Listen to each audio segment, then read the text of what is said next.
Okay, hello everybody. We'll be starting soon. Just doing a quick audio test and checking everything is correct. So if anyone is already on the chat, please tell me.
Mogę mówić po imieniu na streamie, czy... No pewnie. Okej.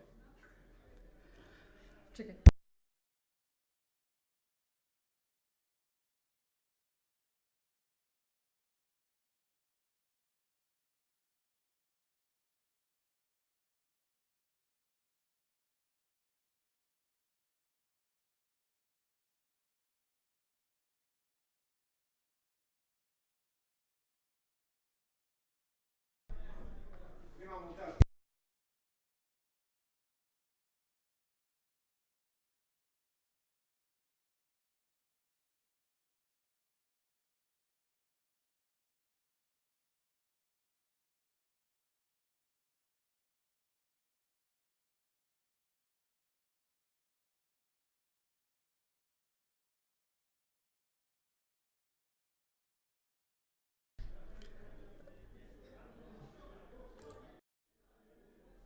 Hello everybody, welcome to Poland National Championship 2024 in Flesh and Blood in Katowice.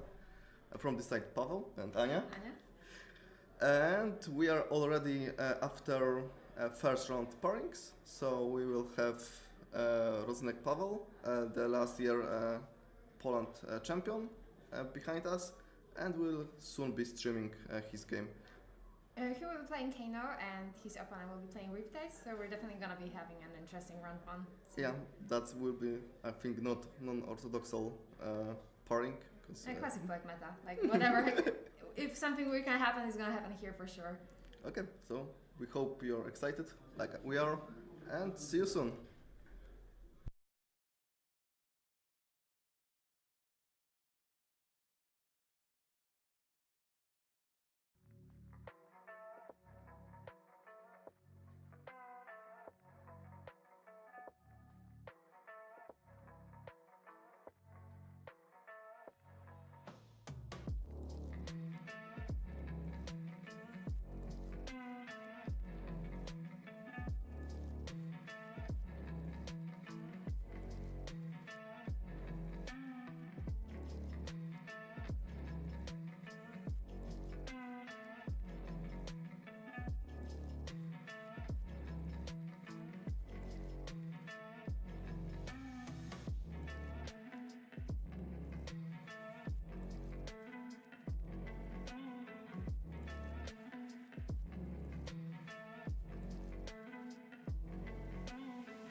Okay, so we are back, and as we see, all players are deciding who will go first.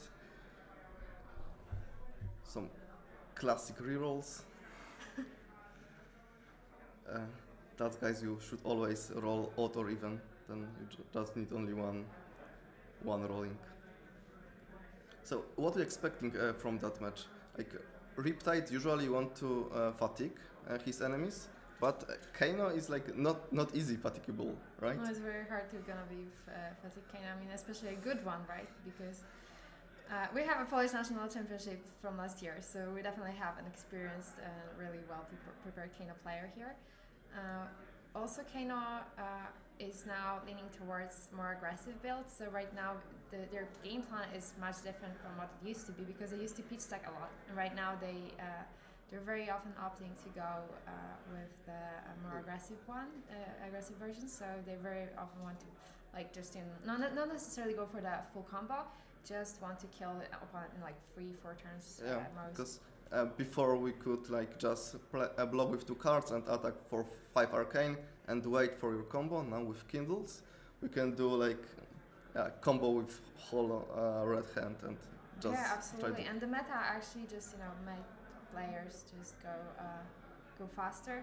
Like with the Sash release with the KO Armory deck from May, there was like no way for Kano players to be able to keep up the pace. So okay, and we see a very good start from Kano because we already have Deja Vu Potion on board and drawing 2 from a book, so probably trying to cheat some arcane damage because opponent Reptile have only AB2 if I'm correct. Yes, that's correct. Yes, he has AB on the trench and on the gloves. Okay, so double bolts, like dream start from Kano plus Arsenal, so like he have some good cards. It doesn't seem like it's gonna be a long game, right? I mean, with 2 potions already, not 2 of them being epots, but still that looks like a very good start to just. Like Deja Vu is often better than epots because you can like draw your combo on your hand. You will just pitch for Kano, Deja Vu, and you like don't need to do blind stuff. You know what you will draw. Yeah, absolutely.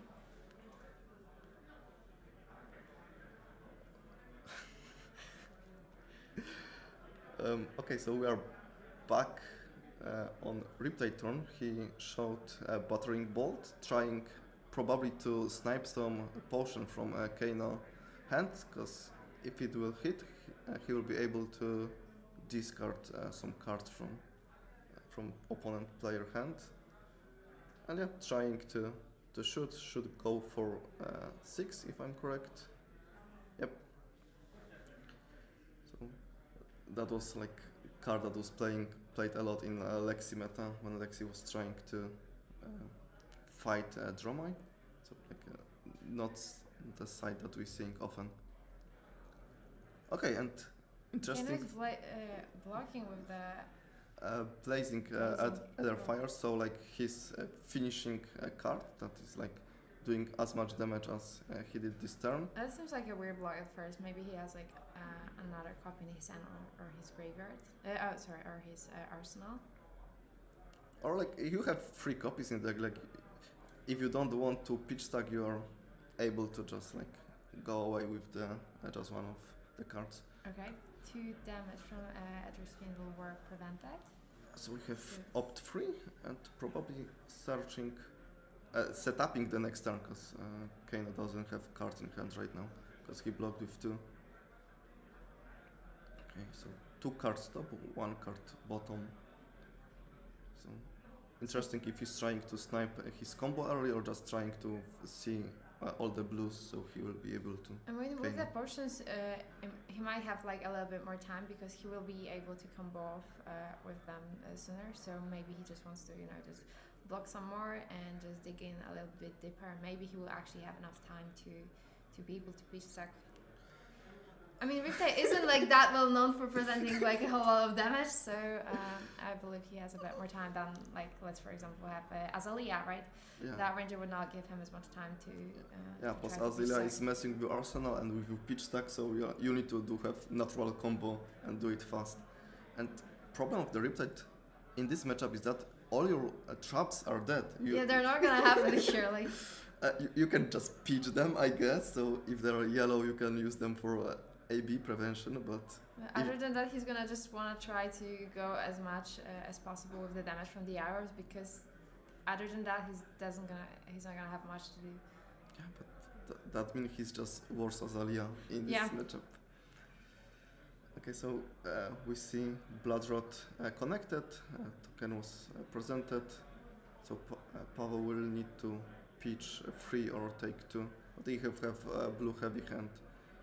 I guess he could be happy to just pitch. Okay, we see Cindering, so opt 3, and the next spell will be +1. If he would play it on the opponent turn, it would be instant, but right now it's just an action. So he's hoping to snipe something good on the top and do Kanos. So probably the best hits right now are more potion? Yeah, I think so. Or just combo. Maybe this is what's going to be happening already. I mean, 35 is definitely something that's within range, and we have 6 arcane damage prevent, and we'll see how Rita responds to that. Okay, so I assume it's all happening at the end step of Maciej turn, if he's firing Wildfire.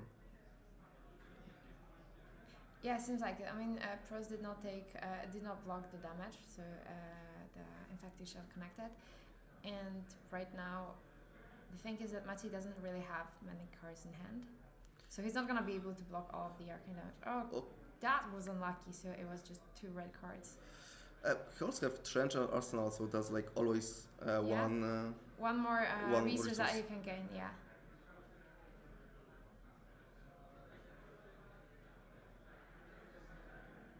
Okay, no, that was Pavel turn, because he just shot Wildfire, paid for Bloodrot, and draw cards.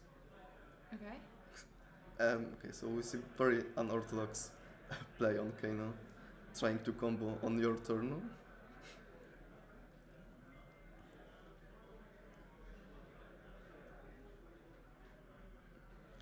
Yeah, also like replayed bow is useless now, because it's saying you cannot play defense reaction, and Kano is not famous of playing defense reaction right now. So like pull replayed, like only his gloves are doing something right now, and probably maybe Trench. He can fire up his hat, Balance of Justice, on combo turn of Kano, but if Kano is drawing a lot from books, you are dead anyway, so like that one extra card, if it's not Oasis that you see from the top. Yeah, it's not gonna help out much.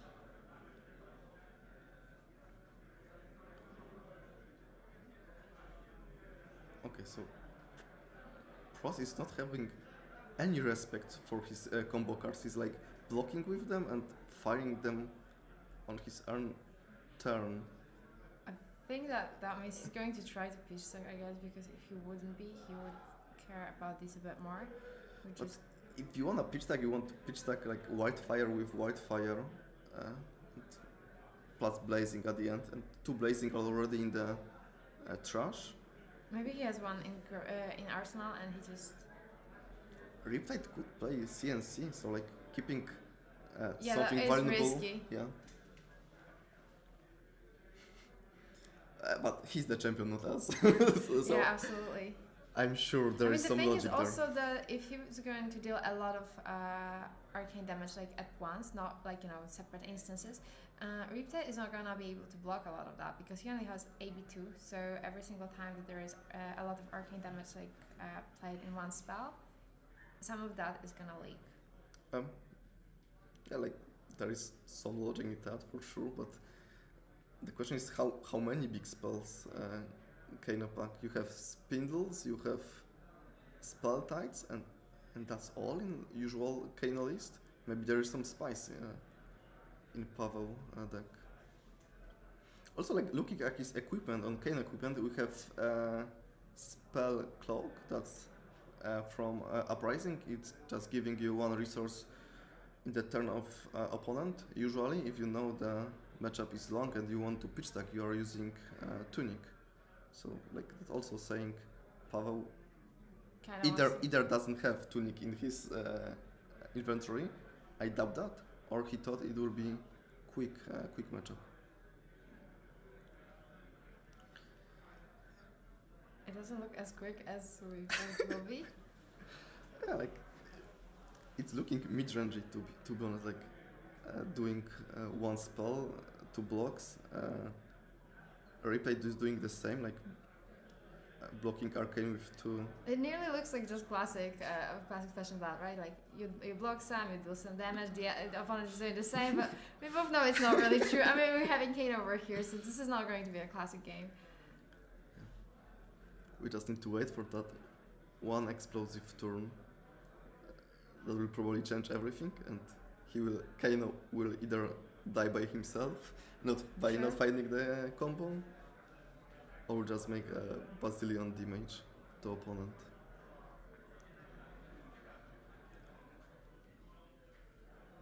Okay, and I assume right now Kano have tricky hands, because he's thinking a lot about blocking that one arrow. That's going for 10 with Blood Rod, so like that's half of Pavel current HP. Also, Maciej is like absolutely within the kill range right now. Yeah, like zero resources, if I'm correctly, and no arsenal, so no trench. Yeah, absolutely, and that's below 30 lives, so definitely something that Pavel can work with. Like Kano can kill you like from 40 lives even, but yeah, but being below, of course, helps. Definitely helps, right? Okay, we have one Kano on stack, more Kano on stacks, and I assume two floating. Yeah. Okay. We are deja vuing, and I guess he will fire that Lesson of Lava to search for something. So he still have one card in hand plus Arsenal. It definitely looks like this is going to be determined. Okay, the last card was Kindle, so now I assume the card on the top is blue that he will draw.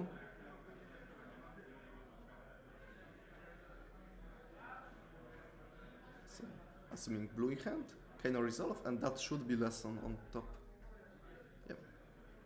Now question is if there is wildfire in Arsenal that will help buff that lesson or not. Yeah, looks like it, because we have classic boots. And we still have one Kano on stack, so he will be able to play for free that card that the lesson will search on top. And 3 more resources. 4 more. 4. Okay. Yeah. 2 resources paid for Whitefire.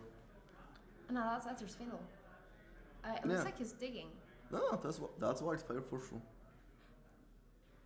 Oh god, yeah. Oh god, this can look a little bit. All kind of cards look similar. It's just all red with some like hand. Yeah. Okay, 7 damage taken. Okay, so that's 7, 5 time. Yeah. Maciej is that. Like that's official. We just need to Pavel need to show him that he have that last card in his deck, and that will be it. Okay, so we assume that will be a longer game, but Kano is doing Kano stuff. We'll try to ask Pavel for a quick interview. Yeah, and maybe as we can see, the Polish Championship does not need to take his time to kill off the opponent, so the run's gonna be quick. So let's see if we can have Pavel soon to interview him. Okay, so see you soon, guys.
And hello, we are back with a winner of round 1, Pavel. Hello. Hello.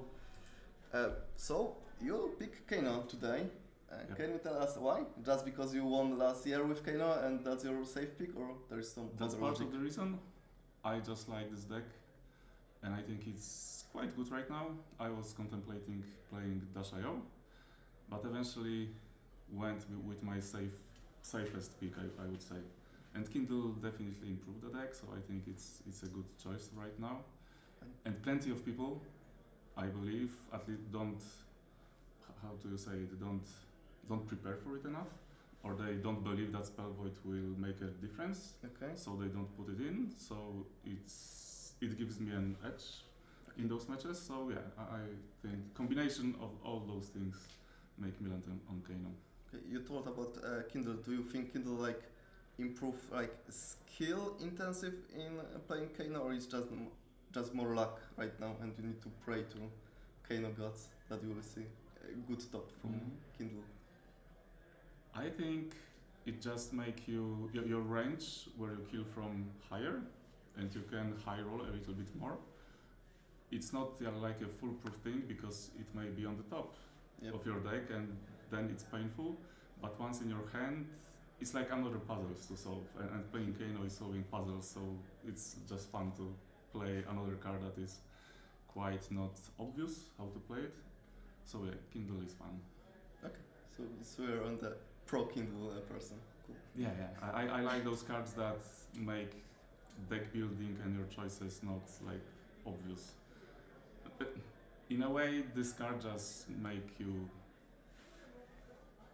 have to think more about your lines. Yeah, you have like decision trees. Yeah, bigger. decision tree is bigger. Yeah, Especially when there is not many rounds to play, right? Because it was a very quick game. Was it your plan to begin with? Was it? To have the game last so short. Was it my plan? Yes. No, it wasn't my plan at all. To be honest, I wasn't preparing a lot this tournament. This is why I also land on my. One may say I'm Kano specialist, so this is easy for me to just play this deck. And I wasn't sure what to expect. Maybe they put some Spell Void or something else. Maybe they're like classic Ranger with AB2 and I have the edge. I saw he was pitching Feinded, so maybe he has this in arsenal. But on the final turn, I knew he cannot do anything. So I just calculated if I kill him, and it was quite obvious that I do. So I took my time, because it's the first round. Maybe there is some stress. I took my time, do it slowly, and 50 minutes to kill the opponent. Yeah, that's taking your time. Yeah. Okay, and we saw that you block with your combo pieces, and I even told on stream that you don't have zero respect to your combo pieces, and you like putting them in front of you. Yep, but at the same time, I'm not sure you noticed, I checked which blazing is it, if it's a second one or a third one, because this is super crucial. Then I know that I have to look out for lessons, and I cannot block with lessons freely if I block with blazings. But overall, it wasn't the stage of the game when I go for a kill or close to kill if I'm not sure I'm doing it. And I felt I have plenty of time, because my opponent IP2 himself in first round, then he also didn't play all his cards, he didn't use the Snapdragons, and I was thinking that will be the play at one point in this game. So yeah, I just took my time. When I had a big spell, I blocked with 2 cards, executed Spindle 2 times, I guess. Once it was Whitefire on my turn. But yeah, I just wanted to make the range closer and just... Okay, so till you have lesson in the deck, you are not afraid to just blocking the blazing, because you have that safe value to just... Yeah, one blazing is enough to kill, and anyway, if you've got blazing in hand, you just cannot keep it there forever, so you either need to pitch it or block with it. Okay. So that you drew it another blazing or lessons later on. Okay, and you told about Whitefire in your turn is like normal for you to fire that spell not on opponent turn? So this game was super lucky for me, I have to admit, because on the first turn I have full setup and I have Whitefire in arsenal. Yeah, we saw like these posters already. I was like, okay, yeah, how could it go any better? Like it actually really couldn't. Like that looked amazing.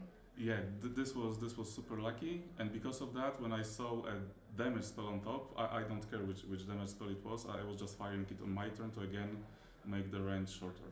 Okay. I think that was all the questions we had. Yeah, so wishing you all the best RNG today. Thank you. Good luck with the draft and enjoy. And I we will will see you in the finals. Okay, thank you very much. Thank you. Bye.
Okay, and we are back for the round 2 of Poland National Championship. As you can see, we have original Dash versus Enigma, so like the old hero versus the newest, shiniest one. Yeah, on the 3D playmat also, so definitely prepared for the game. Yeah, like we picked Enigma thinking the matchup will be for sure long and people will not get bored. But yeah, Enigma versus Dash, there's a chance that it will end in like 3-4 turns. Yeah, absolutely. I mean, there is a chance that Enigma will have something like, we'll have some triggers to do, and Dash will have some items to search for. Maybe they're gonna give us a little bit more of the of the time here. Yeah, so please guys, give us a good show, and I think we'll see what item Dash will present, because that will be the key thing to see if she will be trying to control the board, maybe with the pistol, because that's one of the options, or she will just aggro to the face. What do you think will be better for this one?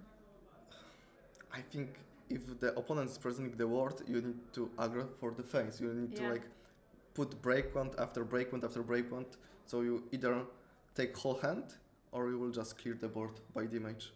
Yeah, absolutely. Enigma will definitely try to put out the Mirai as soon as possible, and will have and want to have as many swings as that can happen. I believe that 2 would be like an absolute massive success if that was possible, but I don't think even 1 might happen. So it's not gonna be easy matchup for Enigma for sure. Yeah. But Enigma also have like few builds, and we can build her with the big illusionist attacks, like Phantasmaclasm, going for 9 to the face. It's good when opponent doesn't have any poppers. Or you can build her aura heavy and more controlling. We'll see what Mariusz will show us. And I assume the big attacks will have more success in this matchup, to be honest.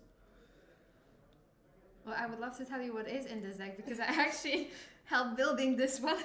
So I'm not gonna do that. I'm not gonna spoil it for you. It's definitely gonna be an interesting show. Okay, so you're promising there is some spice inside, yes? Yeah, I'm not sure that the spice is gonna have enough time to, just show up here. And again, this that we expect to be this short, it might not surface at all. But let's see. Okay, we also had a quick update on player counts.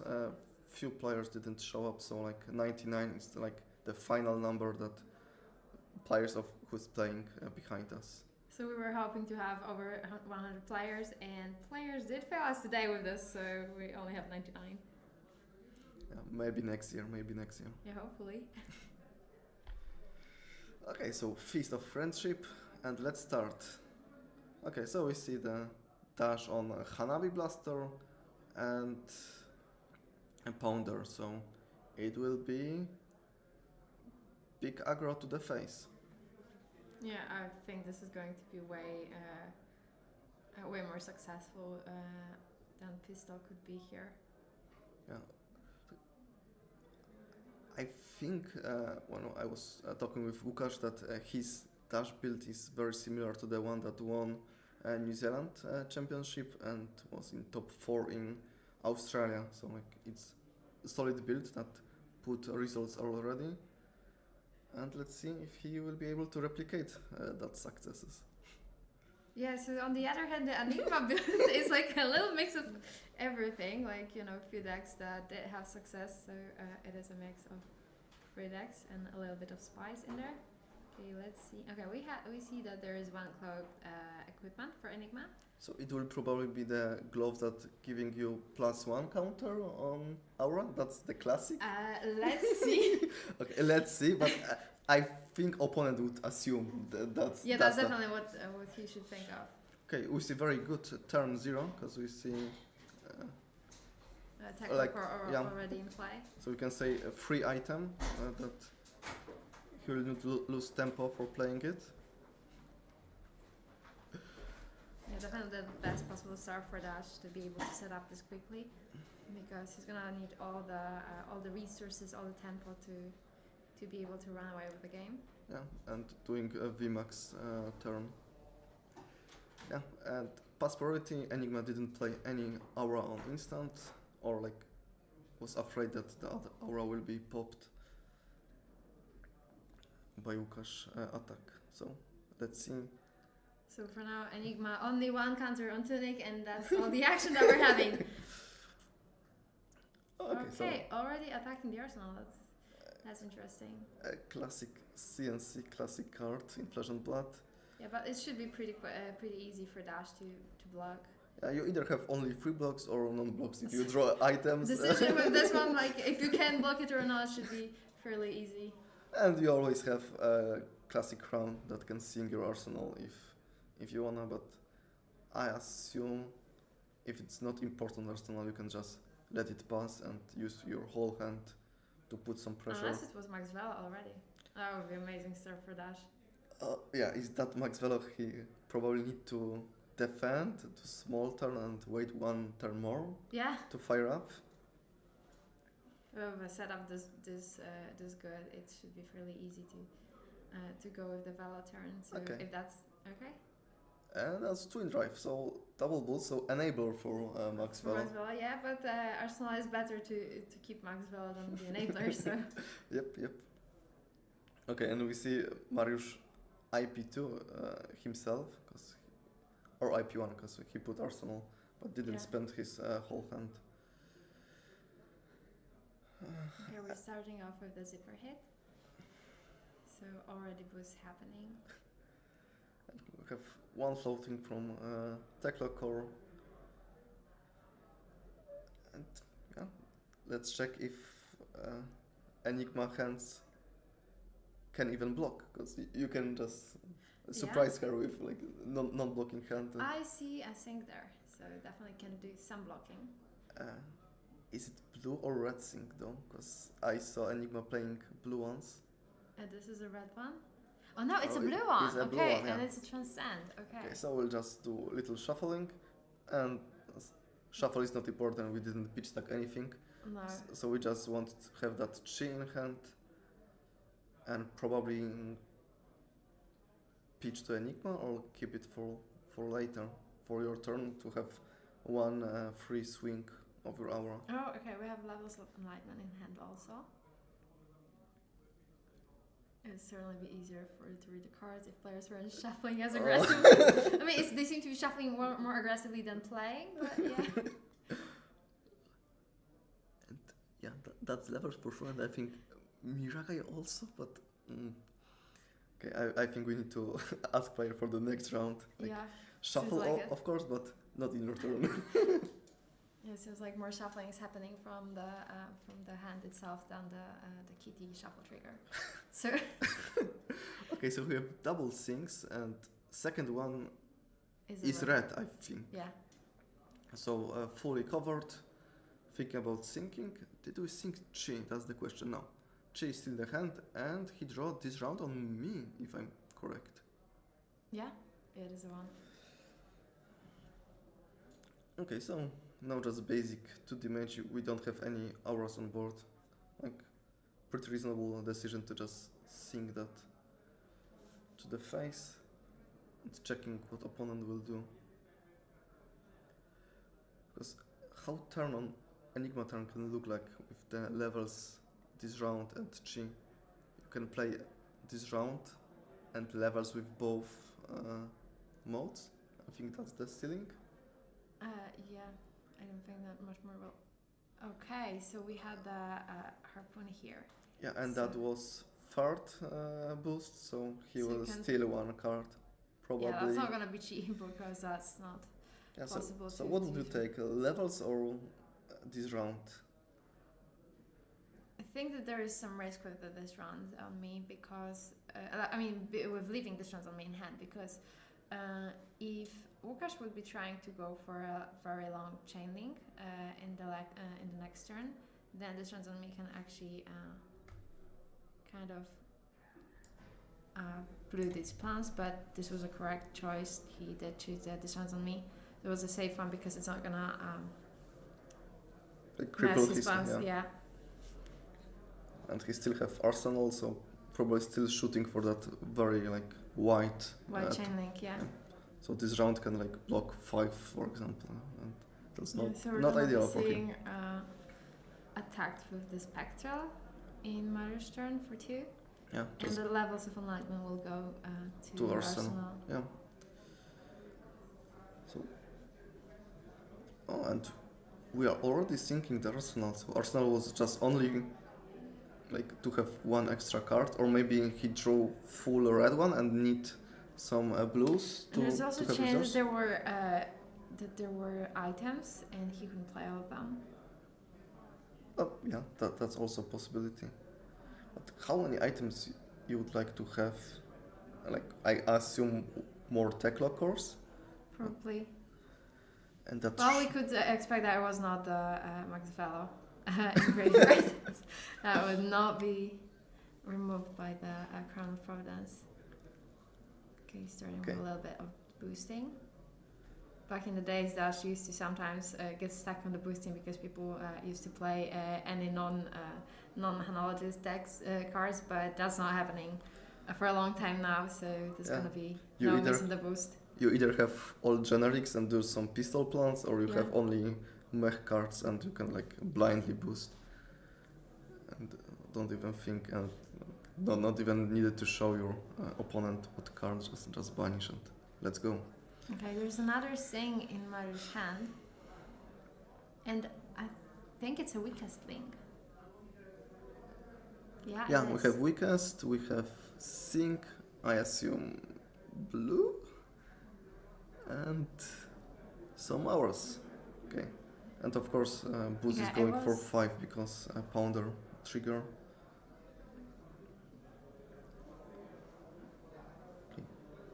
I Okay, think so it was a red one, so all damage fully blocked.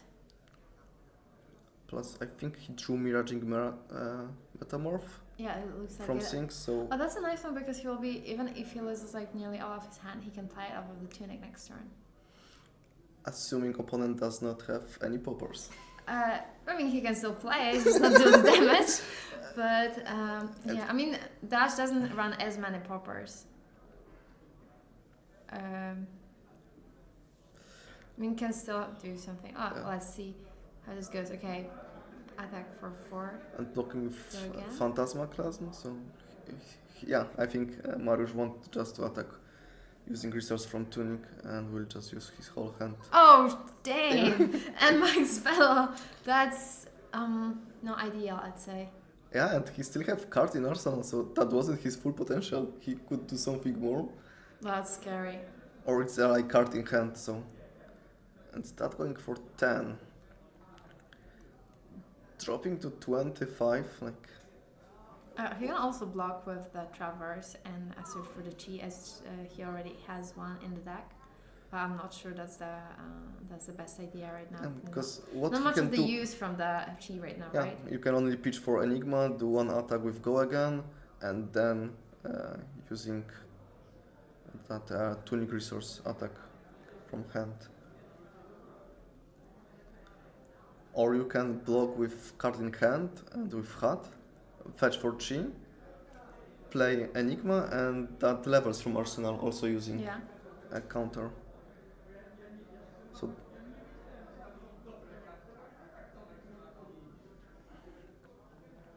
yeah, sure, Maciej. Thanks for. For the tip here, yeah. So we are watching the players that are currently 1-0. And yeah, we will put that information somewhere on the screen, or we will just say it before match start, or maybe during. And we are planning for the next match also be. We're only gonna be watching the top players. I mean, unless they play very boring decks or are very short ones. I don't think anyone could be particularly interested in Zen Mirrors that could last like 10 minute stops. And I think Zen Mirrors will be just for the top tables on top 8 tomorrow. And we'll try to like fetch something interesting. Okay, so the play was exactly as predicted. So Miraging Metamorph played off of the Tunic from the counter from the Tunic. So 7. Let's see if this can be popped up. Is it Max Fellow in his in Łukasz hand? Because if it is, And if attack will be popped, like the effect will be blank because there is no aura to copy. So it just... Yeah, at this point it's just pure damage. You can either take it or leave it, but I honestly think that Łukasz, even if he has a popper, he might just simply... I see Twin Drive in his hand, 2-0 to 60, and max fee? That seems like it. If this is the case, I mean, you can just take the damage and that's it. Question is, do you have resources to play all of that? Oh, that's true. Oh yeah, because the Tekla core is now gone. There is no Tekla. You can always do Tekla hard. Yeah.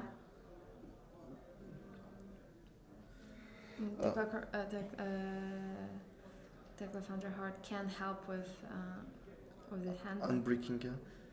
Oh, because there's also Arsenal, but Arsenal is not going to help with the pitch if it's not blue enough. Yeah, and we does not have Crown to just fetch for a new card instead of Arsenal. Yeah. And okay, so Łukasz took the damage like a champ and will try to just hit harder.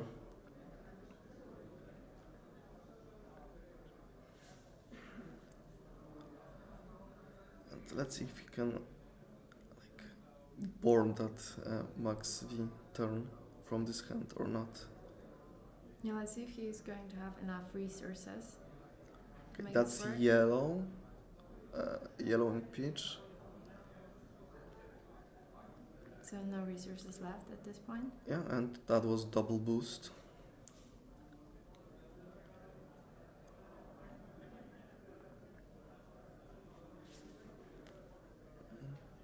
So that was attack for 7, blocking 6, leaking 1. And the question is, what is that arsenal? Maybe he just want to free the arsenal to put the max value there. If that was in trouble. Yeah, okay. It's still no floating, so I assume if that is in fact a max value, it will go to arsenal. Yeah, seems like it.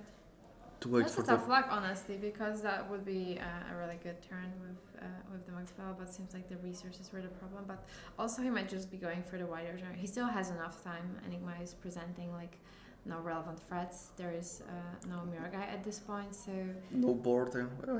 Enigma nothing to worry about. Enigma is presenting 7 damage per turn, and you're doing at best, more. Honestly, so not much action. And that levels in arsenal of Enigma, you need to have a wide turn to put that levels to full potential. Yeah. So you need your hand to use them correctly, and if you're blocking, you don't have hand, so that arsenal is also stuck. And I assume you would just prefer have instant aura there to use it defensively. I mean, levels it's not the worst kind of arsenal I could have, but there could be so much better cards to be the target. Yeah. There could be the instant auras, there could be the blue cards that you can use to transcend later in instant speed. But levels, well, with not much going on in a turn. Blue pummel, okay. And we see that levels played, okay, so arsenal will be freed, and we have free go again. So I assume something will be played more if it's just free go again. Your worst case scenario, it could be just maybe G and... Oh, okay, another levels, okay. And that will go with the draw, okay. Okay. So we're gonna have the blind arsenal. So free cards 6 plus blind card in hand. Not the best math on Enigma side right now. No, absolutely not. Because it's possible to fire 2 levels with full potential with all the modes, but you need whole hand to do that. At this point, Dash can just take all the damage and not even think about what's going on because he's Łukasz is all the time in the world right now. His life level is so high, he has all the pressure. Absolutely nothing to worry about with Mirror Guy not being presented early on. He's taking all the damage and still leading with HP. Yeah. So, okay, and I think I saw that block before because that's the same Amnesia and Phantasm to block Throttle.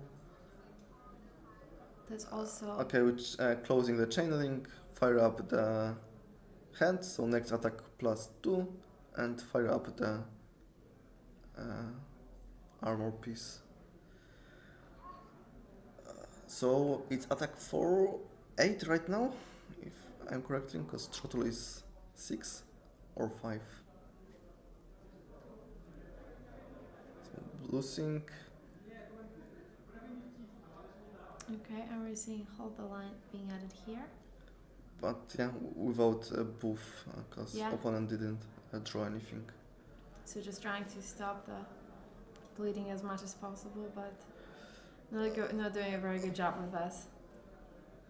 Full hand block, still sometimes saying, okay, Warmonger diplomacy. So that was the blind arsenal. Okay, so I assume that probably Łukasz will Say choose war. to go with the war, and he will just do the thing that he was going to. But that will stop the activation of the Tech of Underheart, right?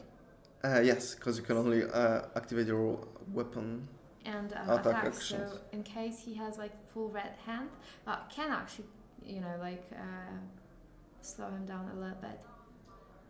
Yeah, but like still it's Yeah, it's not gonna be good. Just like hopefully, maybe, possibly. There's Yeah. a shot. Like if it's we all have red 10% hand. chance Yeah. to gain some value. Well, and there was the value being gone, right? Yeah. It was a blue peach, so Okay, so I've 2 Teklos in Banish and 1 in Graveyard, so I assume no more items on dash side. seems like it. So your all cards block free right now, and like opponent like need to calculate that. Okay, so we have 5 go again, and we have hold the line in the transcend being played here. So 1 card from Graveyard will go to the bottom of the deck. Okay, and the target for this is going to be CNC.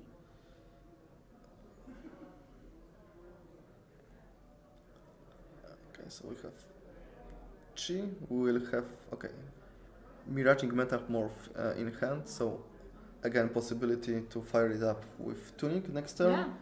Yeah. Chi and 1 card that is unknown. So the question, The card that you said is unknown is the Enigma specialization, the one that you can pitch chi for it and use free modes. You create the spectral shields, you give the counters, and you transcend.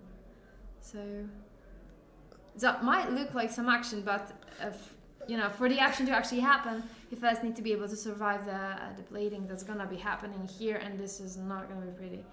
I mean, this is a blue 0 to 60, right? So Yes, this isn't a lot of damage. the question is that Max Velo in Arsenal, but he cannot use the. Tech of Underheart. Yep, so probably he will be short on. Okay, but there's also the Havnabi Blaster, right? So there's still some damage that can happen. Dropping to 3, like. This risk. You can also use the Traverse in here. This seems like a moment that could not be the worst. Yeah, because the end will game like you either will be stable next turn or you will be dead next turn. Yeah. But okay. Okay, so it seems like he's going to take the risk. Maybe he won't. Okay. Blow with Traverse later to have. Okay, so at the end of the turn, we see the specialization being played. So spectral shields happening.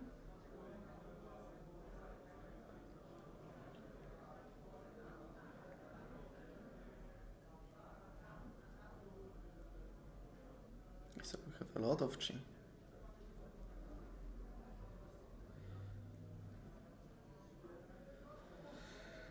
Okay, so now if Miraging Metamorph will be popped, at least he will get 1 spectral back. Yeah. So that's something. Yeah, definitely. Because at this point, any kind of any spectral will be helpful, because he needs to be able to block as much as he can. To be able to stay alive is the goal at this point, and it's not going amazing. Oh yeah, he needed to pitch for the second spectral to attack that's because true. only first one is free. Yeah. I forgot about that.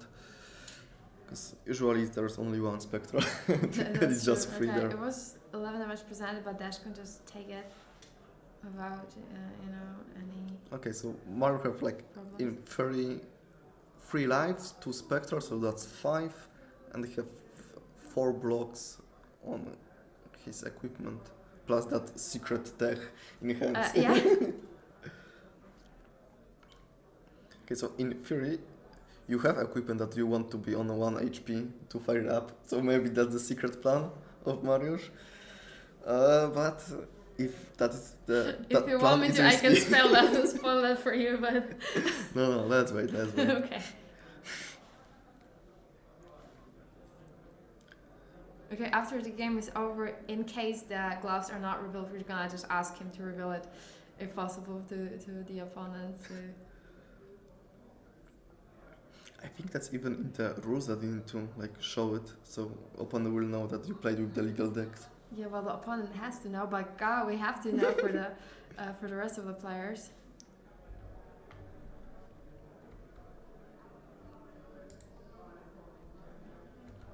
Okay, so opening turn with the twin drive, so already Maxwell enabled.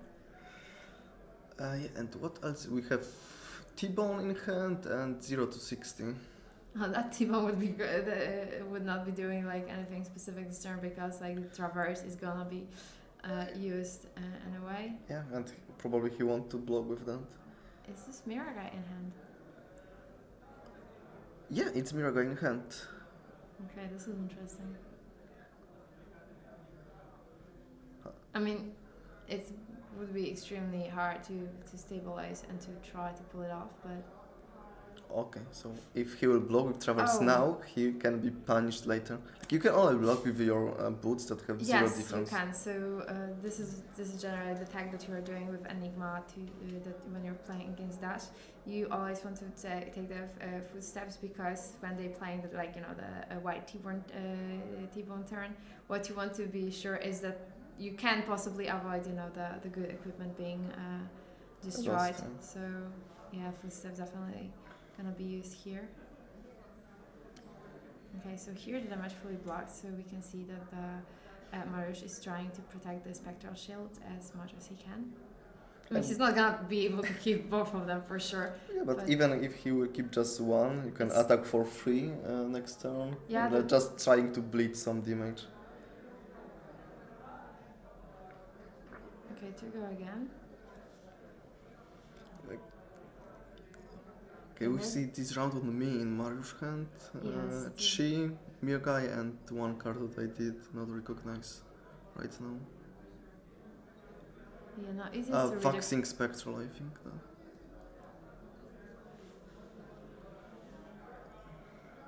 Okay, so how much do you value your two Spectrals? I mean, you probably can let one of them die, but both of them, this is kind of tricky.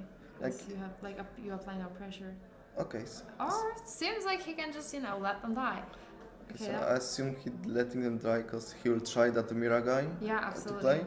So he need to save some cards in hand to play it. Okay, so we have a T-bone. Okay. The question, he will take resource from Tunic to block one. Yeah. So now if there will be second T-bone, he just can put the Tunic. Yes, and not feel that he lost. Okay, this is everything. Okay, so Mariusz stay alive with 3 cards in hand. He did not lose any life. He still has a Tunic alive. Oh no, that wasn't the end. Okay, we used because cards. the chaining was and there we were just being so excited for no reason. Yeah, there's the Vela, so 10 damage presented. So let's see how much he's going to block to be able to try to stay alive.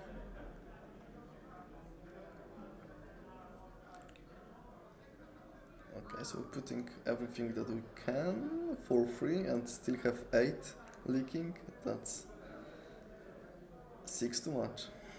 Yeah, for sure. So we're gonna probably see the block with this runs on me. Yeah, we have to remember that one of the cards that he has in hand is Chi, so this can only block for one with the Spectral Shield that he can create from the Enigma. So right now it's not gonna be easy to present a lot of block. This is the tricky part with with these instances with Enigma, right? Because you have to have the resources to play them, then they can just eat up the damage with the ward, but that does cost you quite a lot of cards, and it might not be enough at this point to be able to fire it off. But they also want to attack with them to put that card in the upper value territory, because if you only just blocking it, it's like I don't think that Mariusz has, like the time right now to actually, be able to afford himself to do very much with, just trying to get the max value. I think, yeah, he has to just go for as much damage as possible that he can prevent. Okay, let's see how much he can eat up. Okay, so there will be 2, 6, 7. He's still taking 3, or am I miscalculating I something? think that should. Okay. Okay. GG, that was enough. Okay. Yeah. So he's still taking 3. Okay, So let's see that hands. yeah, let's see the glass. We're gonna just ask Mariusz to reveal it.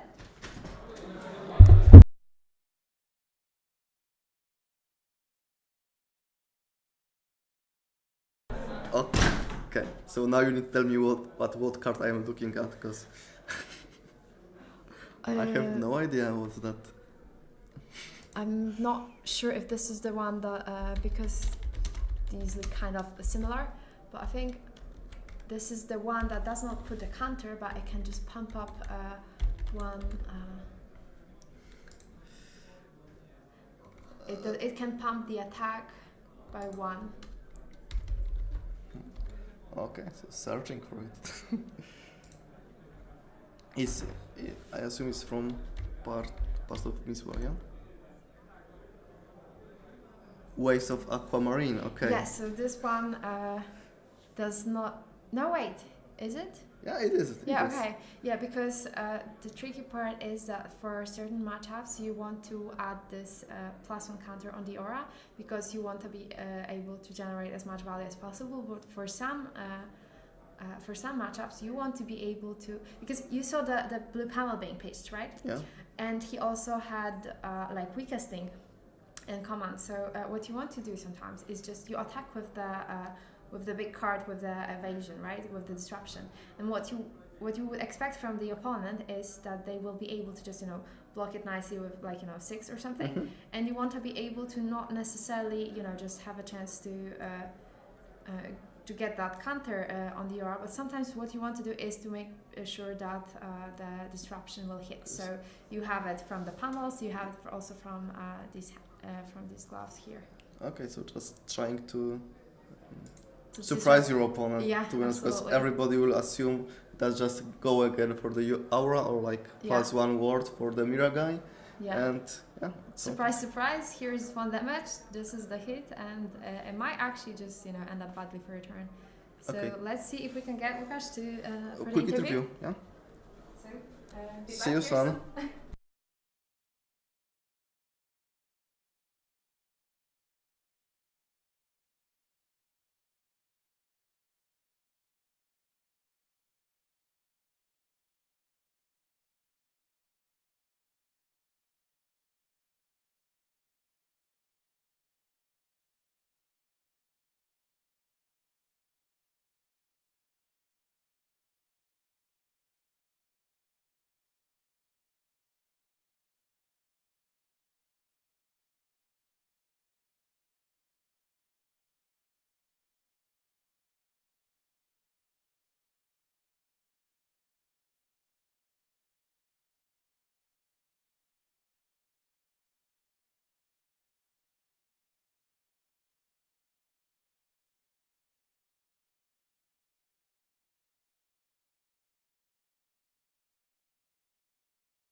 on stream. Yeah, thank you. Okay, so you picked Dash 4 today. Can you tell us just why? Yeah, I think that it has a pretty good Zen matchup, and it's one of the decks that can deal the most damage right now. You can sometimes outrace Zen. It really depends on how many items can you put up on turn 1 maybe. And I think that it is overall very good into the field. It has some bad matchups. And can you tell us one bad matchup? What you don't want to see today? Yeah, what I don't really want to see is no of the popular matchups. Oh, that's not gonna be easy. Yeah, but that is winnable. What is not winnable is Bravo and Victor. Okay. Oh, these are like, far less likely to happen, so... Yeah, I don't know if we have any today, but We I have hope not. some We have- victors, but zero Bravo, if I'm correct. We'll show the The metagame meta, breakdown. yeah, for you. later. Yeah. So you can But snipe the no, stream it's and gonna see. be hard to avoid. There's some of them. Actually, it's the most represented deck, so you're probably gonna have to face one or some. Mhm. But maybe Nook cannot draft and they will just all die and you will see no Nook. Yeah, that's an option. Okay, so you think you can be faster than like Needle Zen? Because that's the new hotness in FAP. Yeah, I think that I can be faster. It's very dependent on the draw. And if I get to go first and put up a second pounder maybe, or even a Teclo card. And it really depends if I draw Twin Drive and Max Velocity in the right time.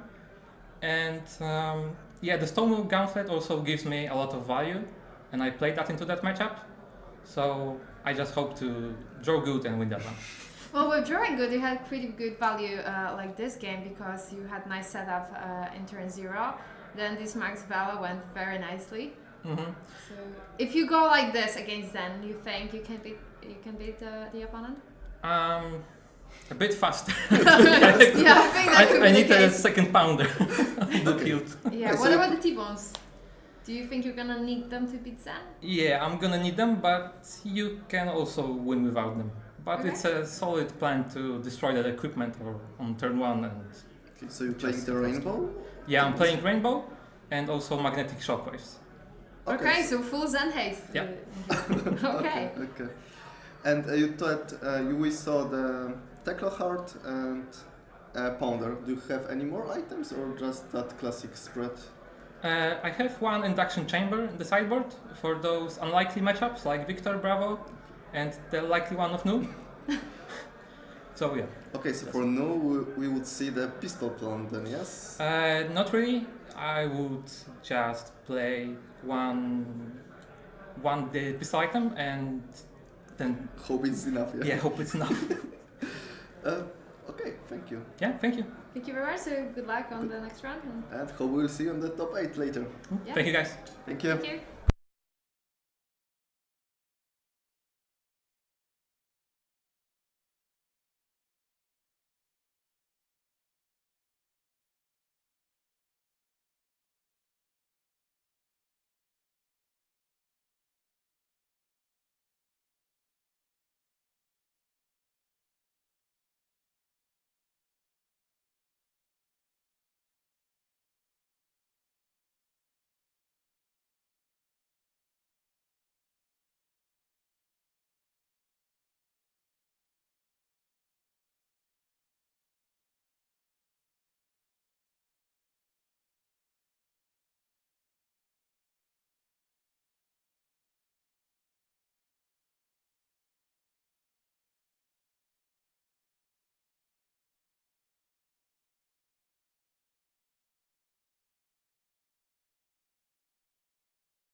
Okay, everybody, we are back for the round 3 of our national championship. We have Mateusz Sas on Victor versus Dominik Piatkowski on Original Dash. So despite having dash again, this is supposed to be a longer round than the previous one. So let's hope that the players will deliver. We see them presenting their equipment, and we have dash on pistol with a chamber. And we see Royal Victor, so there is some spice. Probably to enable gold miner quicker with that extra gold. And yeah, as you said, pistol plan on dash. We also see the gold token being the one from the calling Warsaw, so Polish what it presented there. Yeah, like proud Polish player with proud Polish zloty. And typical Guardian Star, so we're just gonna hammer. And that's the Clash hammer, so he's not afraid that it will lose the attack for the future turns, attacking on. And if opponent like a leaked damage, it's always some plus for you, but always too risky to just attack and risk the fact that your hammer will attack for free next turn. I mean, there is still a shot that the hammer will not gonna be, a small one, because if he's going to be using the new Victor specialization with the might tokens, the hammer still might be big enough to deal some damage, but it does seem a little bit risky. Okay, so we see quick round of reading the equipments, just to be sure. Well, definitely better to read them now than later. It might turn out to be crucial. Okay, so like seeing that matchup, we expect at least like cycle number 3 or cycle number 4 win. Yeah, absolutely. And probably both players will try to like mill. Because the thing is that dash, I think we did see Max Vela, so it does seem to be a bit of boosting here. But the thing is that if that is the case, well, dash definitely needs to try to be able to still keep up the pace with the cards, because Victor is definitely going to be blocking a lot. So that is the problem with dash boosting, that she will be losing the cards when Victor while blocking will be actually gaining the cards. So okay, Piotr Mateusz is on Victor and Dominik is on dash. Like we have small technical difficulties, and that's why hero portraits disappear for this round, but I hope it will be back for the next one. I don't think it's helping that the Victor player is playing with the dash sleeves. Might be a little bit confusing. How nice of them to make sure that it's not gonna be easy for opponents to make out who's who in here. And we talked with the Łukasz on the interview before, and he told us the one matchup that he don't want to see is Victor. So probably if Dominik is on the similar list, he's not very happy seeing Victor as his opponent. Yeah, and we see Pounder, so yeah, probably not big pistol plan inside of the dash. Maybe it's not even a hybrid, just pure aggro, and have that one chamber to just try to leak a little more, because he know the game will be long. Well, luckily when it comes to Guardian, it's not like they're gonna actually destroy the items, so when they're here on the table, you're gonna stay around, so that's gonna be helpful. Okay, we're having an attack for 8. Yeah. Pitching macho, pitching blue cards. Pitching macho on the first circle is good, because if the game will be longer, you can just always end with that big dominate attack. So probably will not see dominates or overpowered in the first cycle. We'll just have normal attacks and then see that powerful cards play in the second cycle, where they will be ready to end the game. Or of course Dash can just kill him before the second cycle. Yeah, that is possible. But with the pistol attacks and not boosting and stuff, it does not seem to be the case. So it looks like we are here for the long run, finally. Maybe Dominic have some like secret tech. And we see first clash for Might token. And this is a pummel revealed off of Victor's deck, so that's not the best thing to be revealing when clashing, for sure. Yeah, so now asking how much Mateusz is valuing that 1 gold. Because the thing is, yeah, but isn't it a clash of test of Test of strength. yeah? Yeah, so he will get. Get a might token only. Okay. No, No. it's for clashing for It gold. was for gold. Okay, so it would be like switching 1 gold for the other gold, possibly. Yeah, and asking if I want to give gold to my opponent. Yeah. But the course. thing is that like the more blocks you have in the deck, the more likely it is that you are gonna reveal one Yeah, after cracking the gold. So it could be a bit risky. yeah, so losing the gold to still give the gold to opponent will be Yeah. devastating.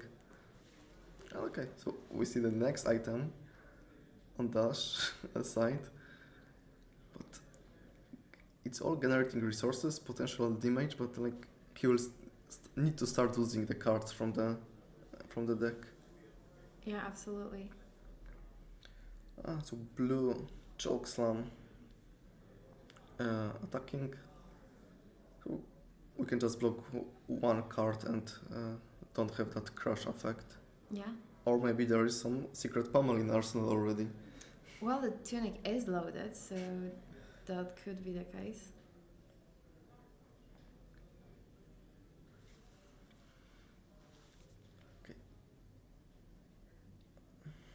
Yeah, we only have 99 players from 128 invited.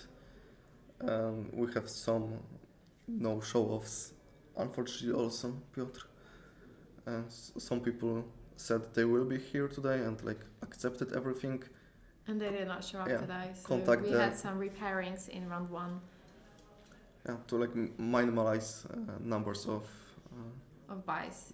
buys and like free wins for players, because we want our champion to like win all of his games, not just Yeah, have absolutely. free wins. So that was the decision of our judges here. Okay, so Dash turn. Let's see if she will just pistol, just arsenal, and wait. Okay, I'm not even sure what Dash can wait for. Like wait for natural. Okay, we see a VMAX? twin drive, so First boosting 1. Okay, but just single boost, so there will be no max V this turn probably, and he's trying to save as much cards as possible, yeah.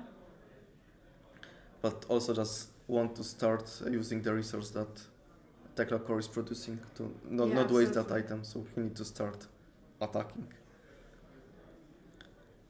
I also saw T-Bone in Dash hand, so probably starting to stealing some equipments. I don't think much of the equipment will be very relevant here. Like it's not gonna. Yeah, but it's better when opponent does not have equipment. Yeah, true. But the thing is that Dash doesn't really have like on-hit effects that are that relevant. So. That 1 last damage is the most important on hit Oh effect. yeah, absolutely. But so far not much damage presented, so it might be some time till we get to that 1 last damage. Right now, both players chilling at 35 life. Not a lot of action happening, but Mateusz probably thinking about. Okay, he did block with Sing Below. Yeah, that was sync from Arsenal, and he didn't sync card from hand, if I saw correctly. Okay. So the T-Bones with boost, so trying to steal something. I assume boots will be presented. Yeah, that would make sense because he already has the go again, so there would be. No Or of problem. course you can give the shield, Yeah, that's true. because you want to cash in the shield later in some loses clashes or Yeah. for that manner. So you want to use it as defense and use it later as that gold. Okay, we saw the hands here, used to block. And to be honest, we are leaking some damage, so maybe... Yes, still some. So there might be a little change in the life totals, but for now, players still at a very healthy. I don't Otherwise. assume we'll see like more swings than like 5 HP per round. Yeah, seems like it. Other than that, like probably final turn or something like this, there shouldn't be a lot of life swings presented turn by turn.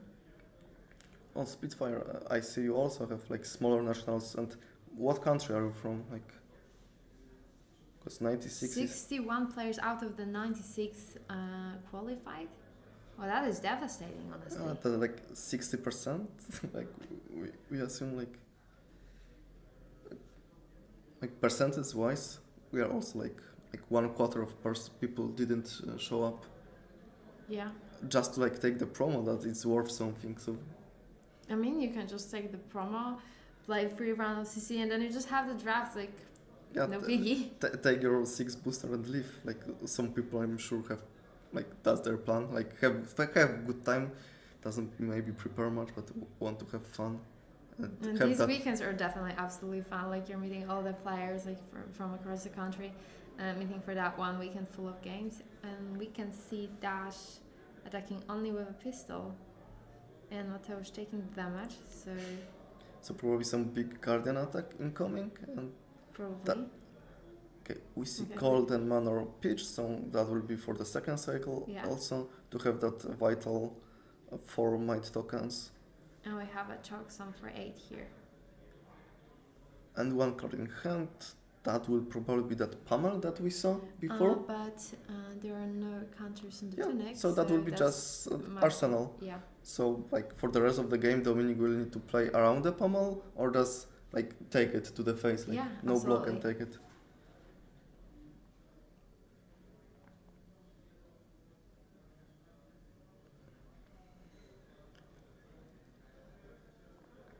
Okay, so like that's the last attack that your Pummel save. Question is, do you want to have that crash effect hit you? You can always use your equipment to block if you feel you will push some damage.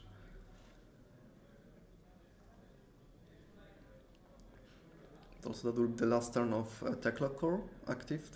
Yeah. So you want to have like a white turn to like yeah, use that absolutely, because, to more resources. After that, it's gone, and you're not gonna have access to these resources. So you want to be able to have the max possible value out of it.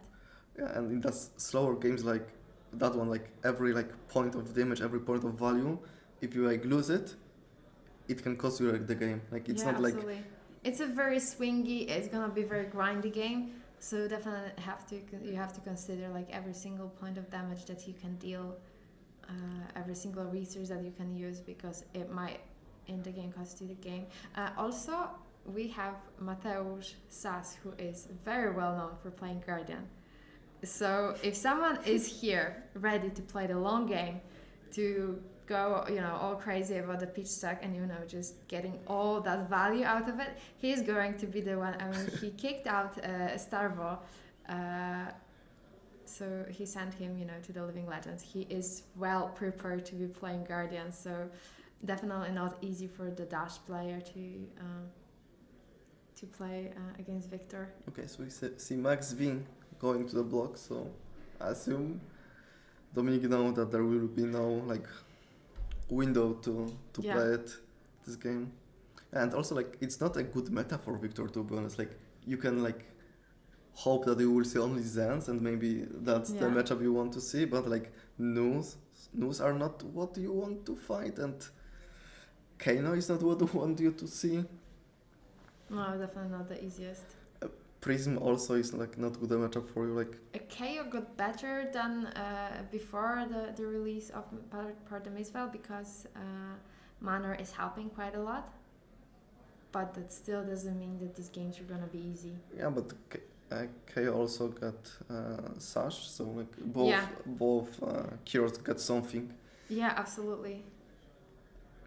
So not easy meta for playing Guardians for sure. But if you're a very experienced Guardian, you will still, be able to grind your way out of, this mess, which we call this meta. So, sitting at 2-0, and, being favored in the matchup, this sure is looking good for him. I mean, that means he has a real shot at, going to draft with 3-0. So, that's a really good way to start the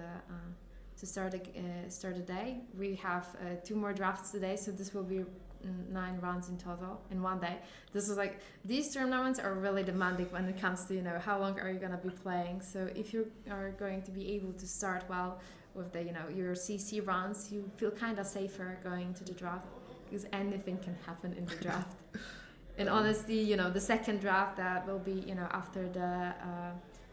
after the dinner break, everyone's gonna be very tired. The weather here is also not helpful. It's very hot. So players are gonna definitely, be dealing with fatigue, Dash will be doing here. So. And you don't wanna be X3 because in theory you are alive, having X3, but you cannot lose anything tomorrow. Yeah, absolutely. It's you very want hard. to have that buffer that I can lose one more game tomorrow and still be alive for top 8. But going with 3-0 to draft, it's gonna be feeling amazing for sure. Yeah, but usually players saying that they want to have 3-0 in CC, then 2 times 2-1 in draft, and that the safe picks, and you have. Yeah, because after that, all you need to do is go 3-0 next day, and that's completely doable. Yeah, if you're comfortable with your hero, you prepare for the meta. And day 2 meta is easier because you can assume what heroes you will see. I mean, you on day already 2. know what happened. You might hear stories from your friend who is, having some, crazy tricks in their decks, right? When we were watching the last game with Enigma. So we had these gloves that people would not necessarily expect, right? And you might just, hear about it and, be prepared for the next day. It might help you. Okay, we see... we see Victor HP dropping. To be honest, I'm surprised. I thought he will end on 30 lives this game. But okay. Well, I think that winning the game will be more important than going for the achievements on how alive your life total will be when finishing the game. But sometimes it's really cool when you can just do that. All of these stories when you're going okay, I was at 40 when I killed my opponent. None of my equipment was just used at all. That does feel amazing. But what feels even better is when you are going to important tournaments, you're getting the results, and at this point, this is all that matters because. We might be watching a future Polish champion here. Yeah, for sure some people will say Mateusz is one of the best players in the country. Well, definitely his elo suggests that, and his very impressive list of achievements is also saying that. Yeah, just need that crown on his head. Yeah, but to be honest, I did expect him to come or at least for real, considering coming in with Zen, because he did win the Battle-Hardened Athens. It was the Team CC event. He was on Zen, so he did very well in the Swiss. Also was very helpful to his friends when doing in the top 4. So I did expect that maybe he will really think about Zen. But Zen is default hero right now. Absolutely. If someone asks you, I want to win, what hero should I play? Yeah. Play Zen. Sometimes you can just close your eyes and spawn that crazy sometimes turns. It will just the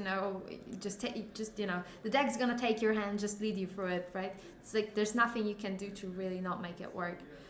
But if this is not your typical gameplay game style, what you want to do is counter Zen, and Victor seems to be quite good at it. Okay, and I think now we'll see that pummel turn. Absolutely. We have 2 floating. We know about the pummel. Question is, do opponent remember that pummel? Because that was few turns ago. And if he remembers the pummel, does he respect it? Is his hand that good that he wants to keep cards? But does he have T-bones in hand? Yeah, that's 2 times T-bones, I think.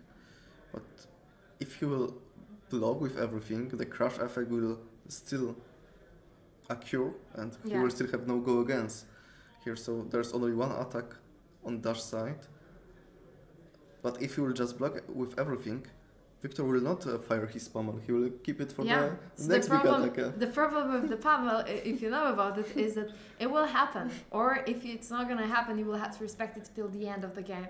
And this is very hard. So sometimes what you need to do is just, take a look Eat at your it. hand. You have to eat it. And sometimes it's better now than later because your hand might be kind of cranky. You're not going to have to necessarily have the best value out of it. And these two T-bones look really cool, but he cannot really play them. Realistically, there's not gonna be a chance that he can, just block the crash effect here. Have both of these T-bones. Okay, I think he forgot about the pummel because he moved his hand to Yeah. 2 HP and just block with 2 to avoid the crash. This is very hard sometimes when it's another round already, right? Okay. It's not gonna be the easiest matchup, and sometimes you just get so caught up in your plans that it might be easy to just to remember all of the details. You are planning your game and you still have to follow about what your opponent is doing. It's easy for us because we're sitting here and Yeah, we're just seeing commenting. everything, we right? we seeing the hands, etc. We can still mess it up, right? But it's definitely way harder for the players. Also, we're just chilling in here in the booth, and players are fighting for, the chance to be the crowned national champion. So their stakes are way higher than ours. So they need to be focused. So it's sometimes really hard to focus on your game plan and whatever your opponent is doing. Also, the thing is that there are certain kind of matchups when you don't really need to pay as much attention to what your opponent is doing because what you are doing is more important, than what your opponent is going to do to you. Because what you need to do is make sure that you will move forward with your game plan, and your opponent just, oh God, this is another pummel. Yeah, but fortunately for Dominic, he used his crown to escape with the Arsenal. Yeah. So Arsenal is saved. Have 5 card hand. Losing 1, so still 4 card hands. In theory, he can glue something from that Yeah. hand. So of course losing But- HP, but not losing values in card. He can discard the worst one and Yeah, keep. but still the life total got lower here. Oh yeah, he had twice that much few turns ago. Yeah. And he needs to start thinking how to leak that damage again to his Yeah. opponent. Absolutely. T-Bone is okay start. Guardian want to save his equipment till the last, and Yeah. because Guardian needs big hands to use his dominated attack at the end. Yeah, so we're going 0 to 60 here. So let's see how Mateusz will be rejecting this attack. Okay, we He's see going some for blocks cards, I see, so probably some clashing. And Victor won. As he should. Okay. So 3 might token for Victor next turn. So worst case scenario, hammer for 5. Yeah, Sounds reasonable. absolutely.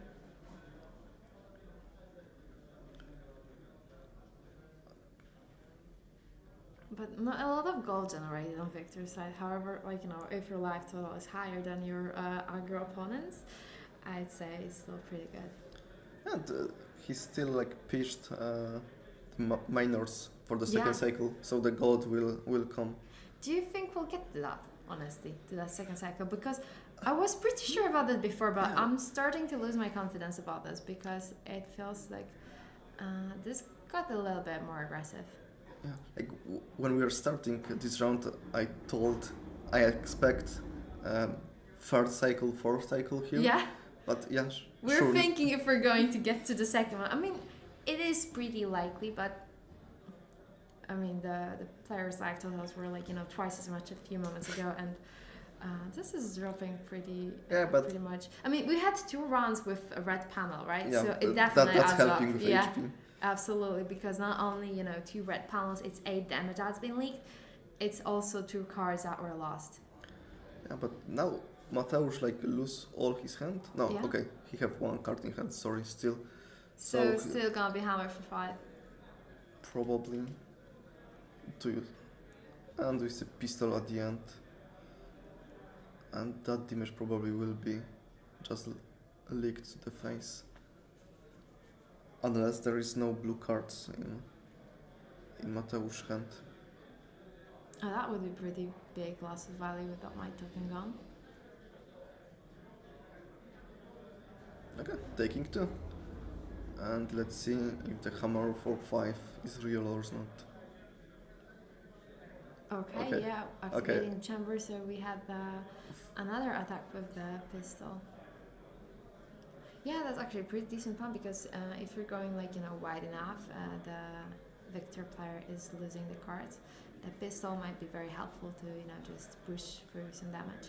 And as a guardian player should have, the blue was there in hand for the hammer to happen, so we're having hammer for 5.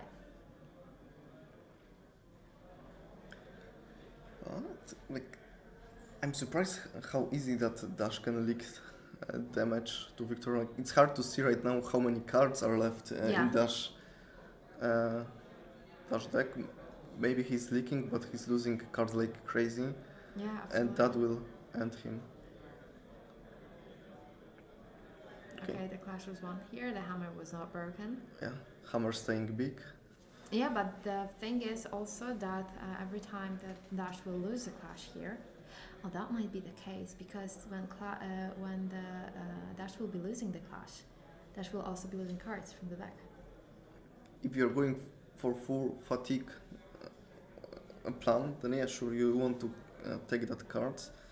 But to be honest, I stop thinking that Dominic is thinking about not getting fatigue. He's like burning his cards right now. Like for first few turns, he was playing very safe, didn't boost, like put items on the board. Yeah, we could totally see that he wanted to have the setup. But right now, this setup is paying off because he did have a shot at just leaking some damage with activating the... And still have equipment ready. You can still use the gloves to have that +2. And still have like a sneaky action point on boots. So maybe we'll see some action.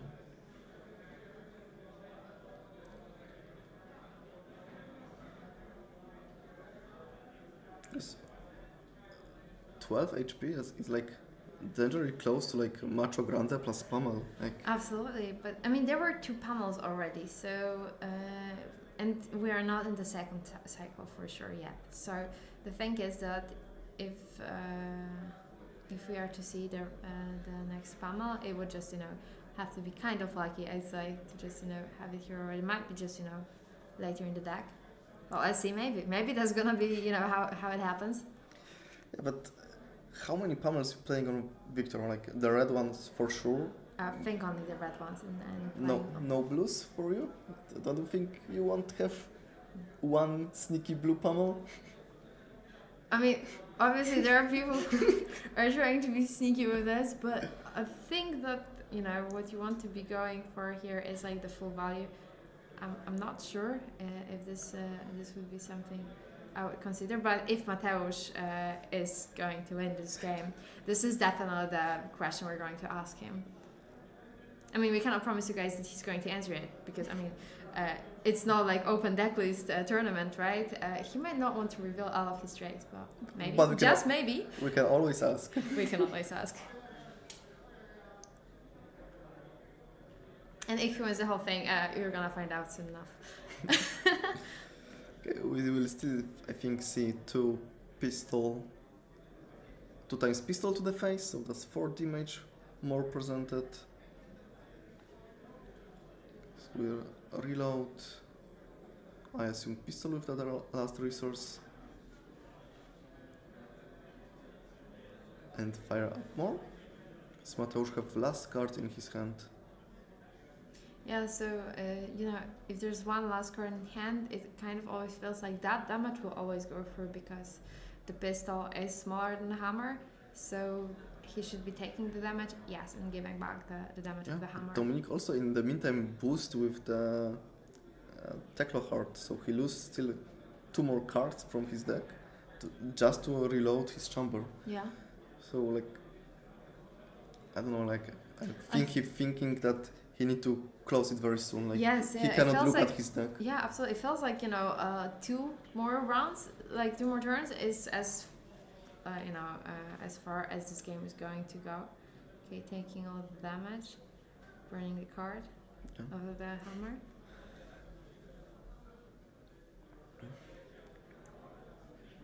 We need to implement some kind of like deck counter to see how big that decks are. Oh, that would be very hard.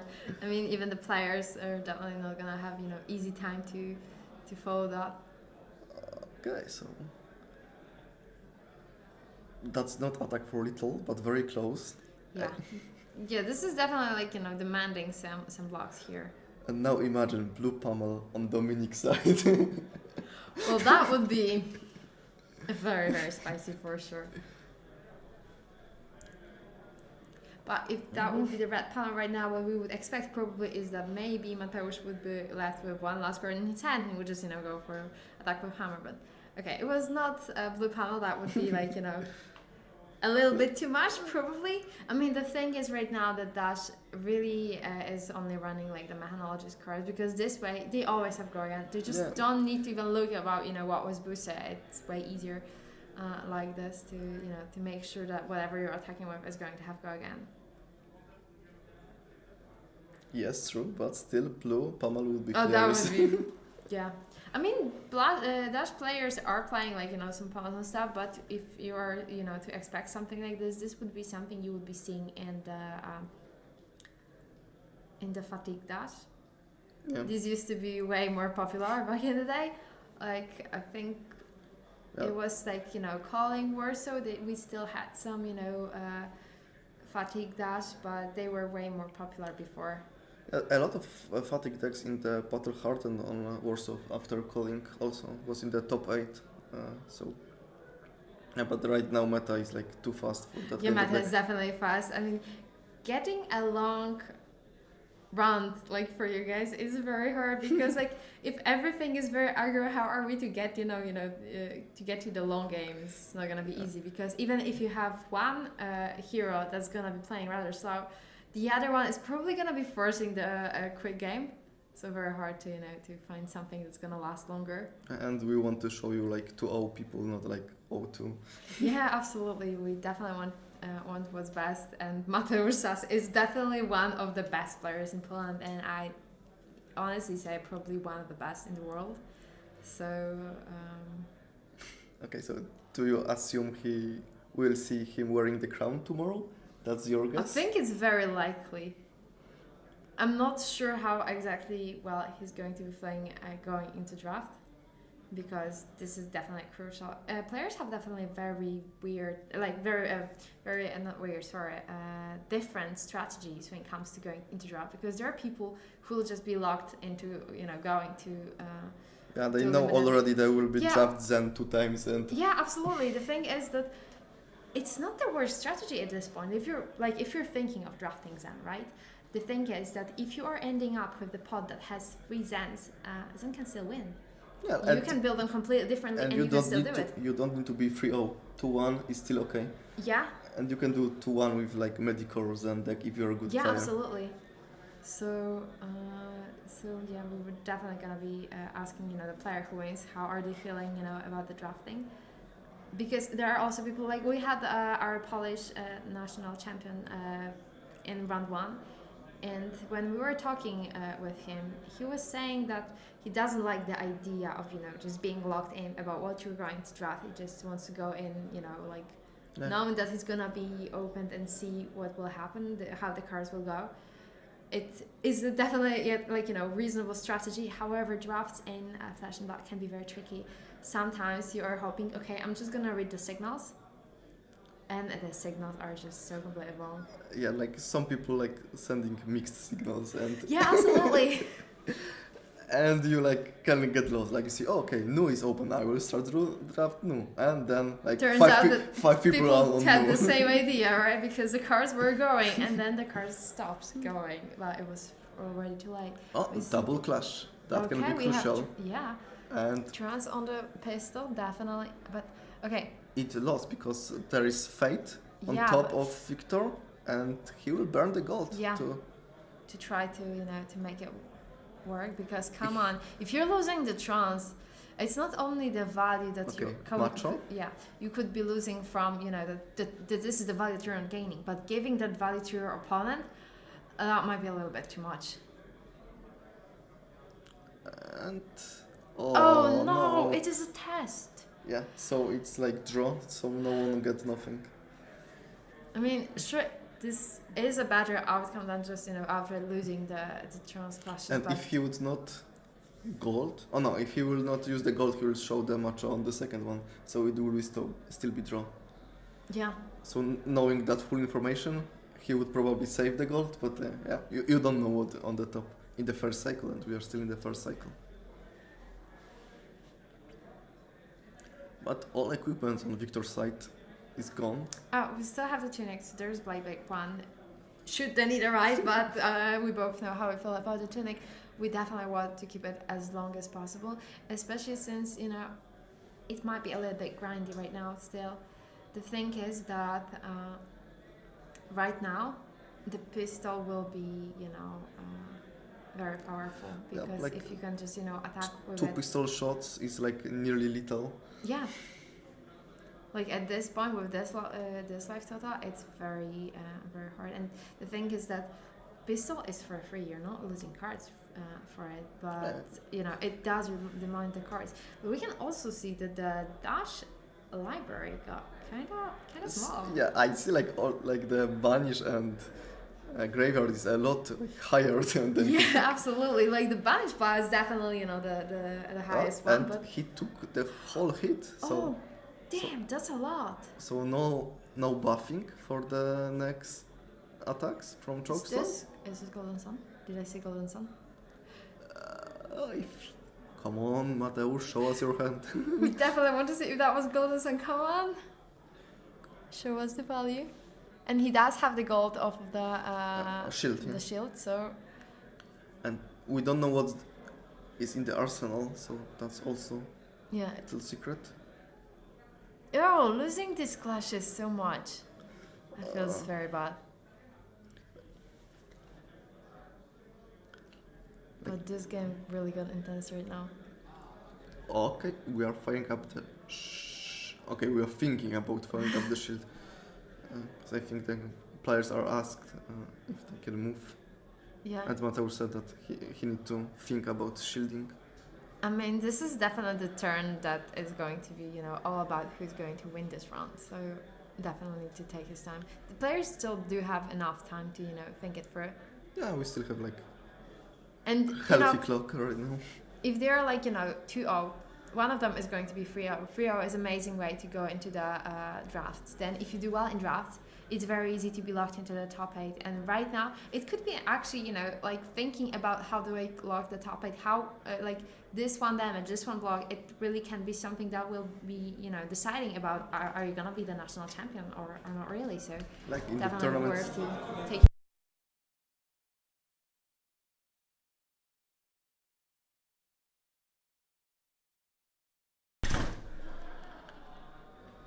Okay, so still on that shield decision, because as you said, in the big tournaments like that, when you cannot afford like a lot of losing, you need to like win everything. Like, small decisions are adding up.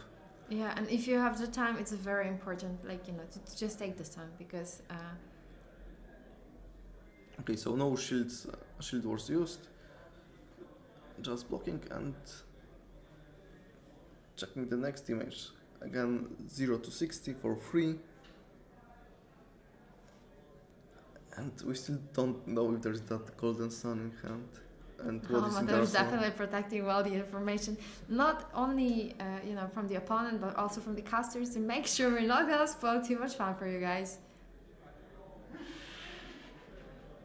It was another test. Like, And I always kind of feel good about this when I play KO, and they're all losing discussions about God. The thing is that Victor was like gone for the time, right? Like the Guardians generally were just packed into the binders. They weren't there at all. And right now Victor, it's not the best meta for him.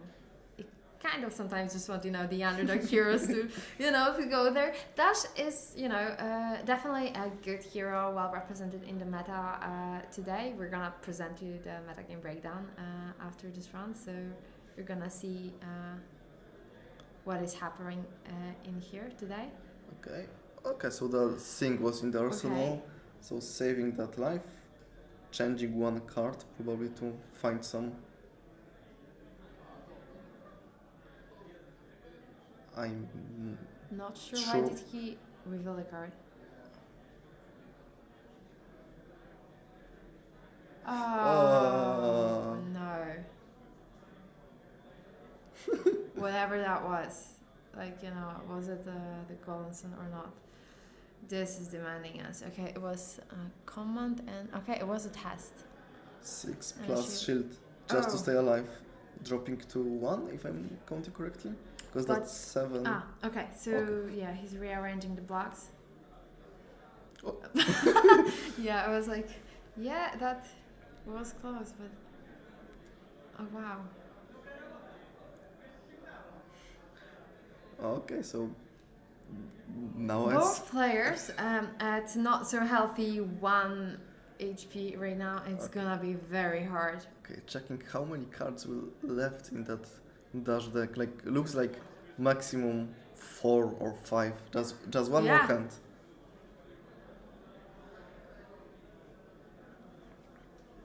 So the thing is that getting Mateusz down to 1, definitely, good achievement in here. But still what you have to be thinking of is not just, how do I not lose this, but how do I close out the game? Because Mateusz deck, it's full of cards still, his library is just, completely packed with cards, but Dominic's deck, not much cards in the library. But 1 blue will take 2 cards from Mateusz's hand. Yeah. I mean, he still has that 1 shield, but it's not gonna be helpful because the thing is that with pistol attacks there will be, every single pistol will be demanding a card right now. If he would be at 2, he would be, able to just, leak 1 damage, but with, with being alive at 1 HP only, he cannot leak in anything. Yeah, and we still have 1 counter on Pounder, so we can try pistol, boost pistol to I think we have 3 cards in Dominic's library. So Techlocore being paged. So if you have big attack that will take 2 cards from hand, then there's possible that you will win this turn and leak the damage. Still boosting this looks okay, so going for 6. Okay, so this is luckily easy block, right? Because what you need to do is just put 2 cards with free block. You would love to generate some gold to just take 1 more card from. Yeah, and GG. That's GG. Okay, so. Okay, I think we both didn't believe that the dash. No, we did not. Will win it, but as you can see, Dominic really did make it work. On the OG dash, leaked enough damage to Victor's face. That was absolutely crazy. This game was so intense at the end. And it was long, as you can see, only 7 minutes on timer. So let's hope that the Dominic will, agree to quick interview. To take a quick interview and see you soon, guys.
Okay, so we are back with our champion of the of this round. So congratulations, you're Thank you going very with much.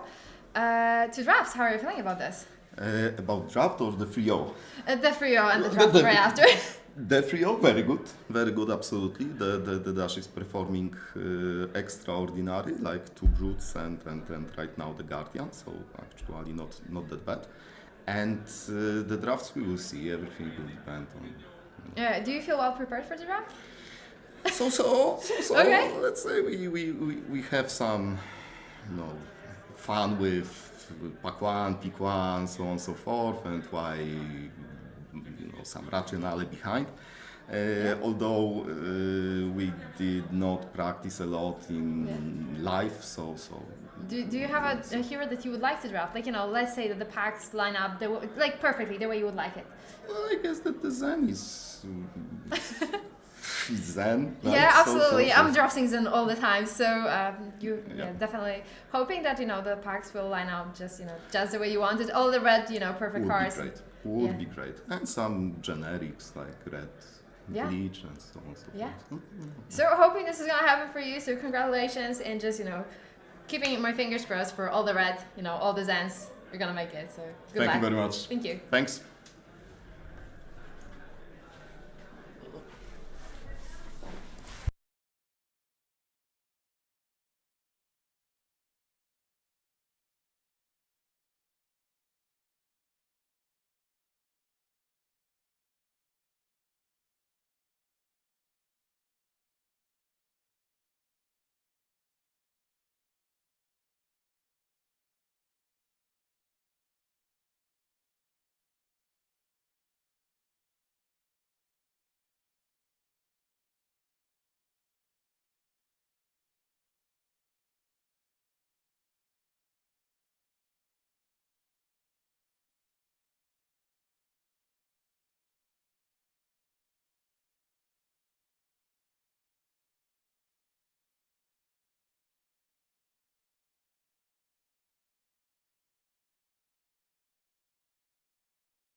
Okay, so hello everybody, welcome back. We are in round 4. Not playing round 4, but drafting for round 4 to 6. I will be drafting with Kuba Tambor, who is currently 3-0. The whole draft vote is free, so we're only watching the players who drafted, who got perfect score in CC. And after the drafting process before the round actually starts, we'll be covering the metagame breakdown. Yeah, so we're gonna know what actually happened here before the draft. Yeah, and players in this pod will be the only pod that is playing with the open deck list because of the stream, so no one will have like illegal knowledge.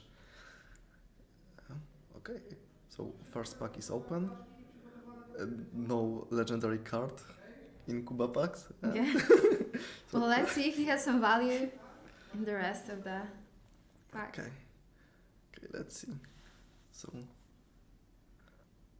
first, he's putting the Zen cards to one front. side. Yeah. Okay, so definitely checking if that is an option.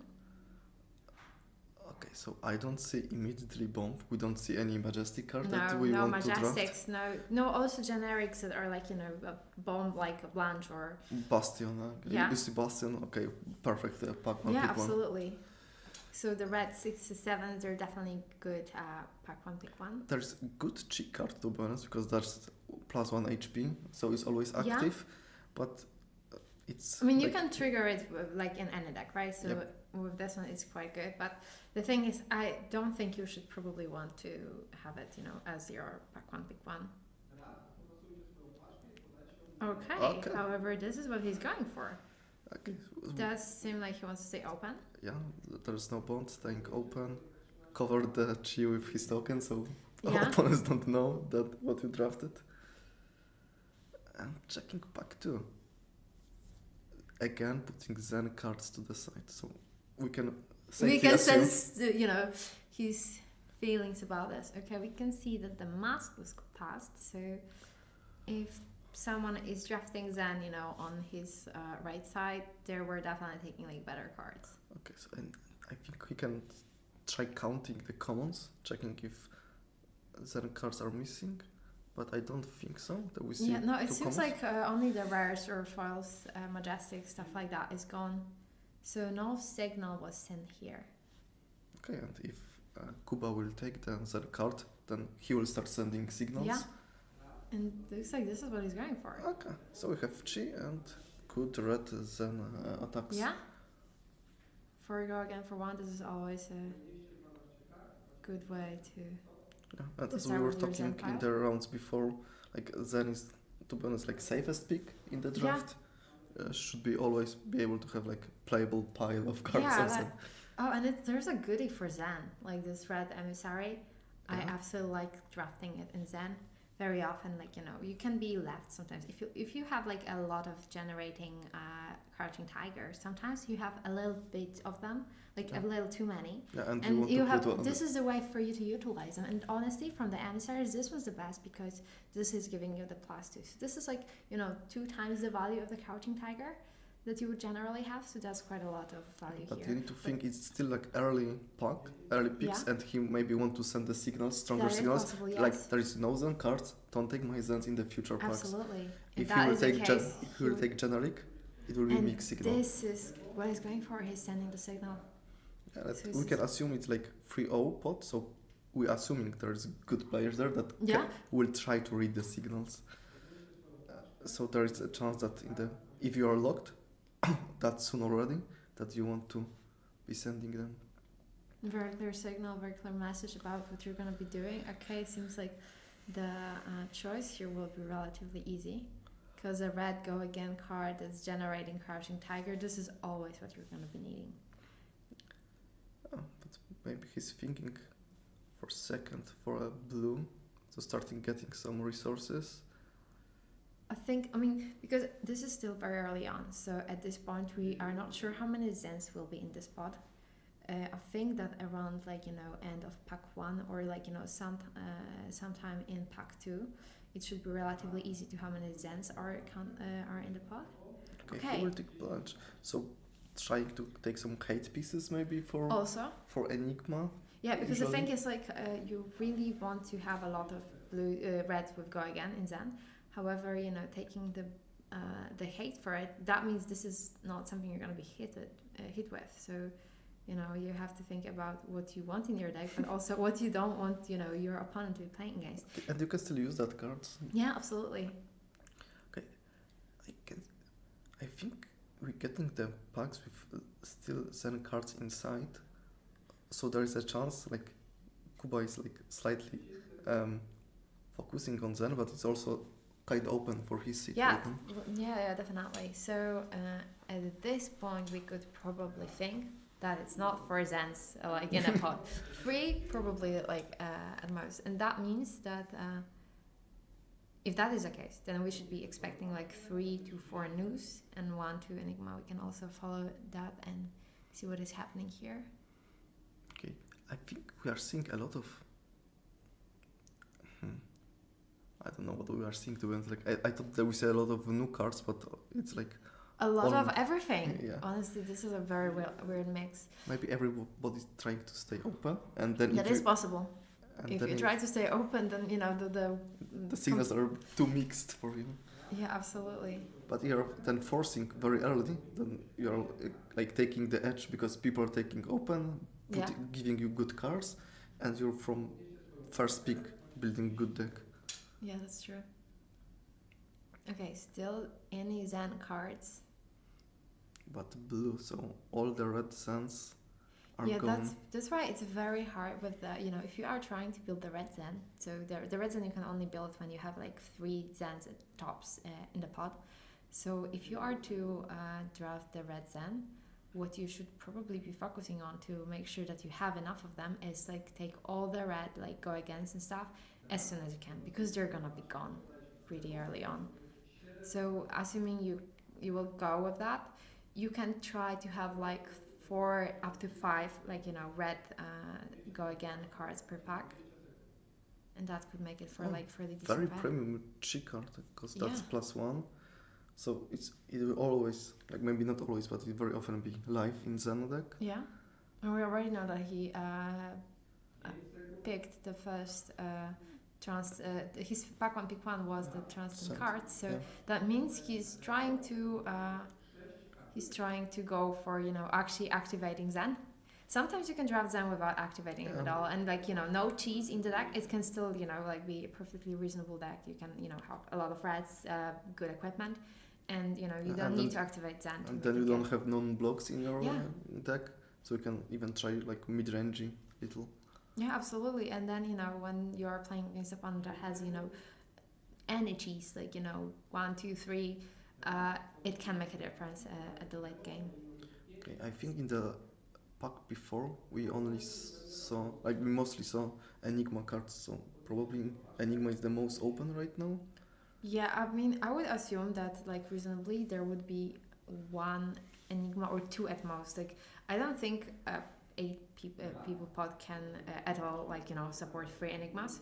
So we will be, like, probably seeing a lot of Illusionist card at this point. Yeah, and Still a little bit of everything.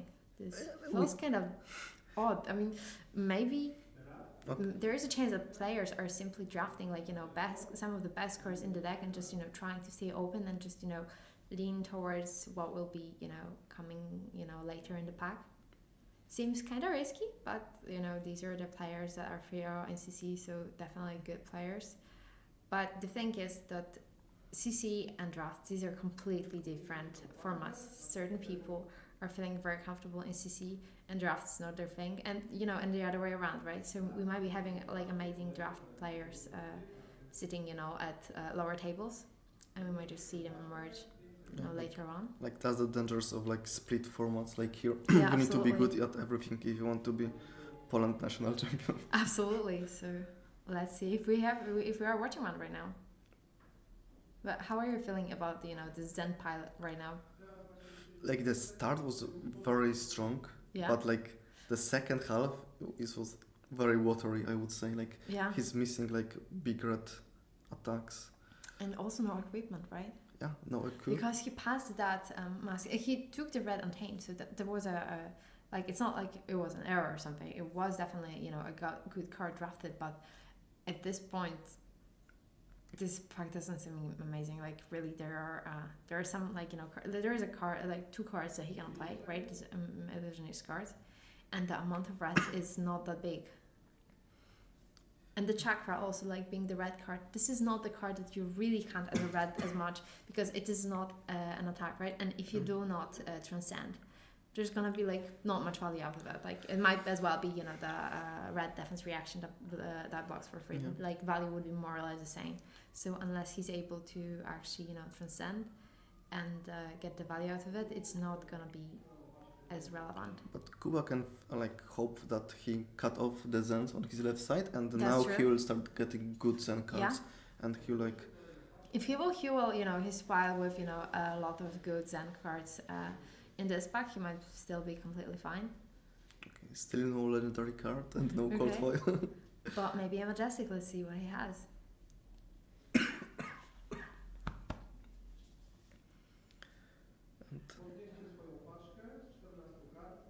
Okay, and let's see. Is there any value? Is there anything interesting? Okay, anything 1 red spicy? attack is like And a Majestic here? no, Oh, no. Nothing. nothing. But Oh, the Coalescence is there, right? So someone playing Enigma should be happy with that one. and you have But- also like boots for Nu that are very good. So like good cards, but not for Zen. No, and the thing is that, sure, the back one, pick one here is relatively easy. You just take the flex, because it's red 4, go again, can create a crouching tiger. But the question is, what are you taking later from this pack? There's not, like, sure, you can just, you know, there are 2 blue ninja cards to generate tigers. It's okay.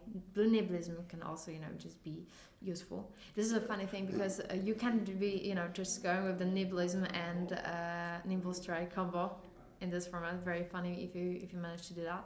But for that, I think you need to get the Nibblism early on, and blues are not the way to go. Let's see. Okay, a red red. one. Okay, Good. so red attack. Okay, 2 red. Okay, but this is the red aura that creates Yeah. tiger. So these are not, you know, very often it's very. not premium pick no. for you.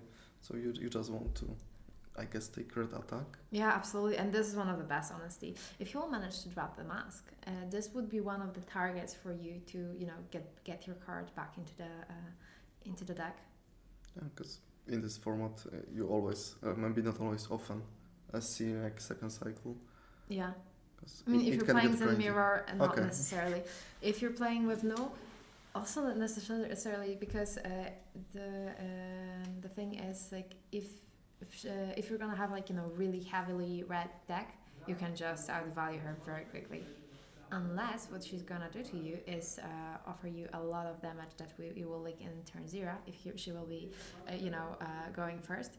Because that can happen with a lot of reactions. So this is a way to push Zen a little to the edge. Okay, We see we the have mask. a mask, but we also have a premium rare and red Nimble Strike. Oh, this is you like for a decent pack, but You don't have Nimblism, so Nimble Strike is like... it's just a good card that you would take if there wouldn't be anything less. Yes, So but probably not. You what have you're choice. So I would take Mask, I think, in this spot. definitely. Because if the rare would be red or even yellow, it would be easier to lean towards it. But the thing is, it costs 2, and if you play it right, it only goes for 5. So sure, the value is there, but the value you can get out of Mask, absolutely premium. And I think that, you know, the probability of getting another chance at Mask drops right now. Yeah. However, what is interesting is that if he will pass this Mask, he can now count how many cents are here already, probably. Yeah, because one mask was Pass already passed. to the left, yeah.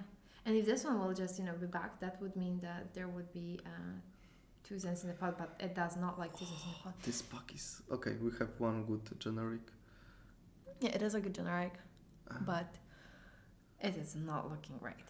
Yeah, where are the Zen cards? Okay, so probably Zen was open for some time and then too many people switched for Zen. Yeah, so And, it and looks it's like too we- late to switch to something else Yeah, right now. absolutely. So it might be that we are looking at 4 Zen in the pod.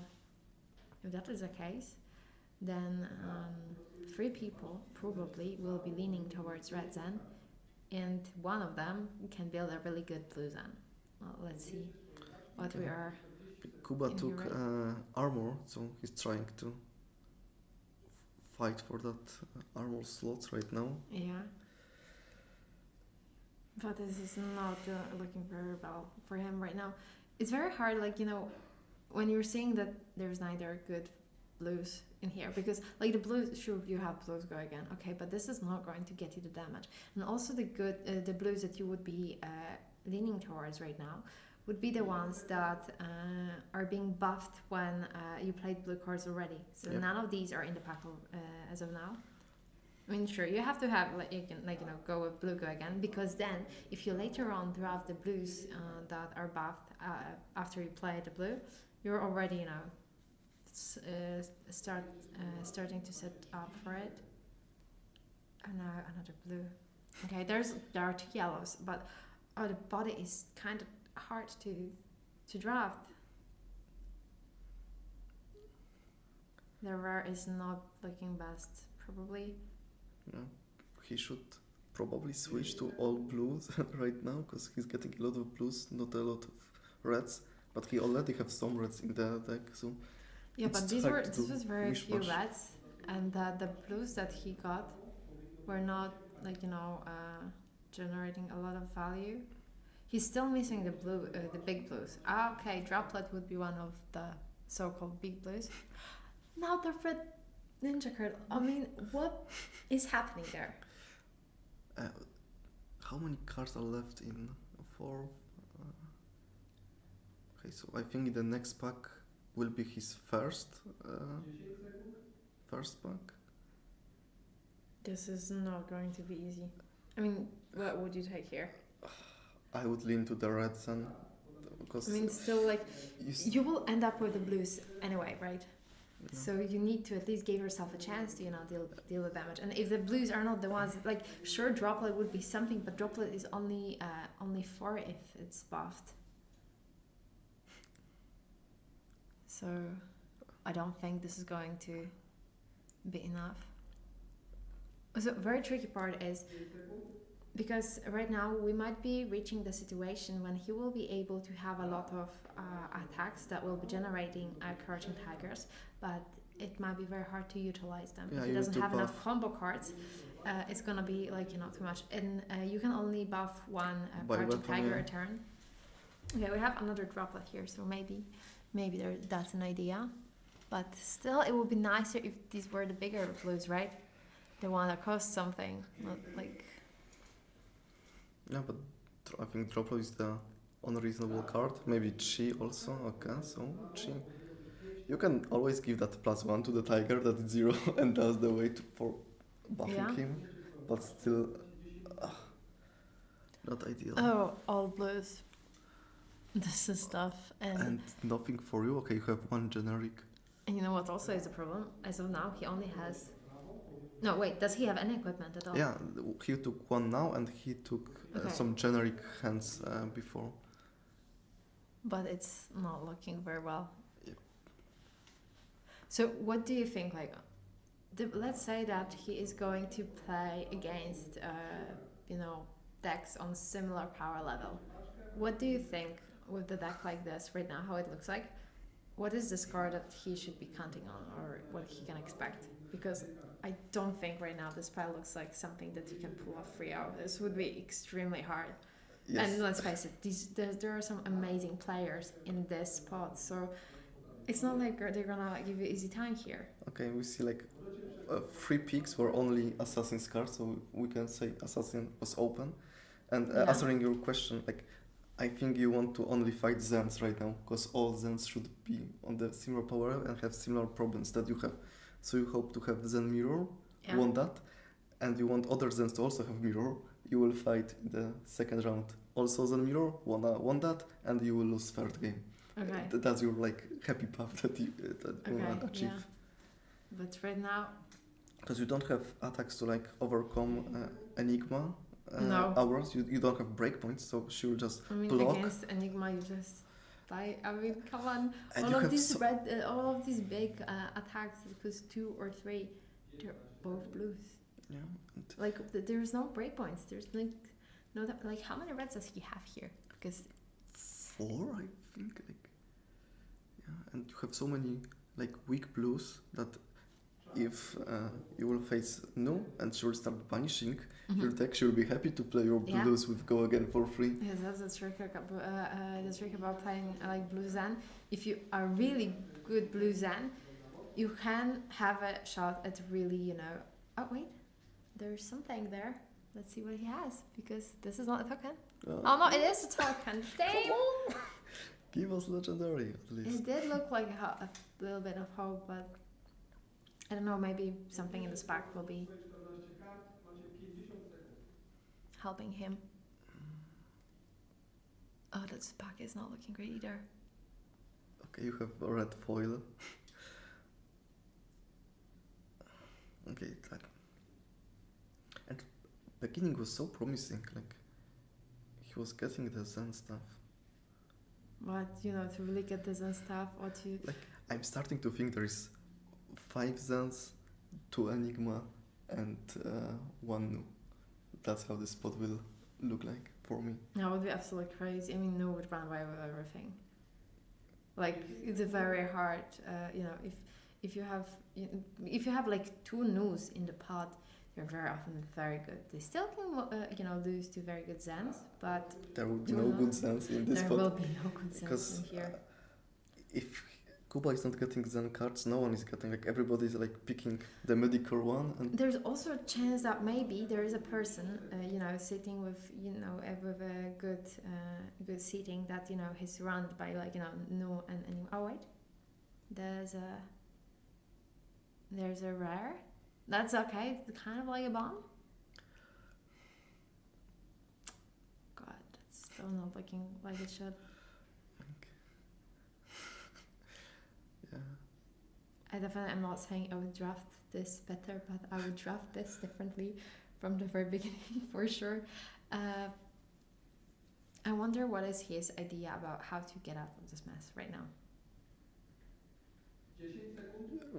You can always hope other people are in the bigger mess. Yeah. Like, and I'm pretty sure Kuba is also doesn't like his deck right now.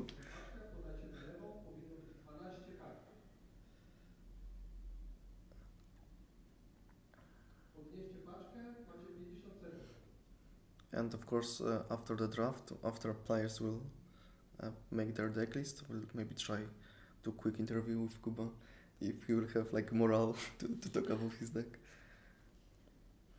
We can definitely ask him, but I generally wouldn't count on it. I mean, if I was at his spot right now, I just wouldn't. Probably, but this looks like it was very hard for him, like, you know, how to draft this, because he did have an idea of how to go with this.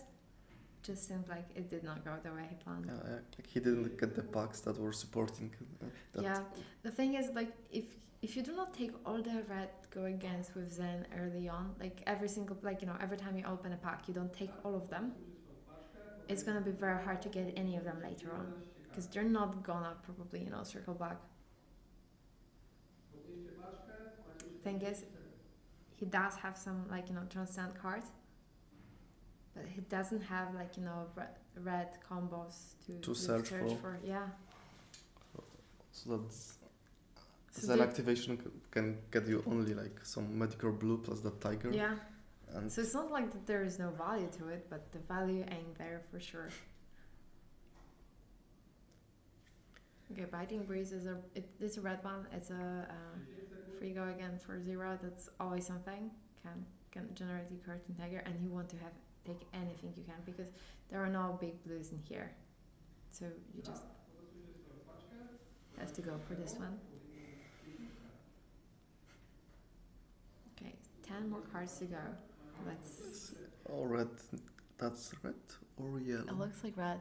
Oh yeah, this should be an easy choice to go for the big attack, because Yeah, big tall attack. you have to, like, you know, do something with your resources. Yeah, just attack with Manipulation weapon. is also not the worst idea, because it's a red one. Or is it a yellow? I think it's yellow. Oh no, it's a yellow. Okay, then if it was a red one, that would be something to think of because you can still like pump your blue little attacks. But Yeah, change if that's blues a to yellow, reds. Yeah. yeah. But if that's a yellow, that's a big no, and you're just taking the big attack. Yeah, do 2-3 small go again attacks and drop the big attack Yeah. at the end. Okay. Okay. Okay, the last packs are starting getting good. Yeah. We have Chakra, we have Tiger Generation, and again big attacks. I think big attack is what he has to go for because Yeah. how else is he going to push in for the damage? Yeah, like I completely agree. Your plan should be like white small attacks. Maybe because of that the aura will pop off Enigma side and then finish to some real damage with Yeah. big But attacks. what he's gonna have to be thinking of is definitely the Zen mirrors and the Zen mirrors. You just need to have any kind of damage that you can, and 6 for 2 resources. This is gonna be fine. Oh, this pack is not looking amazing. We also didn't saw any bastions, so probably No. everybody is picking them immediately when they Yeah. see opening them. But I don't think we even saw the blue ones. That's interesting. Yeah, 0 bastions, like not even a single one. Because even blue are like small bomb in this format. Yeah. And if you're blocking with only this, it's still kind of it is kind of like blue block free, so not bad. Yeah, blocking and attacking, it's red or blue. If you're blocking, it's the same value Yeah. for this card. And for blue, you can like transcend, give go again, and do other stuff. So I prefer blue than yellows, to be honest. Yeah, that totally makes sense. I mean, there is some value in yellows if you like have a lot of news, because the tricky part about about this format is that it's always cool to have more blues than yellows because you want to have more resources. However, all of your blues might not be yours to use at some point, and you just sometimes when you're drafting, you have to keep that in mind that okay, how do I feel about playing this card, but also how do I feel about this card being played against me by Nu, because this is what's gonna probably happen at some point, and especially with a deck that's so heavy on blue. Okay, so at the end we have again 2 generic blues, Yeah. and taking the biggest attack that you can see. Probably hoping for giving it a go again with the Transcend card. Yeah. Yeah, and okay, And a we see yellow. yellow. Assassin's definitely open because we're still Yeah. getting good Assassin's card at the end. Yeah. So it that feels one like- Nu will be like in the heaven. That will be like CC playable deck nearly.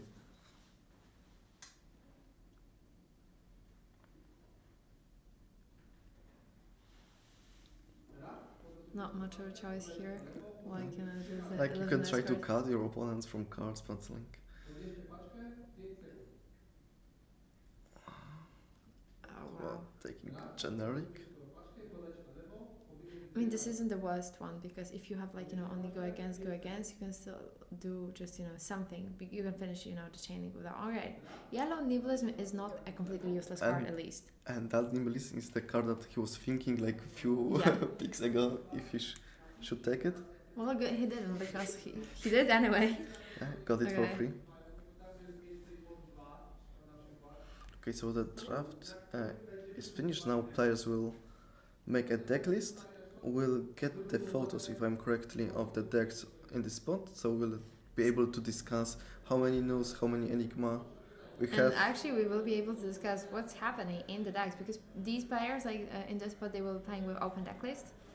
So We will check if there was maybe no Bastion in these packs. yeah, we can see about that also. Yeah. And maybe someone have some crazy deck. Okay, so we'll be right back when we'll get that all information. So see you soon.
So welcome back. We have some treats for you. And we can take a look at the players' deck list, or at least the piles that they're drafted. And some of them are pretty spicy, some of them are very interesting because we honestly have no idea what the players will come up with. One of the pile we call Zenigma because what the player will do with this, luckily not our problem. We'll just register what actually happened after we know what the player will decide.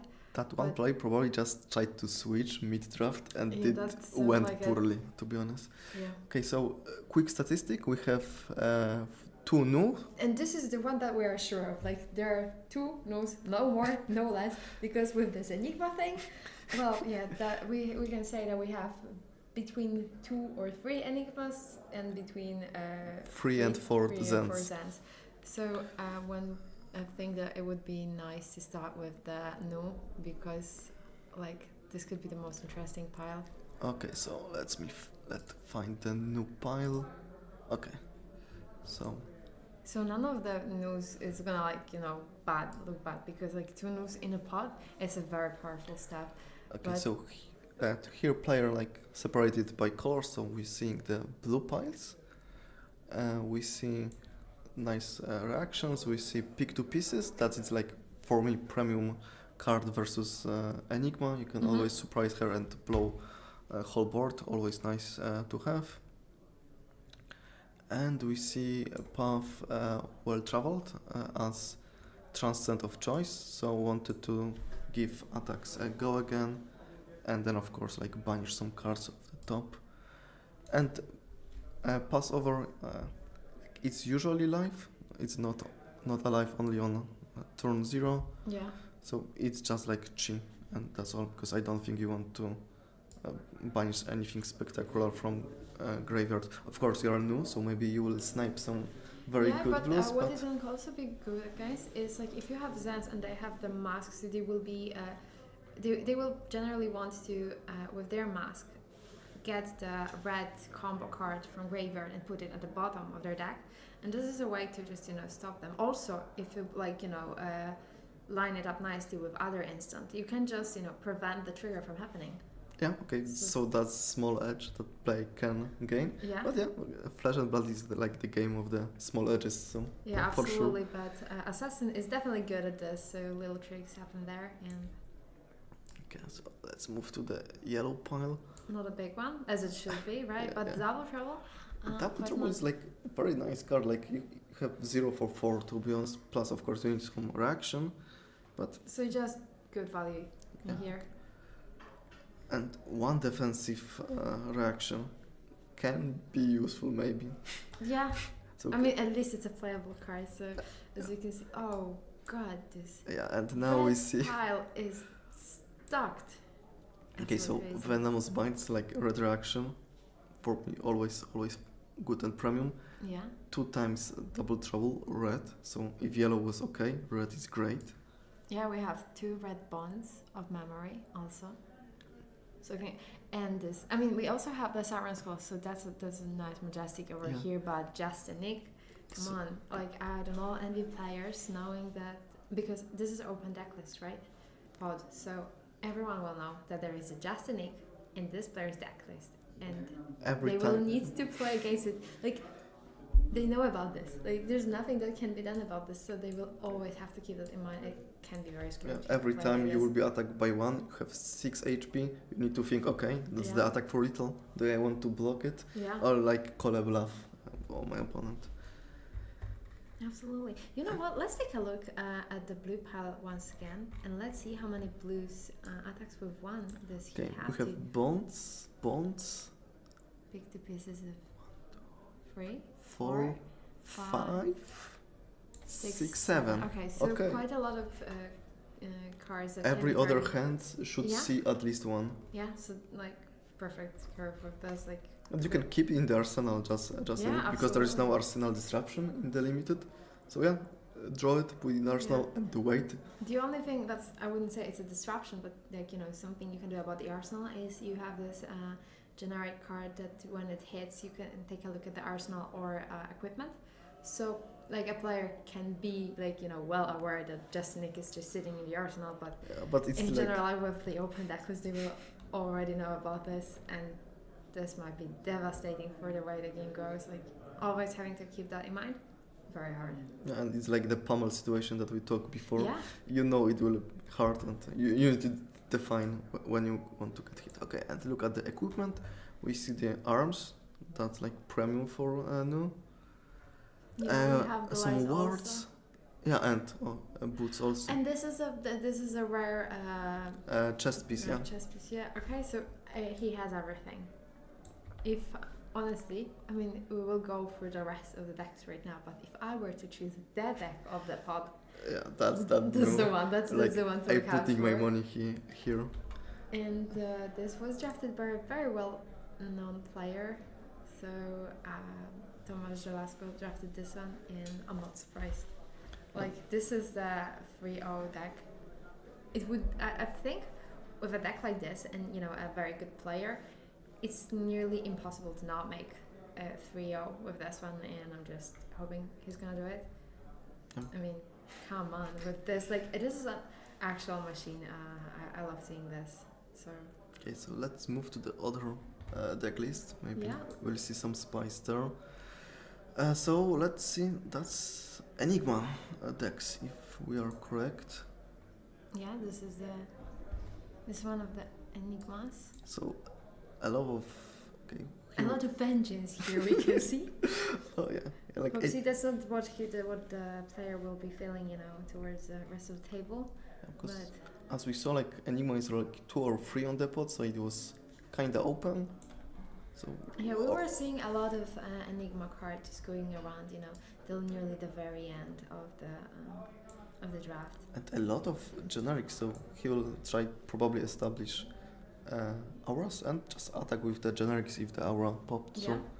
maybe auras will be to like We soak. also see the damage. evasive leap, so we have the defense reaction might come in handy against this amazing news. Oh yeah, like I mean, what else can help you really here? It's gonna be very hard. and look at the transcend Wow, card of this choice. is a lot of them. Probably he will just not play all of them. Like as Yeah, Rising but- Sun is always alive, and we see 3 of them, so Yeah. they are cool. A drop in the ocean, that's the worst one, I think. Transcend card. Yeah. So if you don't want to be very very transcend heavy, that's the one for the cut. And Preserve Tradition should also be always alive, because that's the one that's taking the card from your deck, right? So, but this is the draw and put a card at the bottom. So No, it can and technically just filters your hand. Rising Sun is draw and put at the bottom. Oh wait. Preserve Tradition is like put the card from the graveyard to the bottom of your that deck. one. Oh yeah. Okay. So right. in theory you can fizzle because opponent can just banish it before your card resolve. Yeah, that's true. So if So you that want also you probably, if you are trying to cut on the Transcend, cards, so you just- might just keep yeah, the keep three rising. Sun. they're Yeah. always good. It should normally be just like block one with the Spectra in the worst case scenario. In the good scenario it will just unlock your hand. That's true. So let's see about what else is here. Okay, we have some blue attacks in here. Wash away, Tidal Surge. Another wash away. Okay, so Okay, so here all the good blue attacks went. yeah, We're you were thinking, where are the blues? Where are they? And this is where they went. Okay, so I think this is gonna be kind of tricky, like with having these the good blues against Nose, but honestly, anyone will have a hard time playing against Nose in this spot anyway. So, like, because the thing is that about Enigmas, very often in 8 people pod, there's not enough cards to support 2 Enigmas. Like so they're actually fairly decent. Like 2-1. The two of them would be able to get a 2-1 score. But the thing is that right now with with Nose, these amazing, they're gonna have even a harder time.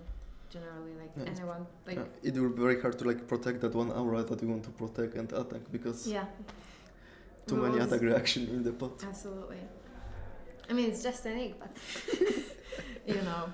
Okay, and classic equipment without the hand, so no premium pieces here, just prevents. So let's move to the next one. Pile. Here we have Enigma again. Yeah. So let's see if we see any differences. So stir the pot. Okay. This is interesting. This was the transcend of choice. However, maybe he was simply cut off from the right Yeah, sound. because he took That- one. Maybe he Yeah. tried to get more, but only get one. And we don't see like blue attacks. Like only blue attack is Tidal Surge, yeah. Tidal Surge. And other than that, we just have hours with words. So little different approach Yeah, than completely. the Enigma before.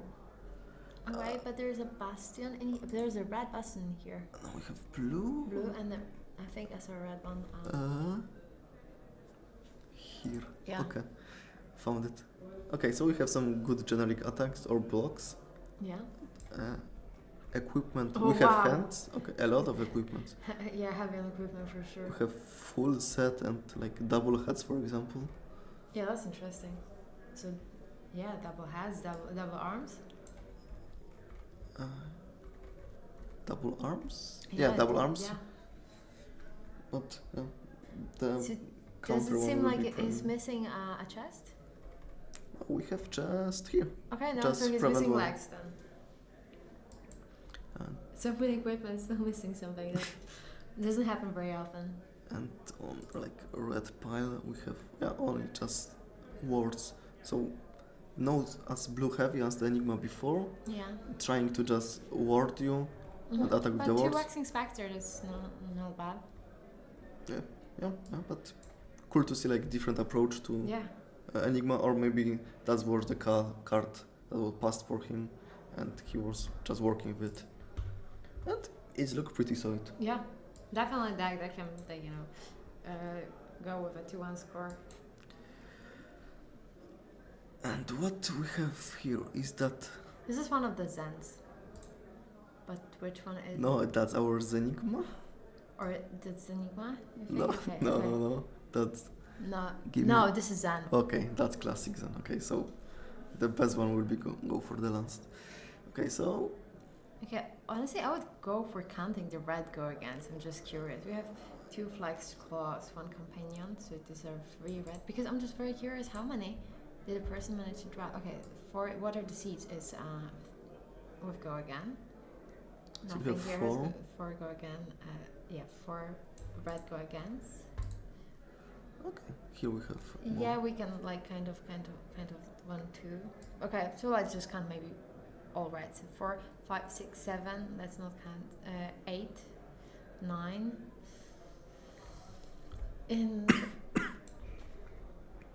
that's gonna be hard for sure. And the thing is that this is There what was looks- too many Zens in this pot, and pot Yeah. wasn't supporting that too many Zens. We are talking that pot is okay with the 4 Zens. Yeah. If you have good packs for 4 Zens and these packs. or at least if the Zens are like leaning towards that idea fairly early on, because if people are just switching somewhere in during the draft, might be very hard and confusing like what's happening, and that's why we have the Zenigma player in this spot. We're actually gonna do the math and check if. I think that's our Zenigma. Oh yeah, let's take a look at this. Okay, so if someone in the chat want to count with us and tell us what this player will be playing. So I would just right now start with counting how many Enigma cards are and how many Zen cards are. Okay, so let's count Enigma, Illusionist card first. Okay. So we have 1, 2. Okay, 2 Enigmas here. A 3 because the Waxing Spectre. Yeah, Vexing Spectral. 3, 4, 4, 5, 6, 6, 7, 8, 9, 10, 11,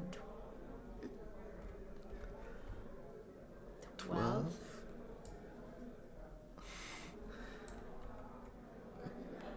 I hope we can say that this is Zen.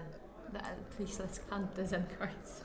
Because with 12 Enigma cards, I'm getting really scared because there are still new cards in here. there's like Mystic that you can play with the Mystic, but Yeah, I'll go for counting the. Okay, so let's go with the. Okay, we have 1 and 2 for Zen.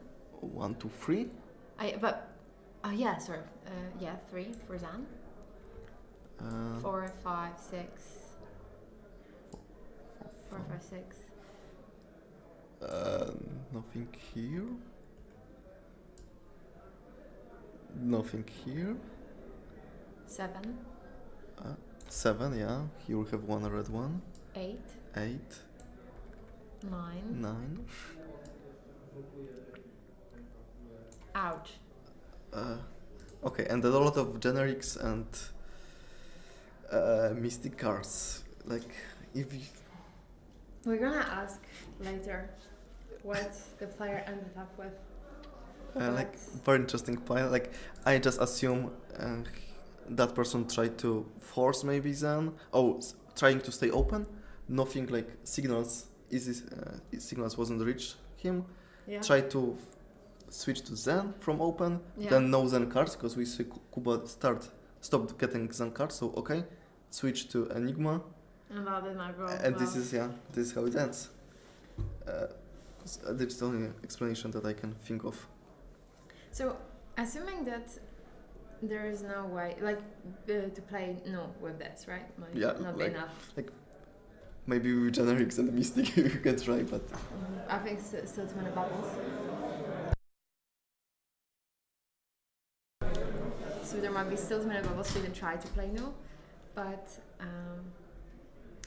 if you were to choose, like, because we are crossing out no, this is not going to happen. So would you go towards Zen or Enigma if you have to work up this pile? Zen. Yeah. Zen is like more basic hero. You have a weapon. Enigma doesn't That's have a it. weapon. This is the thing, right? You have a weapon, which you can pitch to the weapon. You can attack with it. This is at least something. Enigma doesn't have that. If you're not creating the spectral shields, what are you going to do? You have some tiger generation, so we'll attack with the weapon. Tiger generation Yeah. and tiger, and you can maybe think about 7 damage per turn. Mm-hmm. And maybe that's the thing that you want to do with this pile. You have always also some generic. You have some like yellow bastion that you can try to utilize. Some nimble strike and nimblism. Sure, you can try To cast come them. over Yeah. I think maybe let's just lift the spirits a little bit. Maybe the other no. The other, okay, so searching for the last no. Here we have quick Zen, I think. No. Yeah, this is Zen. Let's take a look at this is also Zen? That's yes, Kuban this deck? is Kuba that we were watching him draft. And okay, this is another Okay, so no. here we have color coded, everything cool. So I'm generally curious how many reds he managed to get from the pile, because we were seeing a lot of cards like off class in people piles, right? So I wonder how many reds he managed to draft. Okay. We'll move to the reds in 1 second, but I want to show you there's only one transcend card, only homage. Oh, also the interesting part is that the Orion of the Mystic Tenets, right? So this is the card that draws you 2 cards, or 3 cards if you paid for it with Chi. Interesting what he's going to. Okay, there's With it? second passover, so Okay. I lied to you. Okay, and Okay, third okay. homage. Okay. So it wasn't as much like segregated before. I think there's also one at the bottom. Oh no, it's a drop play. Okay. Okay. So we will have 3 transcend cards. That should be perfectly fine. Yeah. Interesting what he will manage to do. If he will manage actually to, just make this Orion work and actually draw 3 cards over that, that could be crazy, technically. However, what I would be a little bit worried about is the fact that if you're not having these actions, the mystic actions that are giving go again, we're not having, the transcend cards that are giving go again, you're not going to be able to utilize this hand. Even if you have a lot of cards, you're not going to have go again, so it's going to be hard, to make You need it to work. lean to your daggers to give go again. Yeah. But dagger is easy to block out. Okay, and moving to the reds. Oh, there's also a lot of reds. Maybe not as many as in the new before, but still something. Pick 2 pieces and good versus that Enigmas. Okay, maybe there is a lot less reds than I thought before. Yeah, and quite a lot of yellows here. A lot of like venom bites, etc. hisses here, and we see also like blue ones. So a lot of reactions. So, and only one double trouble if I think correctly. So maybe plan is like attack with just one card without go again and just buff it to oblivion with the attack reactions. So, what do you think when you look at this pile? What do you think about, you know, what is the score that the player can do with this? Because, well, this is like, with how it looks like, I'd say it's impossible to make it 3-0 with the 3-0 deck that we Like, already saw. Like if I just only saw that deck Yeah. and no other decks, I would say okay, it looks solid. Maybe if you get good pairings, Yeah. it's possible. But we saw We saw what we saw. we saw That no that was one no. absolutely crazy. So. Like of course if that no that we're looking right now like will be paired with Zenigma or with some weaker Zen, it can go 2-0 and probably we'll see Nu versus Nu in the final. That would be my bet right now. But yeah, it's still like card game. There is some variance here. Maybe that perfect Nu will just have very clunky head. I'm thinking just now because the thing is that this does not look like when he was drafting. He did not seem probably very convinced, like to begin with, that he's going to be drafting. I wonder if the Just Enik was pack one pick one, because if that was a pack one pick one, you are just going very easy, on just sending the signals that you are cutting off, taking taking all the reds, good reds and not passing anything good. Yeah, that like. So sometimes maybe the key for the winning is just have good pack one. Well, yeah, I heard a good pack one pick one can actually help you set out the whole draft, but. And Majestic in this expansion are like extremely strong. Like we have just Nick for the Enigma. We have Miragai that is also very swingy. Yeah, so there are like some actual bombs in Majestic's list, but with the Orihan that we're seeing here, it is a decent card, but it's not gonna be as crazy in the limited format as it could be possibly in Constructed. So. Yeah, I think that this definitely has potential for making 2-1, especially with what we see in that was happening in the pod, and there were some crazy things happening. So let's go for another Zen. Okay, so going back to the last Zen that we missed, because we'll be not showing the Kuba decks because we saw it during drafts. Yeah. So this is Grzegorz Kowalski deck. So. Definitely a good player in here. Let's see what he managed to come up with. Okay, do we see something crazy? So. Well, the aspect of Tiger, the yellow one, I wonder if he's going to be able to utilize it, because the thing is that the blue aspects and red aspects, they're very easy to trigger, but the yellow one is kind of tricky, because to trigger it, you have to have yellow cards, and generally this is not what you want to be doing like ever. Especially in this set, which is like you want to be kind of heavy on blue, and also by default, like you are generally heavy on red. So yellows would be something you are rather trying to not take when you can. But worst case scenario, you can just block. It's just blocking like any normal card. It is block free, so also should be fine. Can also pitch for weapon, not the worst. But the thing is, maybe because we had so many Zens, maybe he actually has enough yellows to trigger it. Okay, so we have some Untamed. Yeah. Not looking yellow heavy, to be honest. Okay, you can look at the equipment. We have Mask and just chess piece. So only 2 equipments here. I know there's one. But that. Or what, is it the head? On the Steam. Yeah, that's Skyhold and Skywody. Sorry, I read it wrongly. So we have a body, head, and head. Okay. If I'm correctly, okay. Okay. Another Nimble Strike. Does he have a Nibblism? I think we saw one. Oh no, we saw one Nimble Strike, yeah? Yeah. Maybe there. Okay, we see the one blue. blue. Blue Nibblism. Oh, 2 blue Nibblism. Okay, honestly. You can work with them. Yeah, you can, definitely. one hero. Okay, there are some yellows, but this is not dagger from a farm incantation is not an attack, so that's not gonna trigger the. Kto na streamie?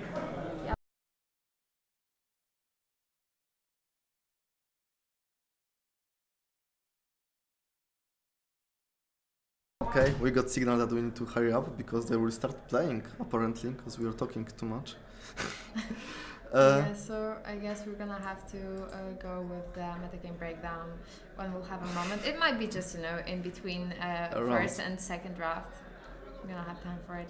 Or maybe between rounds we'll find some 5 minutes to just show you the let's graph. be honest, with when we're going to have the best new in the pod, it shouldn't take long. Like with this deck, I think he can just, you know, smash the opponent in like 10 minutes. So we should definitely have some time to, you know, to talk about the metagame breakdown. But come on, this is looking absolutely fantastic. Okay, so be right back. We are setting the stage, and we'll see during the game. We'll show you the best new.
And we are back for the round 4 of Poland National Championship. We have our new with just a pix index versus a Kuba Zen that we watched in drafted. draft, so we kind of know everything that's there.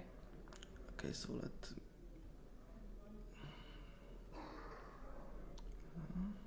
So, I mean, as we were seeing Kuba draft, we can definitely be happy for him that whatever he's going to be facing in the next round is going to be easier than what he's going to be facing right now.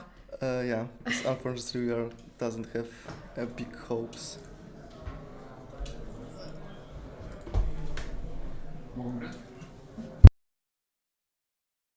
Okay, so The that was players quick. are starting now. They waited for the signal that they can play. And starting with just the dagger on the new side. And we have 40 minutes in the timer, so let us set it up.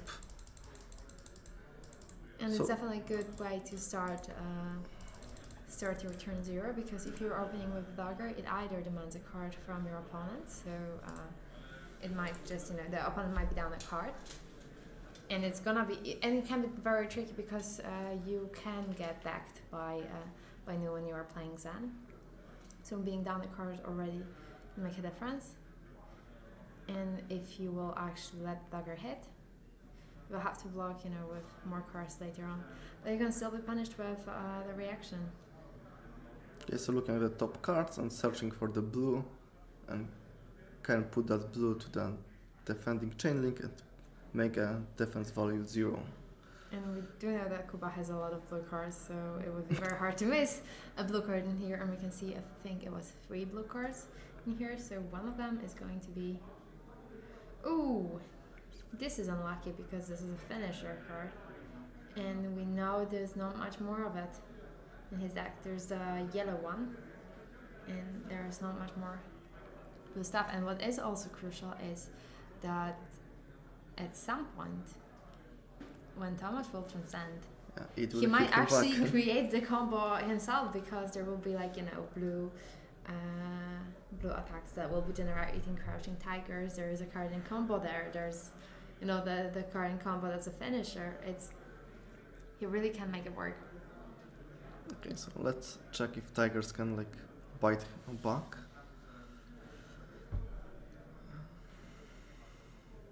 Okay, so starting with good red attack, just 4 to the face.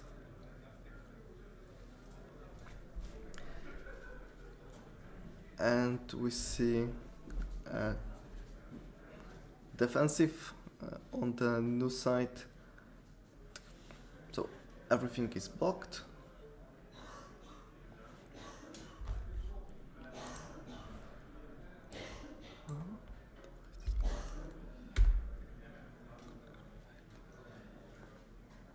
Okay.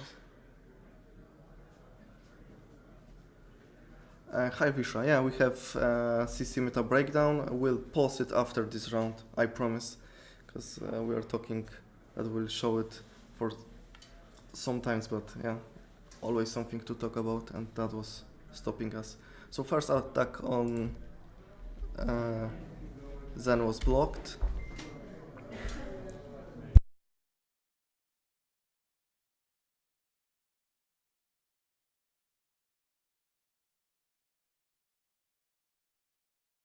Okay, so again we have technical difficulties and our live disappear, but I got promised that it will be fixed soon. So the players will be using application and they will put it.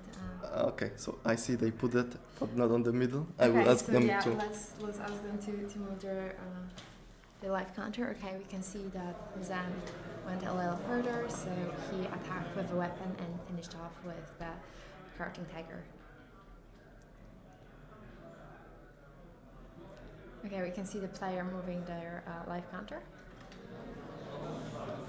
So we are seeing that there's a very little difference in life totals, but honestly, the fact that Nu is still on 17, and we know what is in the deck, it's gonna be absolutely massive. Okay, but that was only one round from Zen's side, Yeah. so probably Nu just took some damage to like bite stronger. And we that again a reaction that will look at the top and try to steal some cards. Do you think that Tomasz might be trying to just deck Zen? Because we know that Zen will not have enough damage to kill her. Not only does he not have the all the equipment, but he just doesn't have the rats to do it. It's gonna be very hard to try to line up the blues in such a way that he can make it work. Do you think Tomasz might consider just wanting to try to get rid of Like it's cards? open decklist, so in theory he can like check. Okay, there will be no most damage turn from Zen's side, so maybe I will just try to bite him and take all the cards from decks, and I will have like defensive value in my deck to just overcome his attacks. And in the late game, I will just like activate Kill him with his Nu deck. and Yeah. kill his with deck, because that's like 3 cards for you. Absolutely. So maybe that's like positive side of the open decklist, that you can have more creative ways to play Yeah. and doing some non-orthodox things.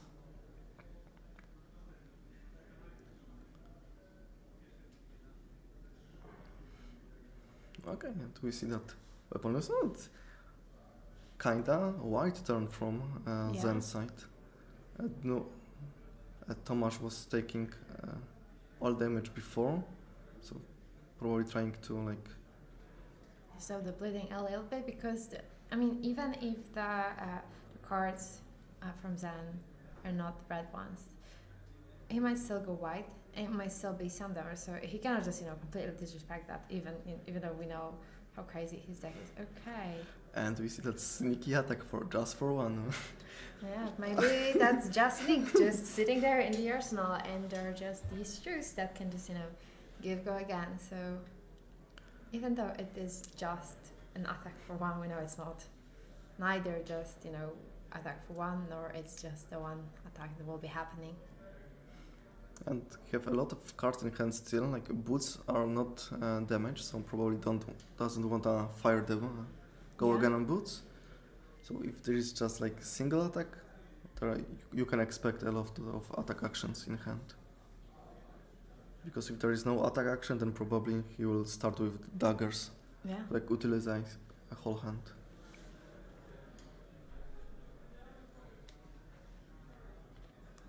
And we can see that Kuba is very much thinking about what to block with. Okay, he has the blunt. We remember it was a blue blunt. Yeah, He that has one his hand. big attack that he have in his Yeah. deck. And okay. Oh, surprise, surprise! It's just a nick. Okay, and we see it used very soon. Yeah. Okay. And but already transcending. Oh wow! So giving go again, banishing 2 cards from the I'm top. not sure if you know what this means, but as it has go again, he might just be able to get Kuba to a very low life total, if not just kill him off with his banish, because the cards that he has there, a lot of them. And I think that they do line up for something really absolutely brutal. Yeah, like that banish pile is Does already he have? Okay, he has. fatty. Wait, it's the one that creates the crouching tiger. Is it a red one or a blue one? I think I it's a think- red one. If that's the red one, it's not gonna do as much. It was a blue one, and he You would can be always snipe a good blue still on the top, activating Yeah. Nu. So I think there's like no point of not activating Nu, yeah? So we see Nu, we see banish. Okay, and this is a combo card, so we're still missing the crouching tiger token generation. So that's a bit harder. Okay, so deciding not to attack with card of his opponent, just attack for 1 more. I mean, in Or this is the red one? Yeah, it's the red one here. Okay, At so this attack point, what he can try to do is try to hope that Kuba will at some point have to block with a card. No, sorry. I'm not sure, because if cards that Kuba plays are going to be put into a graveyard, not gonna be much that Tomasz will be able to do about this, right? He doesn't have Transcend that banishes card from the graveyard. Yeah, but if you are attacking with the stealth card, it's automatically going to the banish Yeah. if you are defending. Oh yeah, right. Okay, so Yes. he's gonna probably want to try to have Kuba block with the blue cards that generate Crouching Tiger, and as long as he gets one or two like these, he's all set up for the kill. And Kuba is still doing some damage. That's like Yeah. 6 damage turn. If Tomasz will take everything, he'll be below Kuba. So Yeah, definitely not like something that you want to try to do. I mean, he still has cards that equipment that he can block with, so there is something. But the thing is that you do not want to drop, to too low life total, because this might be too hard later to overcome, in case Kuba will manage to go wide. Okay, we can see Tomasz pitching for daggers. for the dagger. Okay, so utilizing the hands to the fullest because it will be destroyed. Ooh, and this is gonna be hard because right now. Okay, that's Science Call. You can take blue card from hand, Yeah. put it to the defense. It still have the same defense as normally, but if you will manage to that, you're drawing an extra card. So the blue Untamed is likely gonna be a card that's gonna be put in here to the block. You can always put the instant because you making it 0 if it's instant. Okay, that's So if also you an want- interesting one. But But okay. the thing is that if you would go for instant, there's no way that he could transcend. And if you would none of them, it would be good to leave, right? But the thing is that with the Untamed, if he takes it away right now, and if he wants to give whatever comes next go again, he is left with one less card to block with.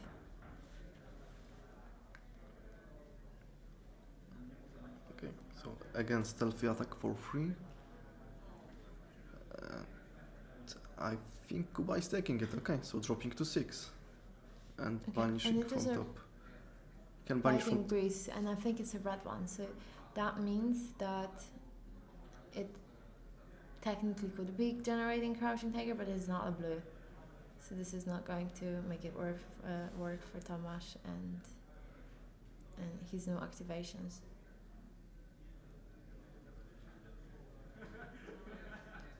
We can see Kuba starting off with the red Untamed. Okay, so he doesn't have a lot of reds, but it's like glued to his hand. He's drawing one Yeah. every turn. And probably So it coming seems with like the weapon later. Yeah. And still have one card in hand plus Arsenal.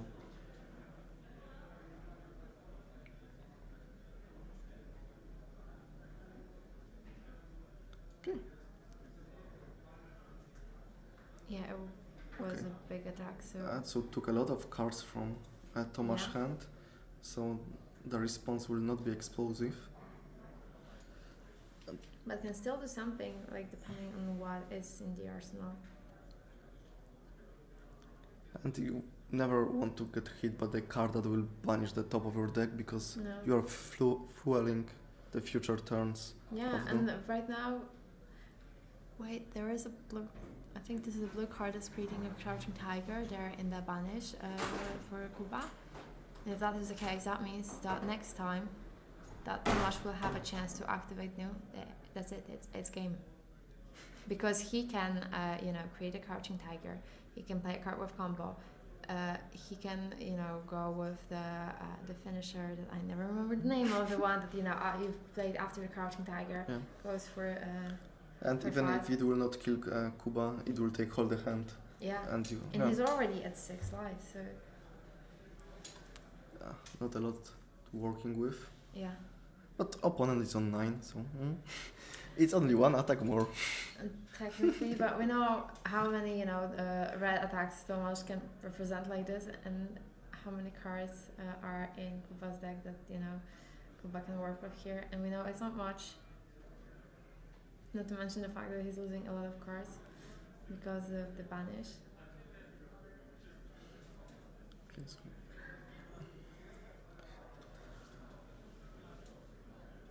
So let's assume that we do know what is gonna happen. So Tomasz will win this game.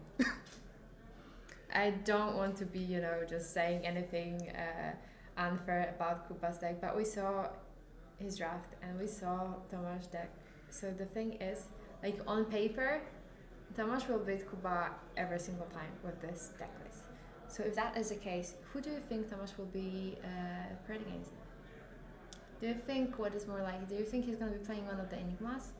I'm pretty sure it will be again Zen, because that's what the math will tell us. There's probably Zen mirror somewhere. Yeah, definitely. It would be funny if Enigmas were facing each other right now. Enigma or Zenigma, that's the question. That is true, yeah. We'll ask the judge, we should know what deck was registered, and you need to pick one of the heroes and check if what Enigma is currently called.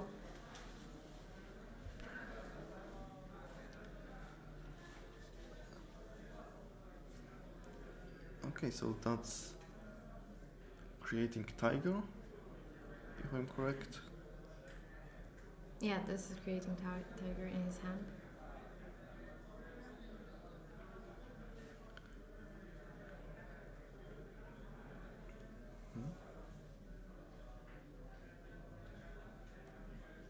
Okay, so we see the boots in action, so we probably want to break them next turn. Yeah. And okay, and the yellow one. So we're having 6 damage represented. And this is not something that you should be just, taking all in unless you are sure that you're killing next turn. That might be the case for Tomasz, but if possible, it's good to play it safe. Yeah, so both players currently safe. at 6 life total. Puts with that one counter on it, so we'll probably see the white turn on new side. Starting with the daggers. So let's see how Kuba responds to that. If he have prevent 1 on boots, because I not remember, that's the good spot to fire it up. Yeah, absolutely. To negate that go again and +1. Of course, if Tomasz has more blues in hand, he can just, follow it up with another dagger. But it's still 1 card from hand to that's true. Go with daggers.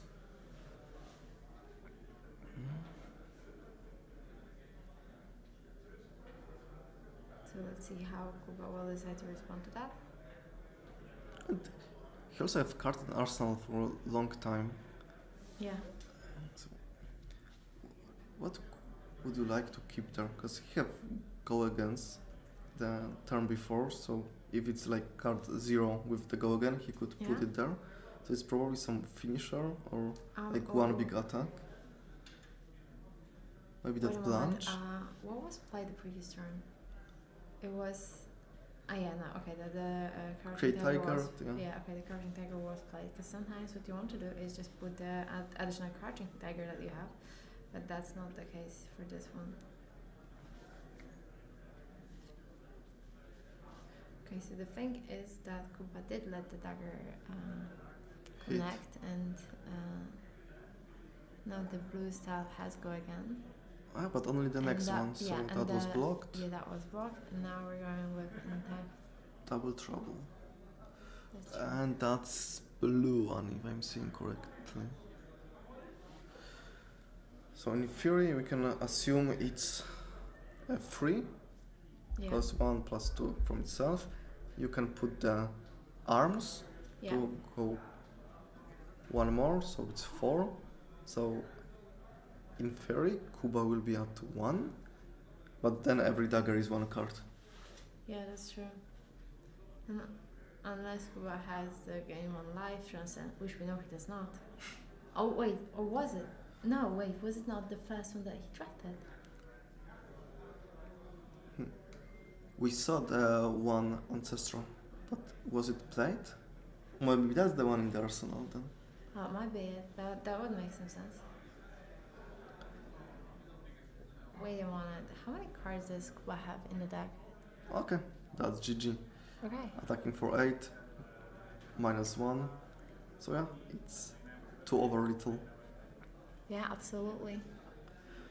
Um, So we will ask Tomasz if he has enough time to, for a quick interview, and in case he does not, we're just gonna go straight to the metagame breakdowns. yeah, so We'll be do here in a quick bit. review, quick interview.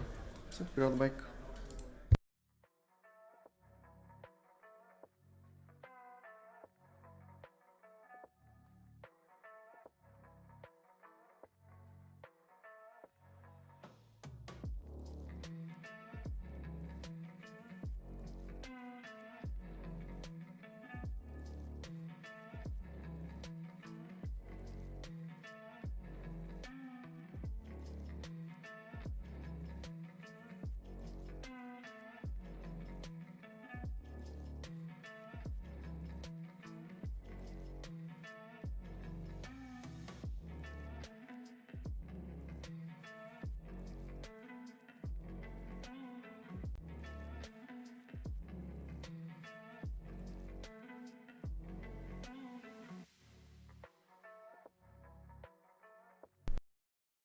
Congratulations on your win. Your deck is absolutely amazing. It's nuts. It's really nuts. It's crazy. You were saying me earlier that the Justinic, it was not your pack 1 pick 1. So No, it was like pack 2 or pack 3 pick 1. So Yeah. I was already locked into new, and that was insane to open. Did you have a plan, like going into this draft, like that you wanted to play a specific hero, or did you just go, you're like, whatever they're gonna give me, I'm just gonna, work with I that? kind of skew towards Nu Yeah. because I'm most comfortable on her. So my first 2 picks were 2 transcend cards: the one that Yeah. banishes an action from the graveyard, and the go again one. Yeah. And then pick 3, I also took the go again one. So I had either the option to go Nu with good transcends, or the option to go like generic Mystic and play just good blue cards. But pick 4, I just got the stilettos, the boots. So I thought, it should be open because I also saw a lot of assassin cards going around. Yeah. So I just locked into Nu in like pick 4 or something like that. Yeah, and you stuck for it, and it was paid off. absolutely. Yeah, it did pay off. I mean, like. The same pack that had the Justinic also had the chest. Yeah. Red pick 2 pieces and like a good blue stealth card. So And it was nearly insane. all of it you got back. Everything I got back from that pack. Crazy. Yeah, that was insane. That is Yeah, true. so like, let's assume we can just quickly fast forward to what's gonna happen. So you're gonna go with 3-0 after the draft. So you're gonna be 6-0 after first 6 rounds. What is your plan for the next draft? Not lose 3 games. Yeah, That's the main That's a plan. good That's the place main to start, plan. yeah? Probably like go a stable 2-1. Probably also skew towards Nu. But if something is open and I will be given the cards for it, I'm down to play anything, to be honest. Yeah, that's probably the best approach. Yeah.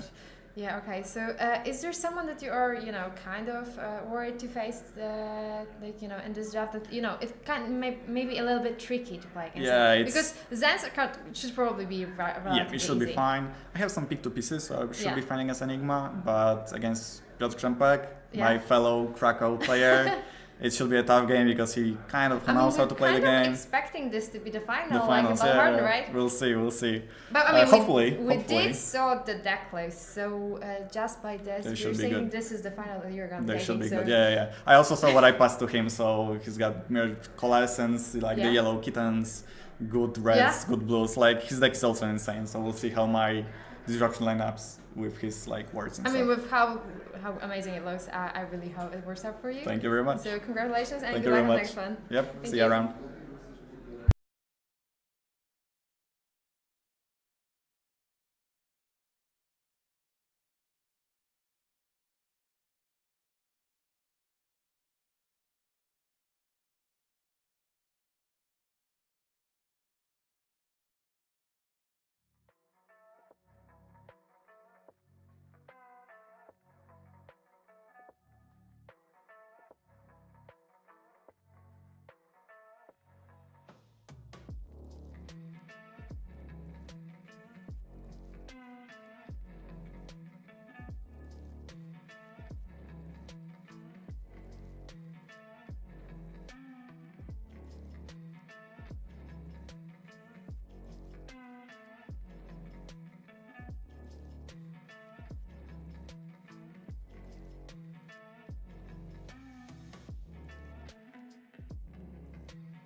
Okay, so here we have our CC meta breakdown that was promised for you all.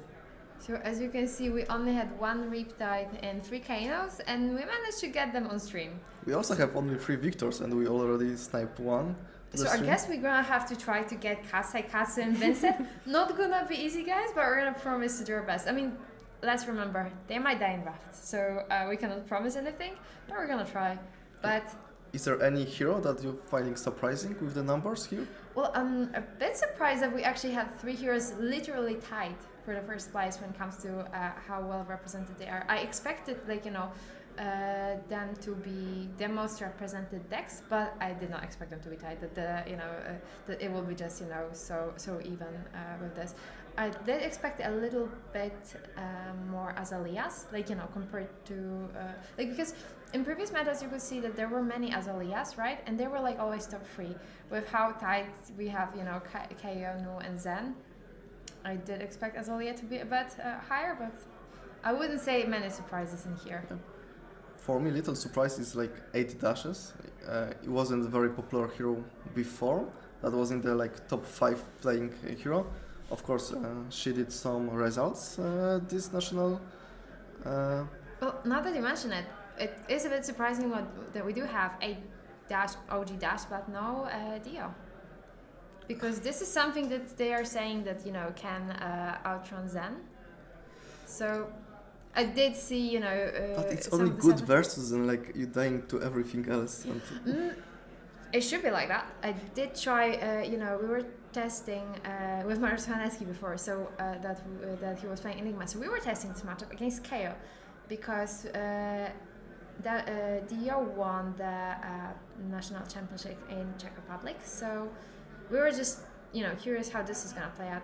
And the thing is that actually, if the bomb grenades are gonna line up well, or even if they're not, it really can, be very hard to play for KO. So that actually can outrace KO.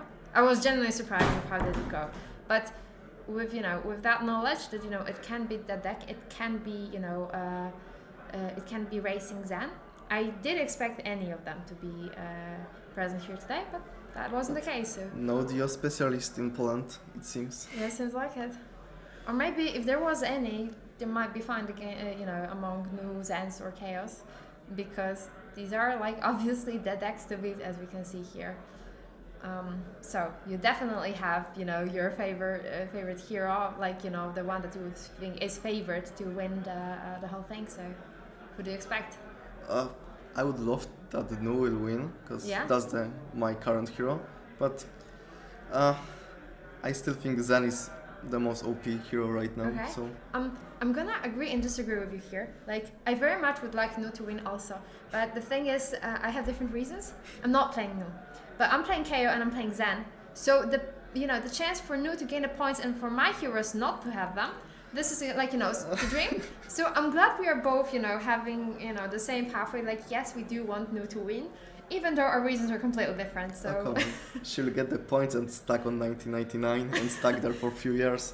I hope not, but we both know that can happen. So okay, so that's all from the meta breakdown. Maybe between future matches we'll get a 3-0 hero, so we'll see. Yeah, we will try good. to have that one, because after that it will be easier to check out how did the players that did 3-0 in draft in CC, how did they manage? What are the results that they made in draft? If the good players are just good players everywhere, or if just specialists will be beating the format. Yeah, because it's a lot easier to be specialist for CC than on draft.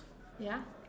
But it's definitely very hard to be, the specialist for both formats. So we'll see. Okay, so we'll leave that screen right now for you if you wanna look at it more. And we'll be back for the second round of draft.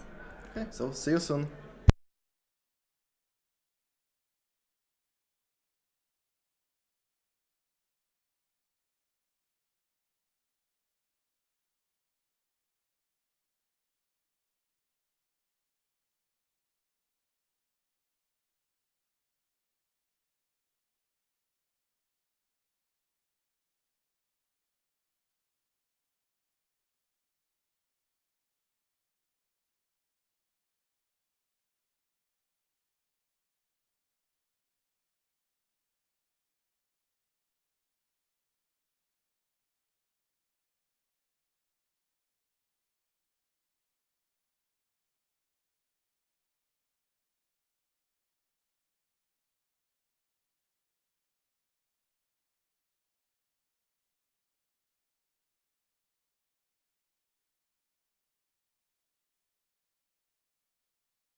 Hi everybody.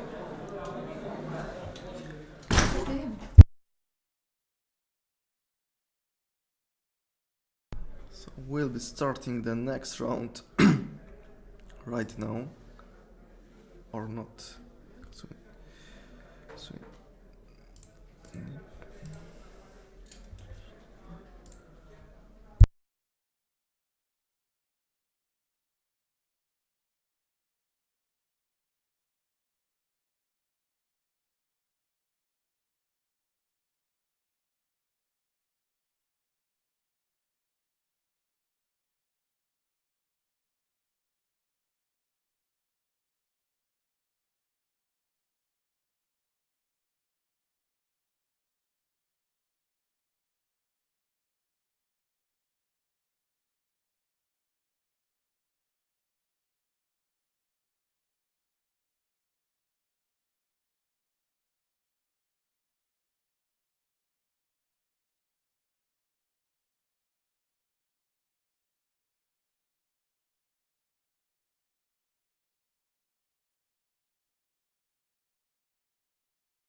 okay, and we are back in the round 5 of National Championship Poland. We have Piotr Krzempek on Enigma versus Antoni Maślanka on Zen. And we can see that all of the players have complete equipment. Piotr's equipment is all cloaked, so we don't know what's there. For Antoni, only one equipment is uncloaked, and this is the mask that gets back the combo cards from graveyard.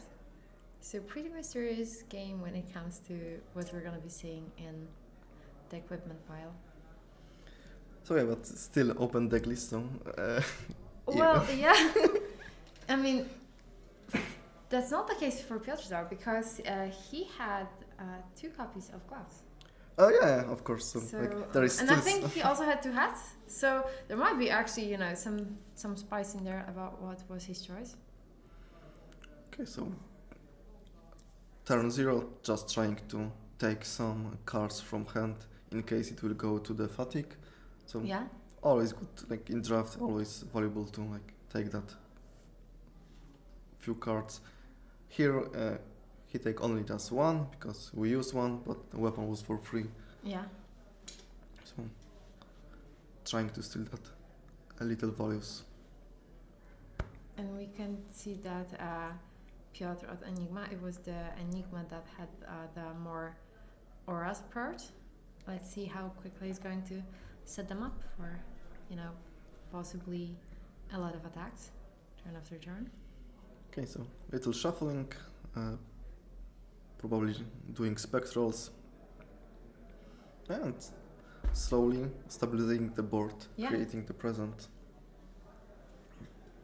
Absolutely, because the thing is that Zen will not be very likely to be blocking a lot. So as soon as Piotr will be able to establish the board, it might be, you know, easier for Enigma to just literally eat Zen alive. It's not very easy to Zen to play against Enigma at all, unless, you know, Zen is very heavy on red. Enigma, you know, gets stacked on non-blocks. That can happen, absolutely, but with the amount of value that Enigma can generate with, you know, many illusionist attacks that he has from the auras, it can be very hard for Zen to overcome. Even though, you know, Zen can go very wide, if it doesn't, you know, go the best, like, you know, the best possible, like for 5 chain links, you know, a lot of value, it might be very hard sometimes to beat Enigma.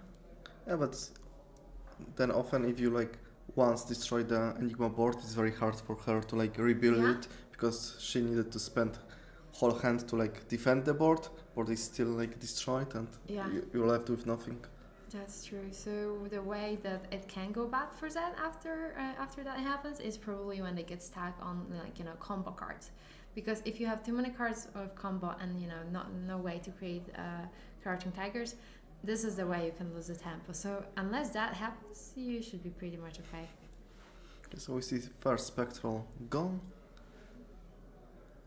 and attack for 5. So Finishing strong with the chain link, okay.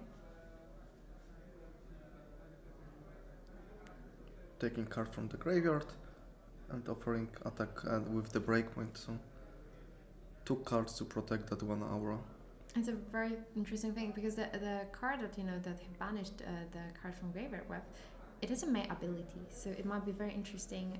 When you're playing this with no, you can actually just get some good cards like from Zen from graveyard and just can fill up the banish and just kind of control the whole thing. But in Zen, if you can just have it as the last attack, just something good to finish chain link, still quite a lot of value.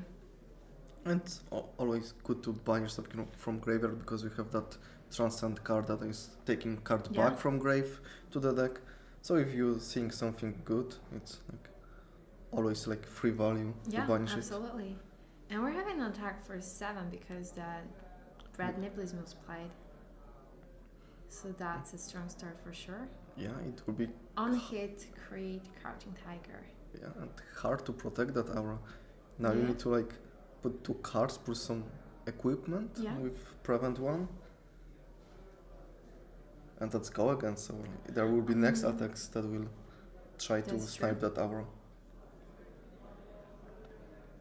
So we can see that there will be probably a block free presented here, and we could see that there's this red defense reaction, so that is block free. We can use the equipment also, so that's probably gonna be what's gonna happen when it comes to the block declaration. Okay, so blocking. Oh, I think that maybe because it seems like this is the whole block. Maybe there will be -1 and transcend option presented here. Oh no, actually it's just gonna lose the aura. That's interesting. We see the Bastion in hand. Maybe he will try to attack with the Bastion. No, okay. So blocking 2 and preventing the next one. Yeah. Oh, and the next one goes for 4. Okay. So that's a bummer. So 1 of that is prevented, and 3 is going to be blocked by Chakra. So all damage prevented. And Piotr is left with 1 card in hand. So Arsenal pass. Yeah. Okay. So Antoni did his mission. He cleared the board. Yeah. Take the hand, and Also, now there is no ward. No changes in the life totals. They are what they were turn cycle before. Yeah, but I think Antoni was the winner of that turn circle because he made what he wanted to do. Yeah? I want to have clipboard, and now every attack that will connect will not disappear in the ward. It will go to your face and take that HP. And Piotr need to think how much damage he want to take and try to re-establish his board. Yeah. Do you at this point do you have your favorite in this particular game?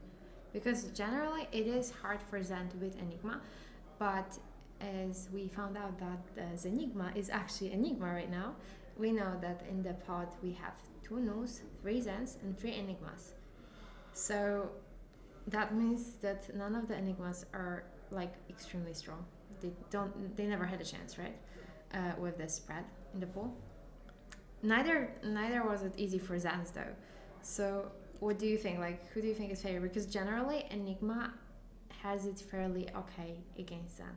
It's not easy for Zen to beat Enigma, but in this case, I'm not convinced. I'm not convinced if Enigma have such easy times versus Zens. To be honest, you need to establish your board, and I saw a lot of Enigma that are on 1 HP and establish the board, and they're immortal at that moment. But if you can kill them before they establish that board, then it's easy peasy. And we see very aggressive Zen right now, and that HP is dropping down, and we see that Piotr is doing transcend in the turn of his opponent to get some cheese, probably to just pitch 1 during opponent turn and 1 on his own. So that will mean that he will have 2 spectral shields that he can attack with. However, for the second one, he will need to have Peach to pay for it. Yeah, but he also played the sun, so he drew one card. So Yeah. so there's chance that it unlocked his hand somehow. But right now, my money is on the Zen in this matchup. Okay. Well, let's say how well you put your money, actually. Okay, so currently Zen is at 20, but we can see that Enigma will start to be swingy, so things might get to be a little interesting right now. Oh, is it wash away? So blue, good blue attack. I think Is so. Is that Vaxing Spectrum on the top right now? Or no, okay, you are correct, not me. That's wash away. Okay, so this is going to be an interesting turn for sure. There's going to be a lot of things happening.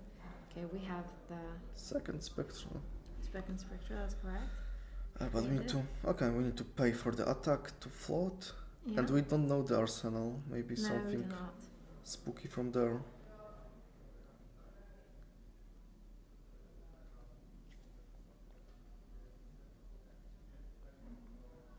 And still no equipment used for either of these players, so... Okay, up till now. Up till now, so We do have, some leaks. now the... wow! That was a nice one.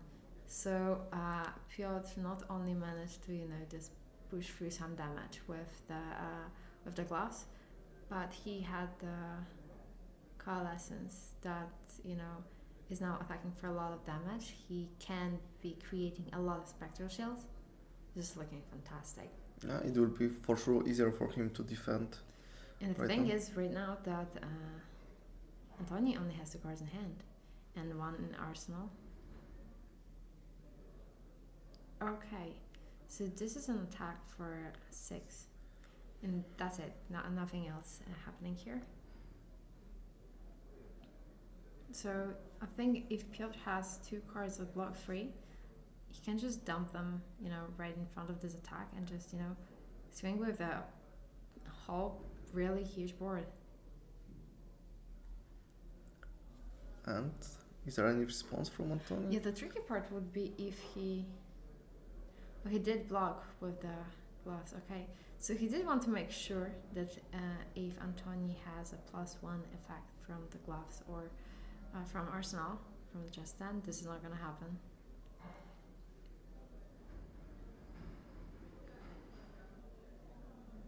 Okay, attacking with the ward. So that right now is the only source of the go against. Okay, and that Zen life is starting to dropping pretty fast. Yeah. So 7 HP already taken and attacking for 1 without go again. Or okay. Already, quite a lot of the difference in life total, just caught up in here, and he can still make few specters. So this is not going to be easy for Antoni right now to catch up on. Yeah, but he blocked with only 1 card, so probably Okay, just to try again Okay. destroy the board. That was not going to do it. It's just 2 + 6, just 8. I think that with the equipment, it might be hard to go through with this and to keep the board. And Piotr always can sacrifice 1 spectral. Yeah, It's not a big deal. If his he hand definitely needs some, but I think he could leave with a little more or less of them. So okay.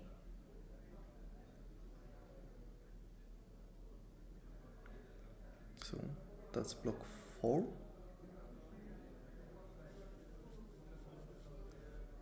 Okay. Okay, it was pumped up to 7.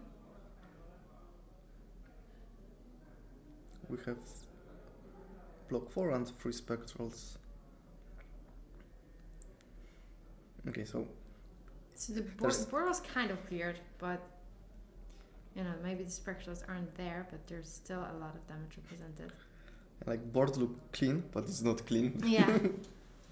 Yeah, it's easier to see things here, but it is not a clean board. There's still, you know, a lot of damage happening here.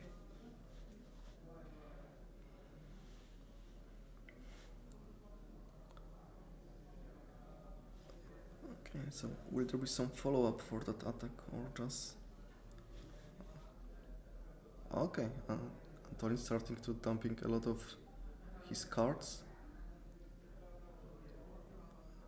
Okay, Piotr is attacking with the Spectral Shield. And And- Waxing Spectre. On instant at the end. Okay, so That's a lot of ward. So should be able to, you know, keep some of it alive. Okay, he drew Chi. So this is a good and bad thing at the same time, because it's good that he will be able, you know, to create that Spectral Shield, but on the other hand, it's not blocking, and it might be the turn when Piotr But might is- need to but he's block. also Bastion in his hand, so Yeah. like very good blocking cards if there will be like small attacks. Yeah. Like it's perfect like to cover a weapon of the opponent. Yeah, however, if there would be a turn like the previous one where he just, you know, went for attack for 2 and then... Now, if he would be first blocking with the weapon with Bastion, for example, right, then that's fine because 1 damage would be prevented, but, you know, if he would want to keep, you know, the Bastion for later, if there would be a turn like the previous one, so the weapon and attacks for 6, the value would be lost there. Okay. Piotr is definitely a very experienced player with a lot of titles to his name. I mean, he won the Balahard Bydgoszcz. He was also in the winning team with Mateusz Sas in Balahard and Athens. So, and these are, I would say, like just, you know, very few of his achievements. Yeah, a lot of like very good players in Krakow in Yeah. Poland. Yeah, so one of them we had a chance to interview, so Tomasz Żelazko was already here, so we can see that Krakow is still a powerhouse, and they're just, you know, when they're showing up, they are showing up on stream, and this is not, you know, just some kind of mistake or something. They are showing up here for a reason. They are just, you know, getting the results. Very often you're getting stuff done. And there are also players that like travel international for Yeah. the big tournaments. So like, I'm sure like Piotr doesn't have any he's not. Oh, sorry, I lost the word. He's not stressed out because he's on the feature stream. Oh That's no, what I he's decided. used to it. Yeah. Did not feel like being the one to be, you know, followed by with a camera when it came to drafting, but he's not new to, you know, to being on camera. And with what I'm seeing right now, I'd say he's not new to winning on camera. Yeah, I will need to eat my words because right now Zen is Well, losing. yeah, that's a But Zen is keeping his whole hand right now, so yeah. probably maybe. he's trying to like do pivotal turn. Was keeping his whole hand. Was keeping, yeah. But still, like have He 3 has- cards plus that arsenal that is Yes, that's true. there for like few turns right now. There is a chance for a comeback, but it's gonna be demanding for sure.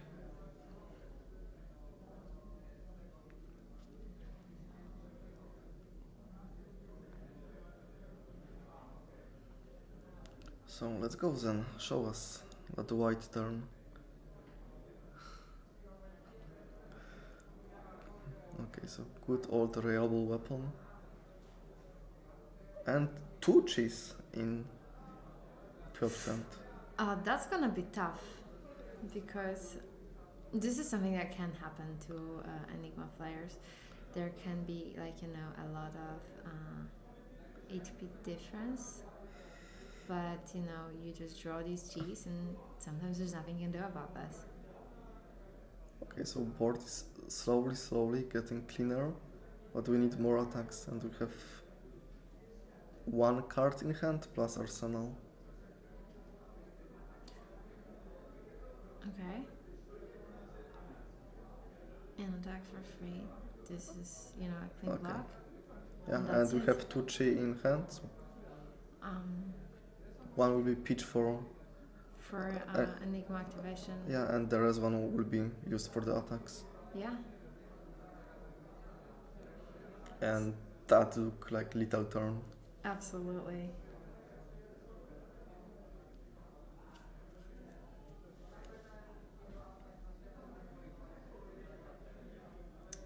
Ouch, this is a lot.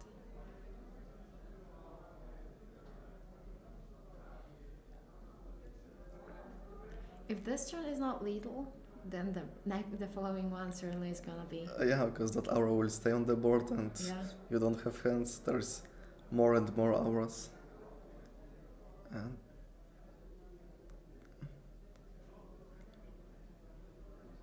okay, keeping one card hand.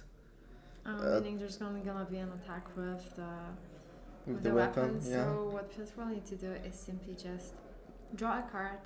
One of them has to block, and then he just puts it to block. Yeah, and that's it. Yep. I mean, he still needs to, play the game till the end. This is gonna last 15 more seconds probably, and that's it.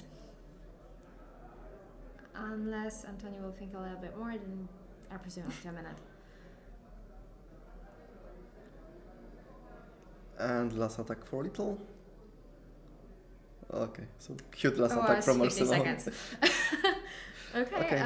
So as we predicted already, the final is gonna likely be Piotr Krzempek versus Tomasz Żelazko. So what we can say is this is what we had on stream in this year already at Valhart and Bydgoszcz, but this time I'd say that Tomasz Żelazko is highly favored.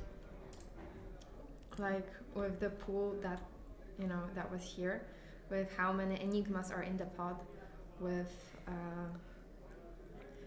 what we saw in Tomasz's deck, I would not expect anything else. I will be genuinely surprised if this is what happens. If Tomasz would lose the game, but let's wait a little bit more. We can see that there will be a little bit of extension when it comes to time because players had deck checks. Yeah, but maybe they will just finish before the time. Yeah, that's absolutely true because let's face it, this format is very quick, very intense. Games can last 5 minutes, and it's not something that you are not to expect. Zen mirrors will take 10 minutes. If you have good Zen and average Enigma, it can be 10 minutes tops. Sometimes if the games are not going to time, you don't have let's say blue Zen, heavy blue Zens can go very long. Sometimes no mirrors can go very long, but most of the games I would say are very intense, very quick, and it's not heavy hitters or light rides where the game were very grindy and you were heavy facing. hitters could still be just done fairly early, we could have quick games, right? But the thing is that in heavy hitters we did not have the limitation of how many cards you can have in the deck, so you needed to have at least 30 cards in the deck, and right now it's exactly 30. That changes a lot when it comes to the game, when it comes to drafting, because the thing is that you right now have a little more breathing room when you're drafting. You are not thinking about, okay, I need to have as many cards as possible because this might just be how I'm gonna win with my opponent, because I'm just gonna deck them because I'm gonna have more cards, and that's it. Right now I think it was a very positive change that we're gonna fatigue is not the primary plan of many of decks. You should be winning with damage and not just just play the game, not see the cards. Okay, I will try to fetch Piotr for a quick interview. Okay. So be right back.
so we have Piotr here in the interview. So congratulations. Thank you very much. It was a good one. Honestly, we were having like, a little bit of a discussion about who is going to win this one, because Zen was, he didn't manage to clear a board for some time.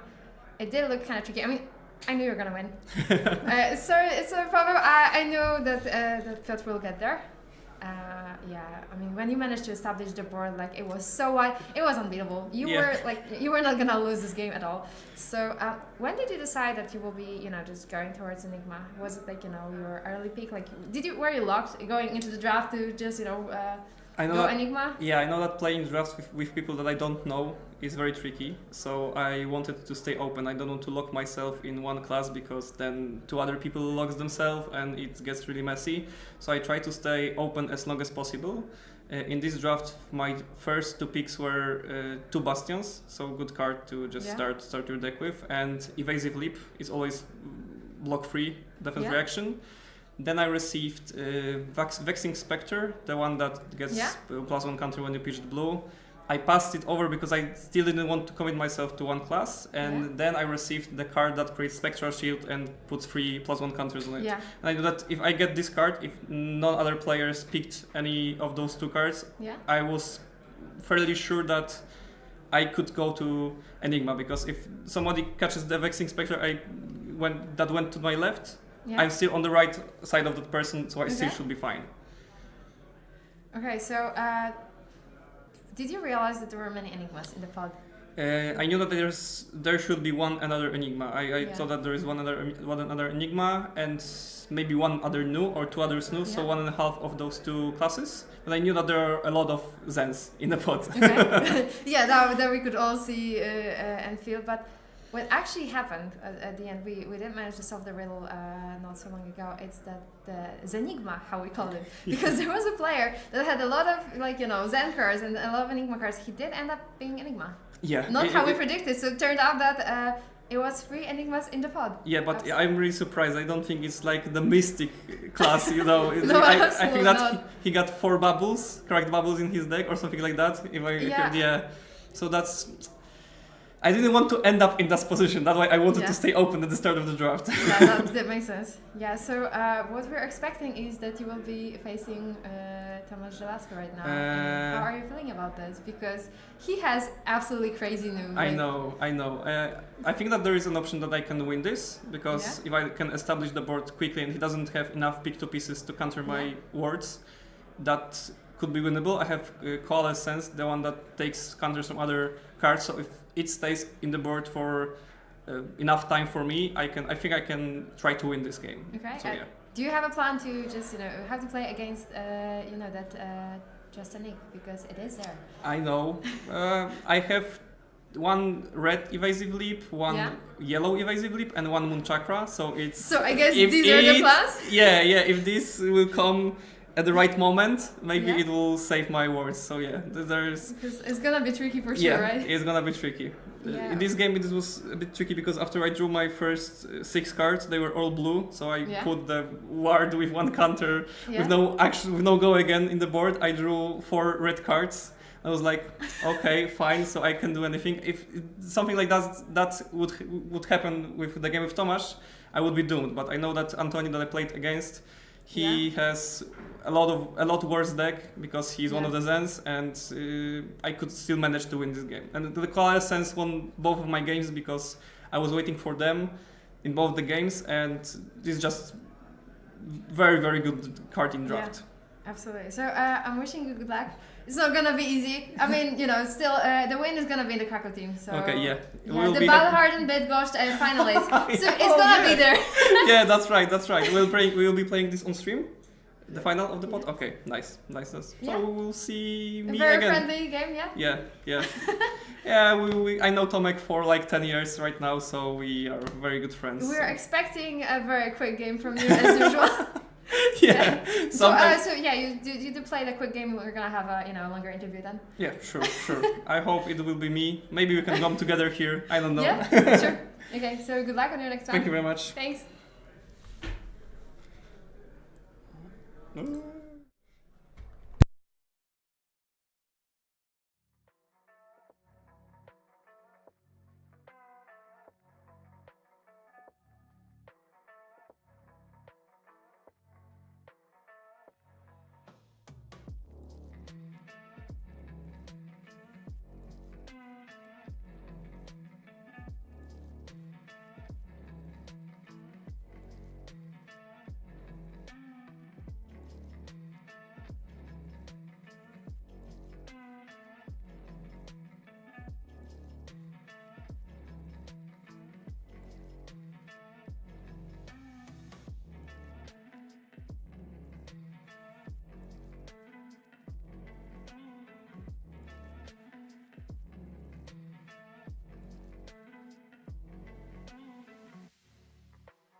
So, welcome back on round 6, National Championship in Poland.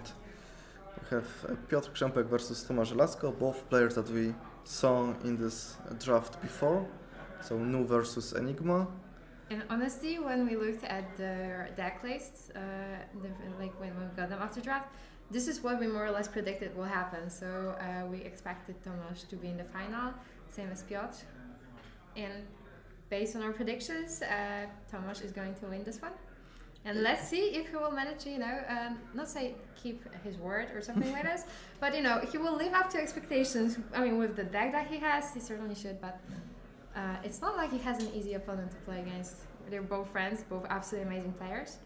And Piotr said that he is seeing the way to win this matchup. He just need to not have like shitty hands. He need to draw the good and it will be possible. Okay, first dagger hit. So we have blue attack with go again now.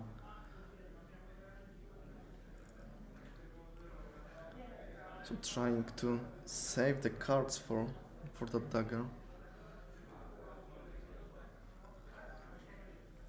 Yeah. To go again, block with action and attack for free.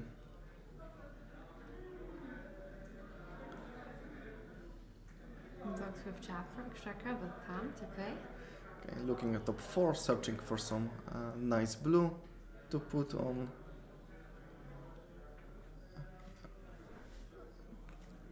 Defense. Yeah, but like so one of the things he was saying that when he was thinking about how is he going to fight the Jastanik was the chakra and was the evasive flip, and we see this gone. the chakra is not working for Jastanik is working. Yeah. It's not working for pick up pieces. No, for Jastanik, it's working, right? Yeah, for Jastanik it's working. Not for pick the pieces because that one is like forbidding you to prevent things. And one is gone, so. So let's see if he's going to have enough, of ways to block like Jastanik. Or maybe the game will be closed out before, Tomasz will draw this. No, just kidding. This is not gonna happen. This is how this, good Zen could, get there. But with Enigma, this game tends to be kind of longer. So I would not expect this one to be, done very quickly. So Tomasz was thinking a lot about what card to put on the defense. And this is an interesting choice because you can just, take the blue to get the max value technically.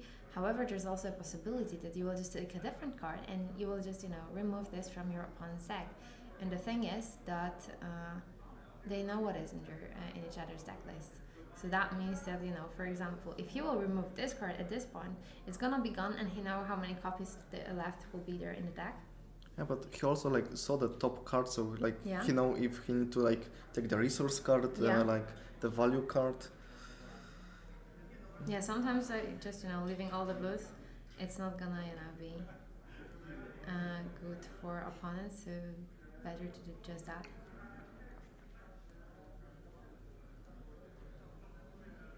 So currently no big swings in the life totals, but this will soon probably start to change a little bit. 5 is a reasonable number to attack Yeah, with. definitely.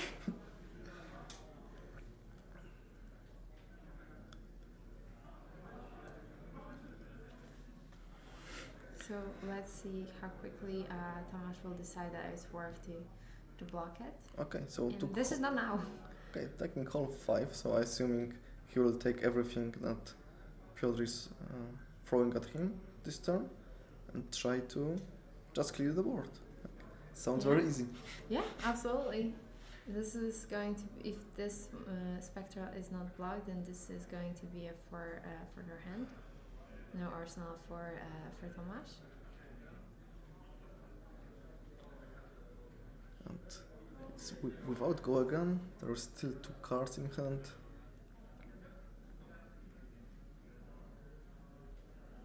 Okay. Blocking the boots, so the already hashtag setting free up. blocks. Yeah. So already planning that go again is going to be more likely to happen than +1 from the glass. Okay, so let's see that big turn. Starting with dagger. No, it's definitely a good choice, to try to get the max value, because obviously the shoes can be used and this amazing value that you can get with the go again. However, if you can just get the dagger to connect. Yeah, but you have ward, so even if the dagger will connect, it's technically not connecting.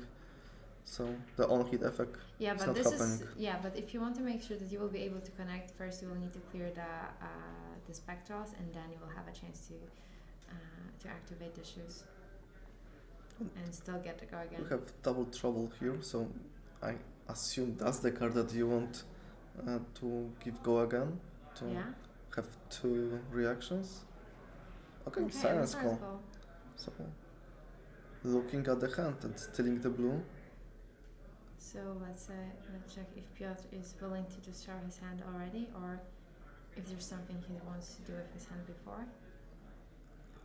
Not much action that he can do really. So Yeah, okay, so showing the hand, and if there is a blue and Tomasz will draw card, and he can still use the boots in the reaction step.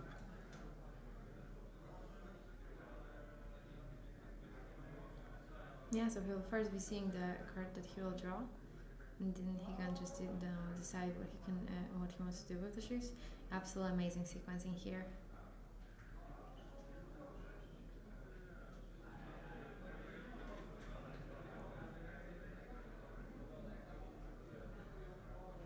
Okay, but I think that's 2 blues and 1 red, yeah? So only 2 cards that you can choose from.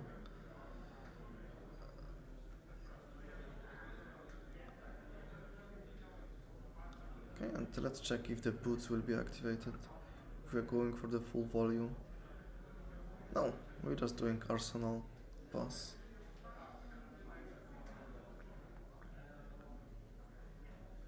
So the shoes will be there for later, but Arsenal nicely set up. Let's see if maybe this is going to be the turn when he's going to just want to have a 5-card hand. Not a lot of action presented from Piotr, so Tomasz probably can take some damage. Okay, so again free block on hands. So maybe this is going to be the turn. Like, both equipment prepared, like, a 5-card hand basically. You can even say 7 with the tokens from the boots. Yeah.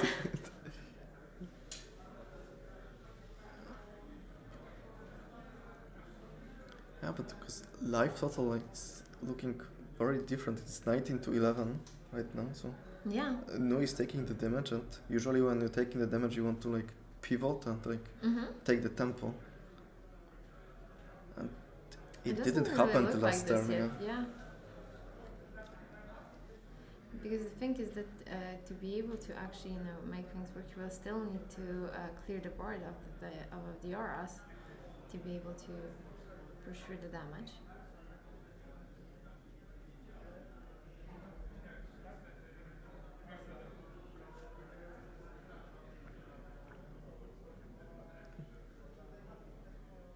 Okay, so just casual attack for free. I see 2 transcend card in Piotr's hand, so 2 cards already is non-blocking. Because I think still the pot and sun is there. Also, Enigma is only once per turn activation, so you cannot adapt too much in here. Okay, so go again for the attack. The board is now clear. And let's see what will happen after this, because right now with the clear board it might take on to a different turn. And that was clearing for free because the ward didn't activate there. Yeah. Attack for 1. It can be yeah, it can be literally anything. This is the sneakiest thing that can happen. And but the thing is, it does not have go again, and it will not get go again, likely. You Unless have there's blue a... his in a pitch, so if you have second his, then it will activate, and you can give it go again. But okay, so we'll pass over, banish something, Yeah? transcend, and activate new, banish bastion if I'm correct. Okay, Yeah. very nice hit. So this is the blue bastion, so I think it means that Piotr only has now one more, and that would be red bastion. They're in the deck. Okay, and now that life difference looking diff than before, because Yeah. only. Okay, so that was free. Oh shit! Okay, that's, so that's that tough. that Yeah, two very hard cards to- were glued to themselves when they were shuffled. So double shuffle and draw put to the bottom. Yeah, I wonder what the judges say about this. If you have to, shuffle twice, do you have to take some additional time to just make it seem like legit, or just one shuffle feel just enough? Good opponent helping with setting the chi in the Yeah. correct way. Okay, so now probably you want to put one of the chi at the bottom to have more real cards in hand. Yeah, absolutely. That's what we can do with the free chis. Oh, that's a problem because you cannot utilize it really because there are no targets for it, and you need to be able to remove some of them in your hand, because if you're gonna keep them in your hand, what are you gonna block with the next turn? But also if you're pitching them, putting one at the bottom, pitching Yeah. and pitching chi, there will be a turn when you get free chi again in the hand, and the Nu will just have free real estate, attack Yeah, all she would want. very hard to how to make this work. And you already wasted your shuffling effects, so you Yeah. will not be able to shuffle That's that true. glue chi. Yeah, and utilizing chi as much as possible. But there will be in fact glue. But maybe Yeah. we will not see the second cycle, and that will that's not be a problem. possibility.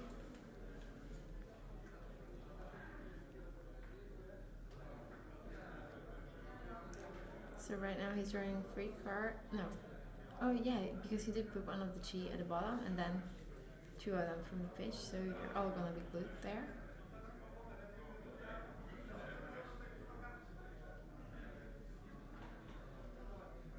Mm.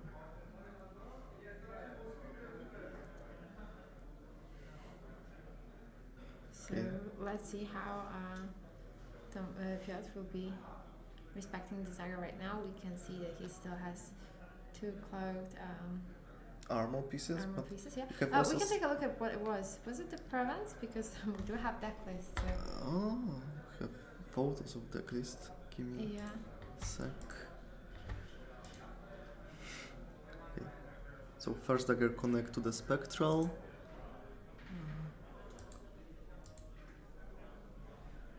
Now reaction is being played, and again, Tomasz is taking a look at the top four cards of the deck.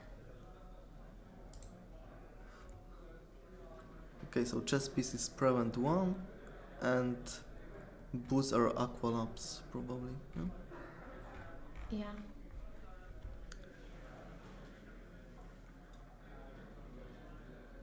So there is a way to prevent one of the daggers without losing the spectral shield.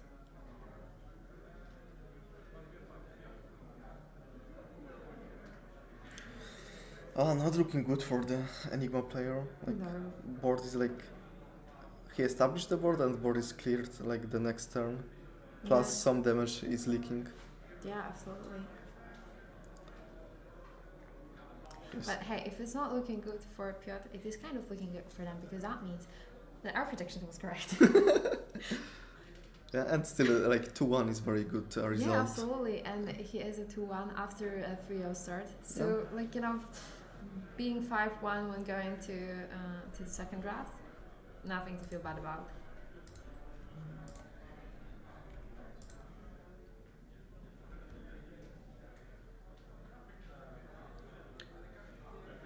Okay, there's a big counters like swing, we see the spectral shield generator on board, and we saw how that card won the last game.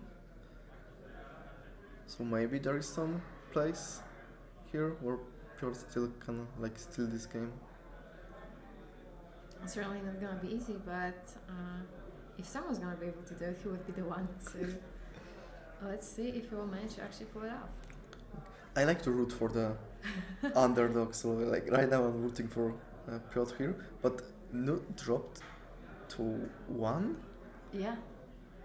Okay, so spectral for little, prevent 1, cool. Okay, so Tomasz is pretty sure he will win Yeah. next turn. Okay. Yeah, he did have the chest. So he knew that there will be no +1 coming at him, so he could flip the chest. So if he could flip the chest, that means, you know, he still has like additional armor. Still, but you have board on opponent's side. Yeah, it is. But it's Maybe it is just a nick in the arsenal. We still need to remember about that one. We did not see it yet. okay. We see double go again from So it will go Transcend. very far for sure. And we saw the Bastion in the Banish, so there's at least one big attack that he can utilize from Enigma Yeah. Banish zone.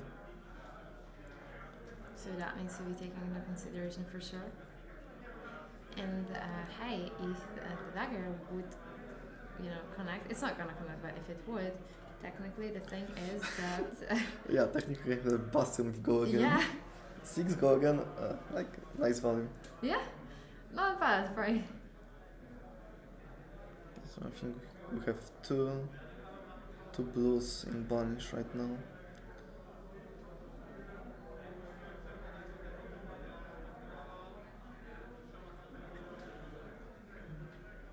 Okay, so big decision happening here, that's for sure.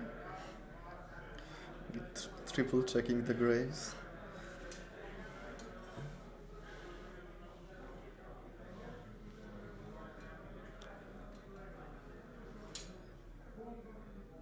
Okay, and the next attack for 3. So we still have that gloves on the board, so Yeah. in theory can like you can pump it to 4. But it's better to keep that to +1 for little. Yeah, absolutely.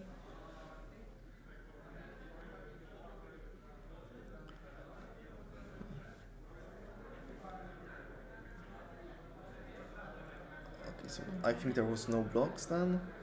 Giving Yeah. go again. We have to floating. Going for 6. Yeah, that's quite some. Well, being at 1, this feels crazy. Because that 6 still not killing No. Piotr. And the thing Okay, is, it will clear the board for sure, but he will have cards in hand. yeah. And these cards in hand will mean like the spectral shield, and these will be something, you know, that will need to be blocked. Yeah, but now he will be able to attack with Bastion because that attack was Yeah. with the go again. So okay, there will be attack. Okay, it will not be for little still. But dropping to 2 is also like not cool. Because that will. Okay, yeah, but with the, you know, going up to 2, it does, you know, leave you a little bit breathing room. Okay, I think now is the point to use the chest to like Yeah. negate the +1 and go again on the Bastion. So you're preventing like 2 essentially. Yeah. And now Piotr need to check his hand and check if he have the game in the next turn.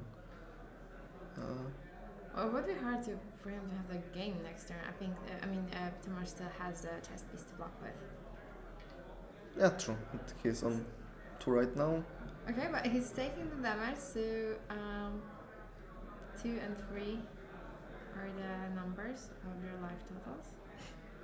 So it's gonna be this turn or the following one. I think. Okay. So we have good aura with the counter token, so it will 4 go again. Nice start. Yeah, absolutely. Because this will demand card. Yeah, so dropping to 1 again. Yeah.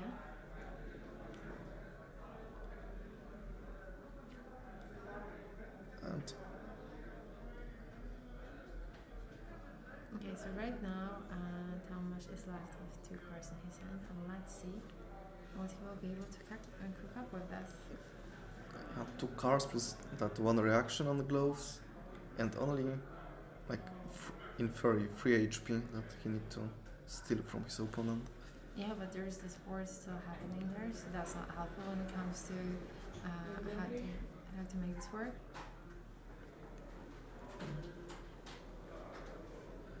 And is that attack for 1? And we still didn't see just a nick. Oh, this is tricky. Yeah, because we are like kinda far in the deck, so Yeah.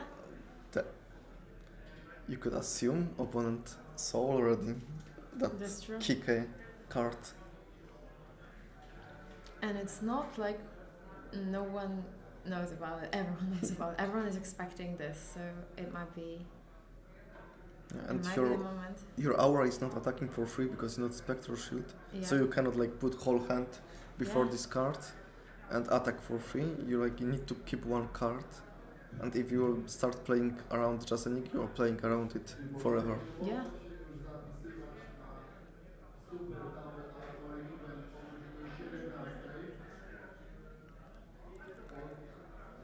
Okay, moving to blocks.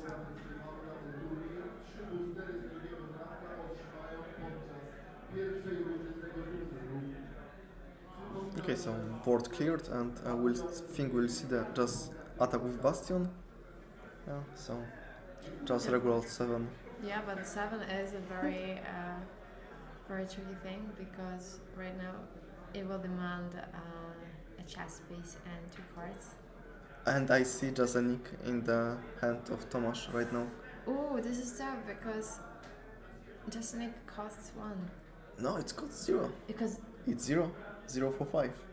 So he Oh, want to damn. keep attack for 1 right now, and just a nick that card. So that's attack for 6. So if Piotr put 2 cards and he have 2 chi in hand, so in theory he can put the card in front of it and pitch for the Enigma and stay Yeah. on 1. Yes, because yeah. there will be 6 versus 4, so yeah, he will stay on 1. So and Very tricky. then that just a nick will be But waste. there's also still equipment left, the shoes for Piotr. And the shoes was what? Were they blocking? That would be my question now. Let me find that. Oh, Aqualabs. It's Aqualabs blocking.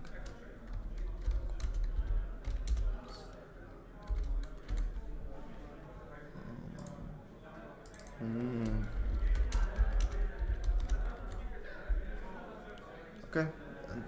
Okay, so it is blocking, but to be able to make it block, you have to uncloak it. Yeah. And that costs, so... Yeah, so like round happened as we said, attack for 1, just a nick, dropping to 1 because Chi was pitched for Enigma, and Piotr have Chi plus card in hand. So He's going opting to for, yeah. go again. So taking 1 card. Okay, Playing he's going to be preventing some damage. But right now, like all the daggers are little. So of course you Yes. have ward, and you can sing it there. But you need to. It's hard to find opening when you have 1 HP. Oh no, I know, it's absolutely horrible to find it.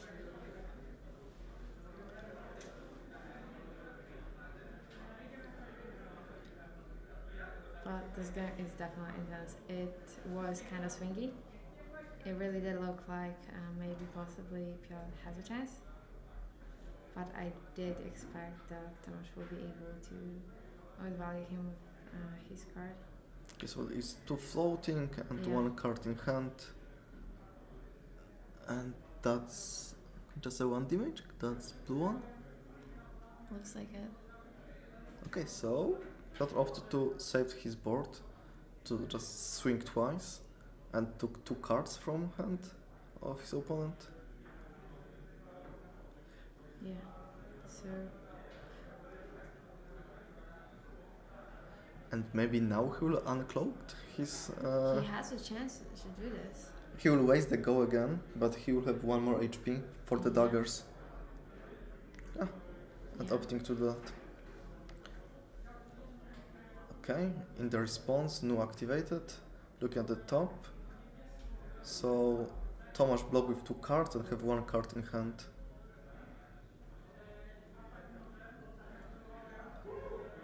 And Piotr is out of the deck. Yeah. Do I see correctly? Okay. Yeah, that's it. So it was a good game. He did have a plan. It was not something that depends. Okay, that would be just 1 aura, not an attack. And he cannot attack with the prevent effects. Yeah. So Piotr should like pitch chi at the end of the turn of his opponent. Or no, he needs chi to attack with the second aura Yeah. still. Okay.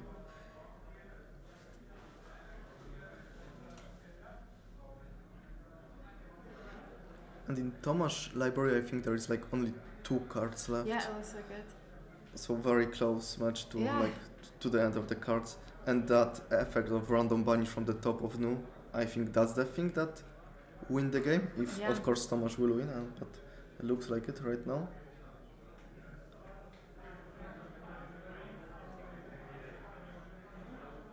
So he have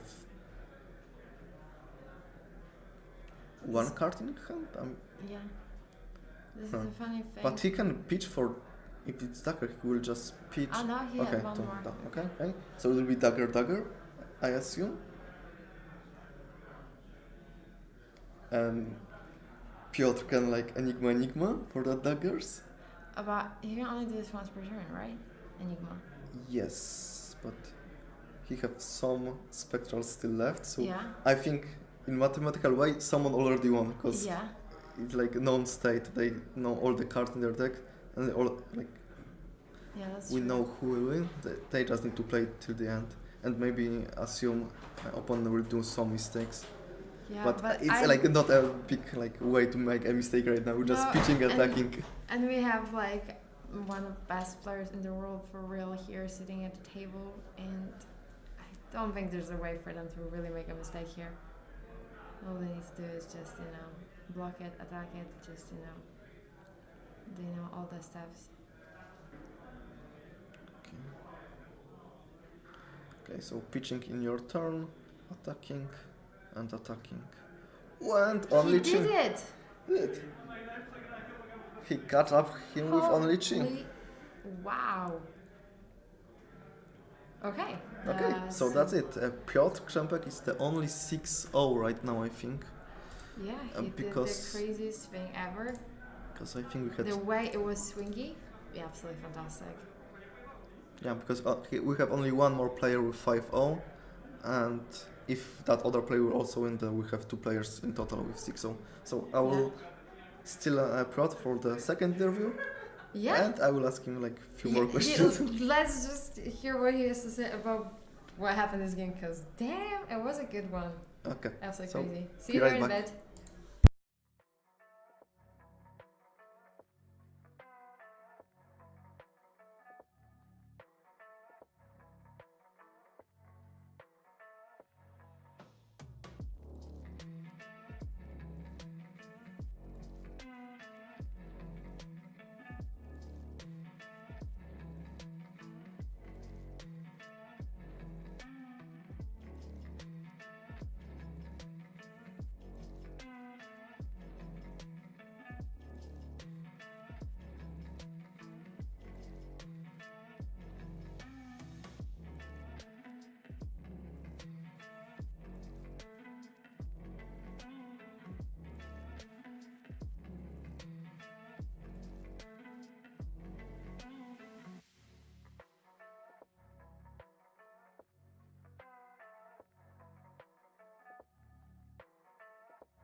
Okay, so we are back with our winner.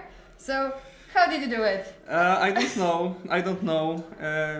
One aspect of this draft was we had open deck list, as I said before, I believe. So I knew every possible option for Tomasz to clear my wards. Yeah. It was one just a nick and 3 pick to pieces. Yeah. And I tried to play around it. I needed my 2 Waxing Spectres, Haze Spectre? I don't know, Yeah. the one that blocks 4 when we pitched 4, when we pitched blue card in the turn. So I couldn't block it because I had 3 transcend on my hand. So I just tried to do everything I could with that. The Coalescence as well did very well in this game. It was doing absolutely fantastic. It seems like this was a card of your deck, right? Yeah.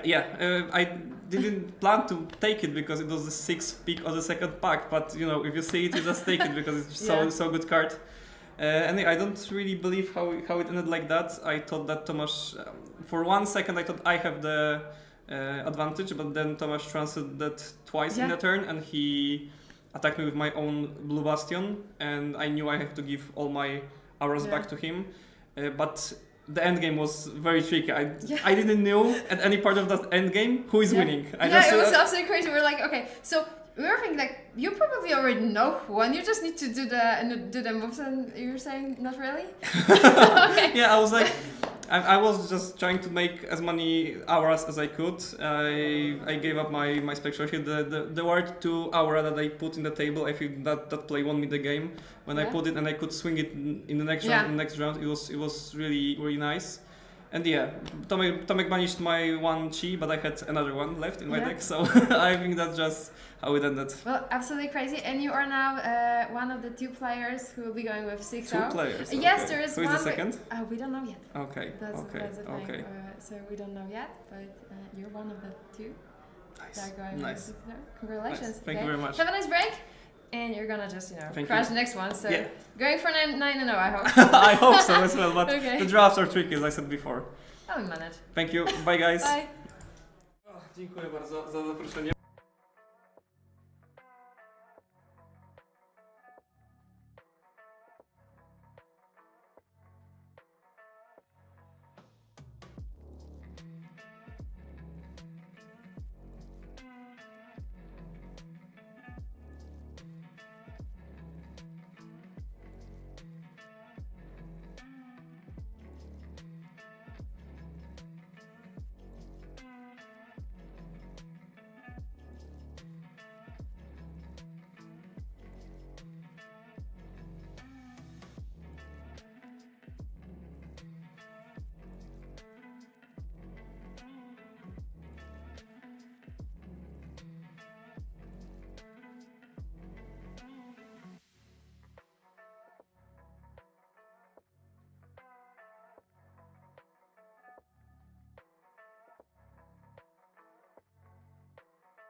meta. Welcome back, everybody. Right now there is a draft portion for the second draft today, and we'll have a small break because we are not recording the second draft. So players are right now drafting, and I stole Łukasz here. So we'll have one secret episode of End the Podcast. So welcome, Łukasz. So how are you? Hello everyone. So first of all, just a short explanation about the second draft. We would like to preserve maybe short in detail that LSS does not provide strict guidelines about the recording the draft pods. That's why we choose to not record the second draft. That's why I'm here. We will talk about a little bit with Paweł, and later on we will switch back to the draft just for playing. Okay. So, you saw the meta for today, our CC meta. So, mostly Kaio, Nu, Zens, one Riptide, one Kasai, one Ovenset. Any comment from your side? Is it like any surprising for you, or is it something that you would like bet that it will look like that? Maybe I am a little surprised that just 8 Enigmas, because there was so much hype around the champion. Flavoring is illusionist, so some flexing, some marvels and so on. I suppose I thought that it will be way higher, something around 15, maybe even more. Less chaos, because as I said, I was not sure that Kaio is great right now in the meta according to previous nuts and previous scores. I would say that it will be less lower amount of it, maybe less dashes, because it's like Dash is up because he won that New Zealand, I think, and went very high in Australia. Okay, but that was because I have no idea what they are playing. If they are aggro matchup or they are the turtle dash, I have no clue. But that is what was not expected from my side, honestly. I think Enigma is low because it's not winning anything. To be honest, she didn't win any big tournament, I think. No battle harden, no nothing like that, and it's like kind of easy to counter. Like just attack the face and the words will pop. Yeah, but even though I just thought that rule of cool will be way better. That's why they will play it, not just to flexing that I need to make 3-0 all the time at the CC, just 2-1. But I think 2-1 is safe spot for Enigma. If you have the good matchups, honestly, I do not know which are good matchups, if or there are any. For Enigma, I want to face Victor and Bravo, and as we saw, we have only 3 Victors and 0 Bravos. So now, Enigma destroyed all the Guardians players. Okay. And so no Guardians, so Enigma cannot fit on them. So lower Enigma, and maybe because of that, more Guardians. That sounds reasonable. Yeah, and for the flex, you have Prism, you have 4 Prism. I'm pretty sure all of them are full Marvels. Yeah, I think right now the Nu is the flex spot. I saw those everything. Most of the guys plays Nu with the Marvel side, of the Marvels foils and so on. That's why maybe here is a rule of cool, and also Zen. But you can, if you are have cool Nu deck, so you have the same Marvels plus Zen, so you can blink 2 decks in the cost of 1. Yeah. So that's one thing. And Azala is nothing new for me. I think it's a very good safe spot, just to shoot arrows and have a good because amount that of deck it. didn't change a lot from the last meta. And he just received a buff. Yeah, those gloves are pretty reasonable, I think. Yeah, you can use them for the some matchups, and they can unlock you maybe some clunky hand. But as I said, I am not a Kaio fan. All the time I'm saying that Kaio is just a deck which I didn't want to see anytime. And I have no idea what will be the conversion for the day 2, because those chaos mostly were at the lower tables, from what I saw. I can say the 5 or 6 are on the lower tables. I think I can spoil and show you conversion. The heroes that have 3-0 will switch to this other screen, and that's the heroes that were 3-0 after third round. So Zen has the best conversion, 40% around, and only 2 Kaios, only 2 Nus. So I would say that. Okay, so Dash here is interesting because she had some numbers. That was 8 dash. 2 went to the 3-0. That's good. Yeah. And we see like 0 like rogue decks that went 3-0. Yeah. Like only meta. We have Zen meta, Nu meta, Kaio meta. Yeah, but for example, Riptide is our colleague, and he said that this is only one his deck full complete. Riptide, that's why he played him, and because he said that Bolton is not in fine spot right now. Yeah, Bolton is waiting for that Armory deck that will change it a lot in 2 weeks. It will help, tweaking, but it has to be changed. I think the whole construction of the Bolton will be way different than it is right now. Yeah, but it unlocked, and that, by the way, that Armory deck also like boosting the Prism. Yeah. Because that chest piece is working on light cards and warrior light cards. Yeah, exactly. Maybe Library once again. Maybe Library, I am fan of that. Yeah, and the lower round of the Azalea is a little bit weird for me because we have 10 Azalea, only one is 3-0, and I suppose it's Tomasz Żelazko. Yeah, that's Tomasz Żelazko. Nothing new for me, so 10% conversion, not a big deal. We will see after the second draft how it will be. Okay, and what is the deck that will win a whole championship for you? If you would like bet 100 zloty, who would win? What champion? I would say that no. Okay. I will not go for the Zen because I am not sure if all Zen players, which are currently 3-0, are very good at drafting. Yeah, because That's why they can be very good at CC, but those drafts can really mess up. And I think that new players are a little bit better prepared for the drafts. So you have need to 100 IQ to play Nu and only 10 IQ to play Zen. Yeah, that's what you're saying. I am also playing Zen. That means I am also just 10 IQ player. But no, I think that the Nus are the most prepared guys. I would say like that because the deck, from what I saw, is play very differently than other decks.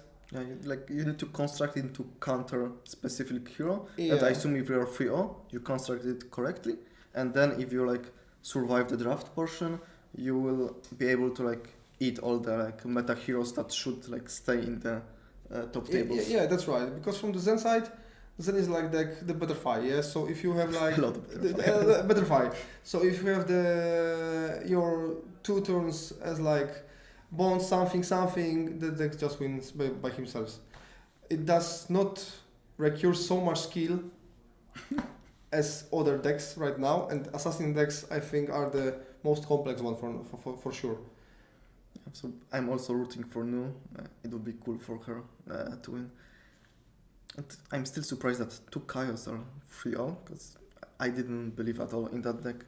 But maybe they were like fighting people that bring the pet decks to the nationals because that's the big event. Like a lot of Polish players were invited to it, and I'm sure like a lot of them like bring their favorite deck, not like the strongest that is in the meta, but the one they like. And maybe Kaio was just maybe they was what they like and what they played like for 4 months, so they are feel a little bit confident with it. Yeah, because like the current meta is still kind of fresh. It's have like 3 weeks, 4 weeks, something like that.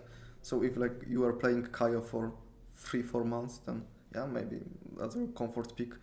And as we can see, it still can win and still can do numbers. Worse number than Zen, but still good numbers nonetheless. Yeah. What was also good, the Azalea, so we know that it's a safe pick, that Tomek proves that everywhere where he goes with the Azalea, it makes a really decent values. Yeah, but it's also like the player skill, like I think. Yeah, that's what I'm asking, that's what I thought, because honestly, I would assume that, but I think no, Tomek is playing Enigma. I know for sure Tomek is like 5-1, so I think he's playing Enigma because I saw that he has a Marvel of it. So I would assume that he is playing Enigma because he likes very illusionist. And I have no clue if I can check it right now, but plot twist, yeah. Yeah, this will be a plot twist. I will assume that he is playing with the Enigma. Okay. Because there was some Marvels, and I would assume that's Enigma because Tomek is a little player that he likes it. Okay, so I would like you to see the one last screen that I have prepared. So we have a meta breakdown for draft. So what heroes were drafted, and we see like Nu and Zen is like on equals terms, we can say, and little less enigmas. Like I assume LSS would like it all being like perfectly even. So it's like not perfect situation, but is it like healthy? Is it okay for you if you're looking at it? I think looking at each pod breakdown, it is very good divided. It's mostly like 3-3-2, 2-3-3, 3-2-2. It's very good conversion. But if you are going to the lower tables, each of the lower tables, the odds are decreasing for the Enigma and going like for the Zen. From like pod 8 to going to the 12 is like 4 Zens, 3 Nus, 1 Enigma. There was even a pod where was 4 Zens and 4 Nus and 0 Enigmas. So I would assume that players, mostly those fresh one or maybe which are not feeling comfortable on the drafting side, playing the Zen because it's the safest picks. They thought it's safest picks according to FI rule on the draft. But I would say that Zen is not a safe pick, really. It's not a safe pick, no. You have weapons, so it's like safer than Enigma for sure. I would assume that Nu is the safest pick. Nu is the safest pick.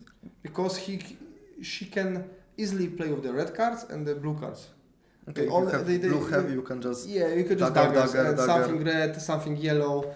She's like the less punished than the new players. Maybe the roof of it is way better because the banishing process, whole deck construction, but I would assume the Nu is a little bit safer for drafting, not the Zen. Because with the Zen you have to have those red cards, those blue cards, maybe some yellows, but if you do not know the correct numbers and correct values, your Zen will just be worth anything here. Yeah, and you need to like, during playing Zen, you also need to like remember what combo cards are still in your deck, so when you activate Zen, what to like tutor and how to construct your turn and when to tutor, but sometimes maybe you don't want to transcend, you want to just use the cards as a resource and like keep that transcend effect like +1 and go again, etc. To the future turns. Enigma is nothing new for me. It's like the hardest deck to draft. From my perspective, I like to draft Enigma because I like her play style here at the drafts. And it's like you have 2 options to build her. You can just go with the attacks, you can just go with the wards. It really depends from what you pick and what you can pick. We saw that in the draft that we were like covering, because there was 2 Enigma players. One was very like ward heavy, so he was just playing for the table and then attack, and the second one was like very attack heavy and just few wards to like use them defensively, I assume. Yeah, that's why the Enigma has the most options to play to the draft. And do you think Enigma is the most balanced illusionist that they released? Yes. Okay. I would say she's balanced and well designed as well. She has a very high roof, but everyone can play her.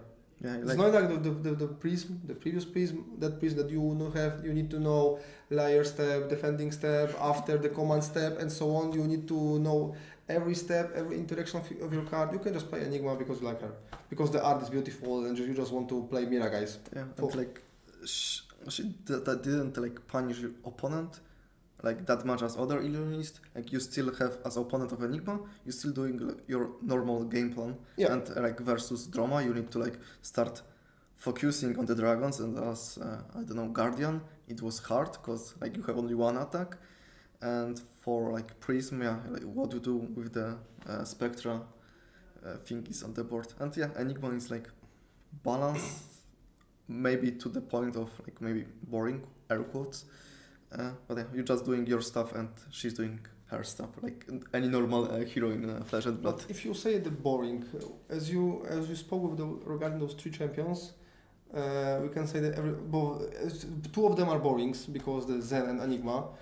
Because Zen is playing all the time the same, I would say the chain link, just bonds, bonds, making out something like that. Enigma just playing wards, and Nu is like the most diverse from the side, I would say, because she is very interesting. I fall in love with that hero. Like, the first time I really maybe not enjoy is the wrong word because I enjoy in overall the game, but the first hero that I know I will play even if she will not be meta, like just to have fun in the game, because you're doing like things on the instant with her ability, with the mystic cards. You'd have a nice attack reaction, so like you're doing little like warrior thing, like they never know if the attack for one is attack for one or I have like bazillion attack reaction in my hands. And you can also utilize those previous cards from the assassins, like those Leave No Witness and so on. There's so much option to build. From the Zen side, you have like most of new cards, Enigma most of new cards. And Zen have like bonds still that are old, so yeah, but Zen is like 50-50. I am a little bit afraid that LSS didn't thought that Zen will use bonds so much. So you assume they didn't read the card? I have assumed they didn't thought that bonds line, even without the full bonds line, will be so like bonds line, just two cards that you're repeating. They will be so much powerful, and printing the shifting tiger of something, making even though the bond line in the Zen really good. Like unlocking clunky hands and like That's why I right now like to play Zen, but if I had to choose once again which cards I would buy for Nu or for the Enigma, and I would just dig Zen somewhere deep in my heart. Okay, so would you ban something from Zen? If you have like ban hammer in your hand, would you hit something in Zen or just let him die in Living Legend? Die in Living Legend, because banning bonds is not the reason. Yeah, but you can ban like boots that creating the tiger. So Art of War is not like free, or you can ban Art of War like. But if you ban Art of War, you will affect all other decks which I want to have, like Levia, KO, and other things. But maybe it's like Art of War is like from the time when the game was like very new, very not future-proof, and maybe it's time to like let it go to Art of War, CNC, E-Strike, Sync, Fate. But as you can see, those E-Strikes are not played anymore in the aggro decks, mostly.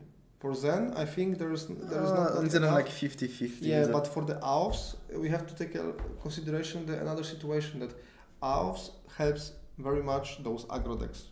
If there is no AOVs, those aggro decks will not be aggro decks anymore, I would say. Yeah, but Zen right now have like two cards like boosting whole chain. You have Art of War and that Ancestral Harmony. Yeah, that's also buffing. Like, okay, the second one is also only buffing the combo cards, but if you're doing bonds, descending, there is only combo cards. So maybe you just need to take one of the effects that is giving you free card and plus one. That's some kind of idea.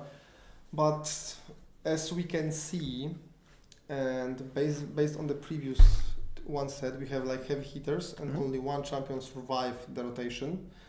We have like I would say rotation, because the KO just survive and other decks just are unplayable currently. Yeah. And when the Rosetta will come, maybe it will be the same with those decks. Then the Rule of Cool will be lasting for the 4 months, and then will come the Rosetta, some other lightning cards, and it will be way even faster. But I don't want to critique LSS, but like having like every a small rotation every 4 months because we are power creeping everything, it's also not like very healthy. I would like the decks to have like maybe half a year at lifespan, and maybe after that half a year like power creep them. I think the problem is with the design. If you will take really going back to all of previous expansions, you can say that warriors have all the time really less love than other. Because they're like maybe boring also in air quotes, because they're like so classic that it's not like fancy. You're not doing anything cool playing warrior, because what you're doing, swinging sword, but +1/+1/+1. Let's take a look, for example, the Olympia. It was from my perspective, it is a very good champion with blank hero text.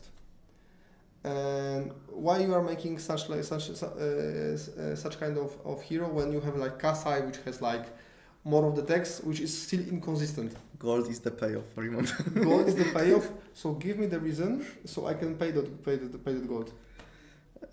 That's the problem. Peach blue get card have one floating. Yeah.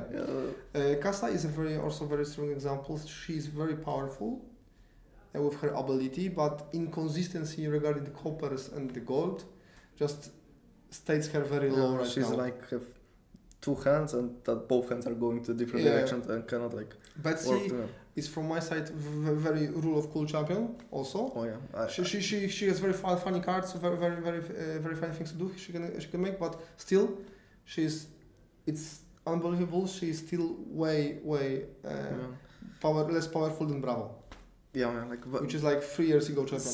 Seeing Betsy played is like always interesting because you never know will she wager, will she like that +1, will opponent like win the wager and get all that stuff. Yeah. So overall, the idea of the new champions is very good, but closing those champions in that current set is from my side very bad. Closing. So you said. So closing. You can see, as you can see, for example, the KO. The KO just received lots of love, but not all of the cards are from that set. So you can see that KO utilize the Blood Rush, yeah. And if that card will be banned, the KO will be not so good. Okay, so that's why I'm asking that all of the designs for those are very funny, very good, but the closing for the whole design in that current set is all the time something is lacking. They are lacking the power cards to have those decks playable regarding that current set. So you would like even bigger power cards? Yeah. I would say the bigger power creep, so those particular champions can shine based on that set. So the new players, which for example want to play KO or play Betsy, Golden Sun or something like that, can buy most of the cards from that set and can sit and play. Not looking for the cards like the Aovus, Blood Rushes, and Beast Within and so on. Just determine such kind of the Enigma is a very good example because Enigma she is not using very much of the card. Depends on the build because she's using attacks from the Monarch, I think. Yeah, from the Monarch and I think from the Everfest. Sorry, Everfest. Yes. Okay, that's fine, but still you can make World Enigma. Yeah, with mostly only cards from. Yeah, with Zen, it is like forbidden to make only Zen on the new cards from the Mistway. With the new, it would be possible, but still those cards from the Outsiders, I think, are very good. But you are using Dynasty. But you are using only Assassin's equipment, Leave No Witness, and Surgical Extraction. Yep, and you're not using Assassin equipment, right? Yeah, so that's why you're using. You're using daggers. Okay, you would lose daggers. Yeah, so you are using 8 cards, but still eight, yeah. Daggers and 2 trees. So still you are using only 8 cards, but I think the deck will be also playable without Leave No Witness and Surgical Extraction. It will be tier 2 because... It will be. I am totally fine with it. It will be, but still you can buy just 2 or 3 cases or singles and you can go to the armor and play. Okay, so like your goal would be just like that, what you say. I want to like buy 2 cases. Okay, that's a lot of money to be honest also. And or singles still. And just be able to play it for like few months before I will buy new, like after 2 expansion I will buy again 2 cases and have like new fresh hero to play with. If you want to play Rule of Cool, you can all the time playing just those X champions and just adding some additional cards if you want to, but making like a new champion which using like half of the deck from the previous expansions and really old expansions, that's for me is no go. They're trying to reprint the old stuff, like we have HP they on stopped. HP. Because they're printing for demand right now, so in theory you can... but as you can see, Command and Conquerors are all the time needed. Enlightenment Strike is all the time needed. Art of Wars are all the time needed. Yeah, I'm just hope that they will start printing like put one CNC in like Bravo deck, Kaio deck, whatever. Like put one in Armory deck, it will drop the price for like 20%. So like if someone bought CNC for $60, it will be dropped to 50, 40. It will creep up again for sure, and like new player will be happy, old player will not be so sad. The value of the card will be still here. Yeah, as you can see also with the dash. If you want to play the dash, you are not using any new cards. Maybe it's adaptive play thing. Yeah, but it is like from last year. Yeah. Those new mechanologist cards are not usable. Yeah. Because Stasis Cell, as it proves, doesn't work out. For now. For now. Yeah. For now. So that's why it's like a little bit of inconsistency on the deck projecting, and I can bet some 200 zlotys that if we will go with the Rosetta, that power level of that expansion will be way higher than that one. I would hope not. Like I love Run Blaze also. Like Viscerai was one. Yeah, but there's a wizard.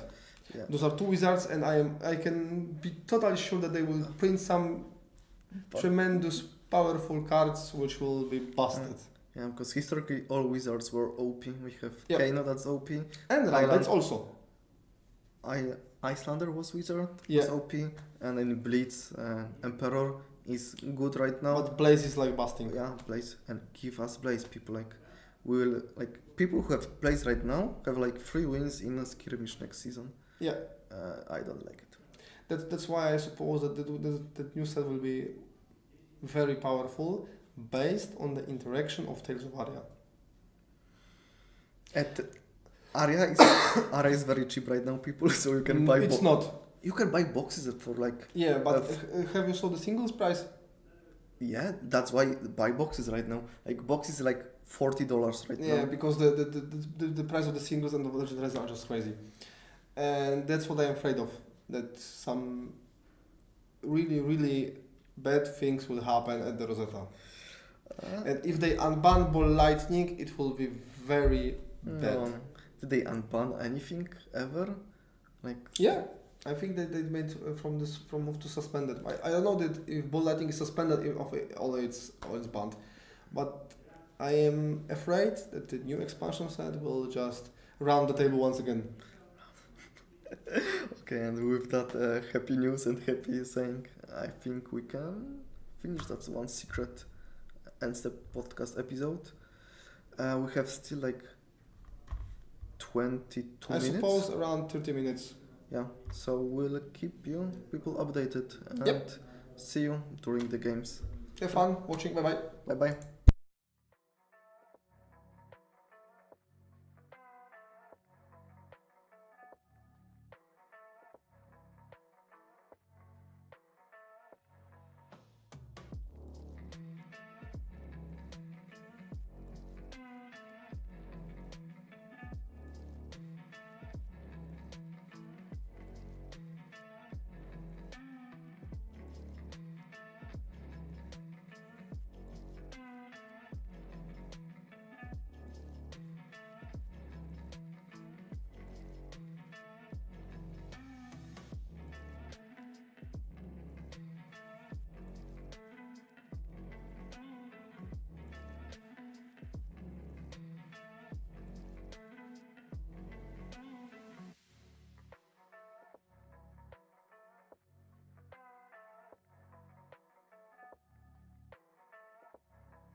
Okay, and we are back with the round 7 of our national championship.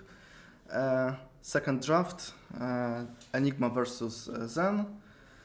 Both players 5-1 currently. Will be watching pot number 2, if I'm correctly, for the whole draft.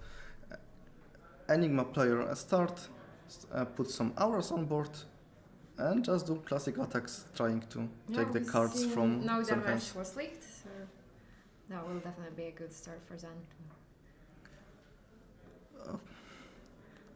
Okay, and you said before, Yeah? in your theory, Enigma should win because she's favored in this matchup, yeah? Yeah, in general. I mean, that also depends like how many Zens were in the pod. We do not know that one actually. So if Zen is like if there were like, for example, 2 Zens, then Enigma should be able to beat the worst Zen, possibly, but has a shot at losing to the best Zen. But with 3, let's say if there were 3 Zens in a pod and 2 Enigmas, or 3 Zens in a pod and 1 Enigma, then I think that Enigma's chances are still bigger.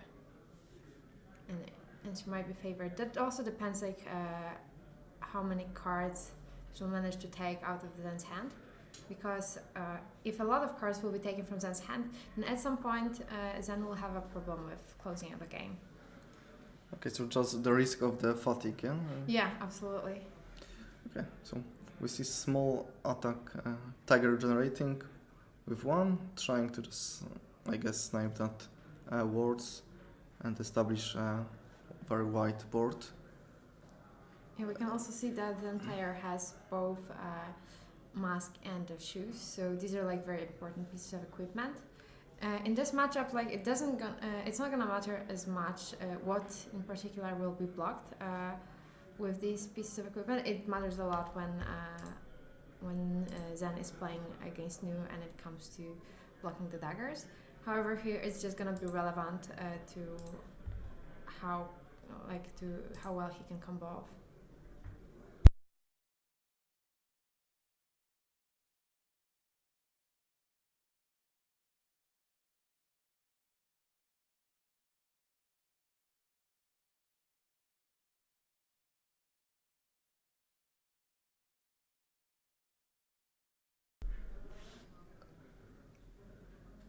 Okay. We can see quite wide chain link from Zen's side. But still 1 aura surviving.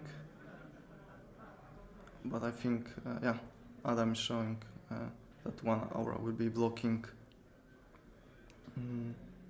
the attack, 1 damage leaked, and An arsenal for Zen, so that will definitely be helpful.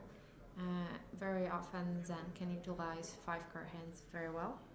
So assuming he has enough Crouching Tigers generation and enough combo cards, then 5 cards hand can definitely not only clear the board of Enigmas, but also can leak quite a lot of damage. okay, as we see Spectral Shield with counter to go again, but hand is empty, so that will just finish the turn of Enigma player, and then need to figure out if he will use all his hand, and if no, then he can just sacrifice 1 card for blocking. Definitely. What is also something to be considered here is if he wants to, for example, already block with the shoes because he will need more Crouching Tigers. Okay, but this was not the case, so We see Pavel 1 up took, from took the damage from Spectral Shield, and yeah, we see Transcend from Adam's side. Okay, Adam was afraid that he will not have enough time, but he's playing so fast that I think he will end the game in 10 minutes. Yeah, absolutely. Adam is the kind of player that definitely likes to be prepared to make sure that, you know, they're gonna have enough time, everything is going to be okay, but he's definitely a player that plays at worst, I would say, reasonable pace. I would say that most of his games are rather fast. Okay, and then with that scary 5-card hand. And generating 1 Crouching Tiger in hand. So 4 go again. And all that important breakpoints, at least 2 cards or 1 spectral will be out. Yeah, and we can see that Adam only has 1 piece of equipment. And So- that's hand, so in best case scenario that will be that +1 with counter. Yeah. But the thing is that all of these breakpoints, they will really matter, and they will be like probably a reason to either block with more cards or for the board to be cleared sooner.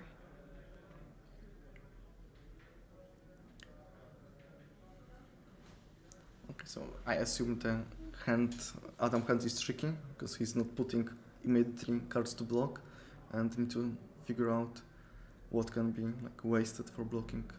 Probably blocking with Enigma might be like the hardest hero to block with, right?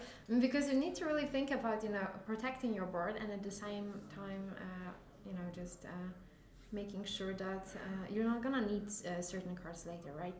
Because you might just pitch them, you might want to do some damage with them, but protecting the board is very important. So I'd say it might be probably the hardest hero to pilot.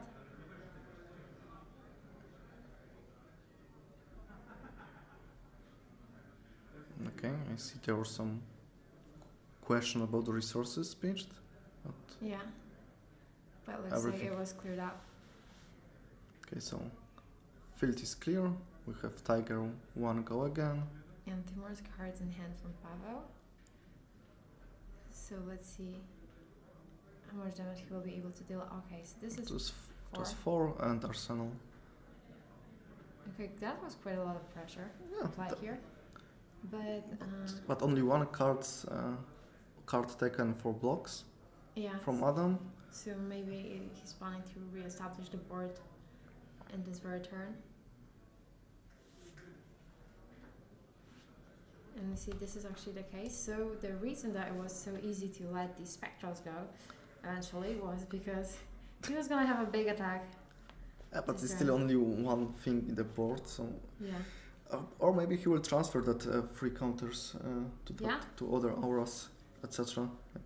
Or maybe he managed to draft Coalescence like Piotr did in the previous draft.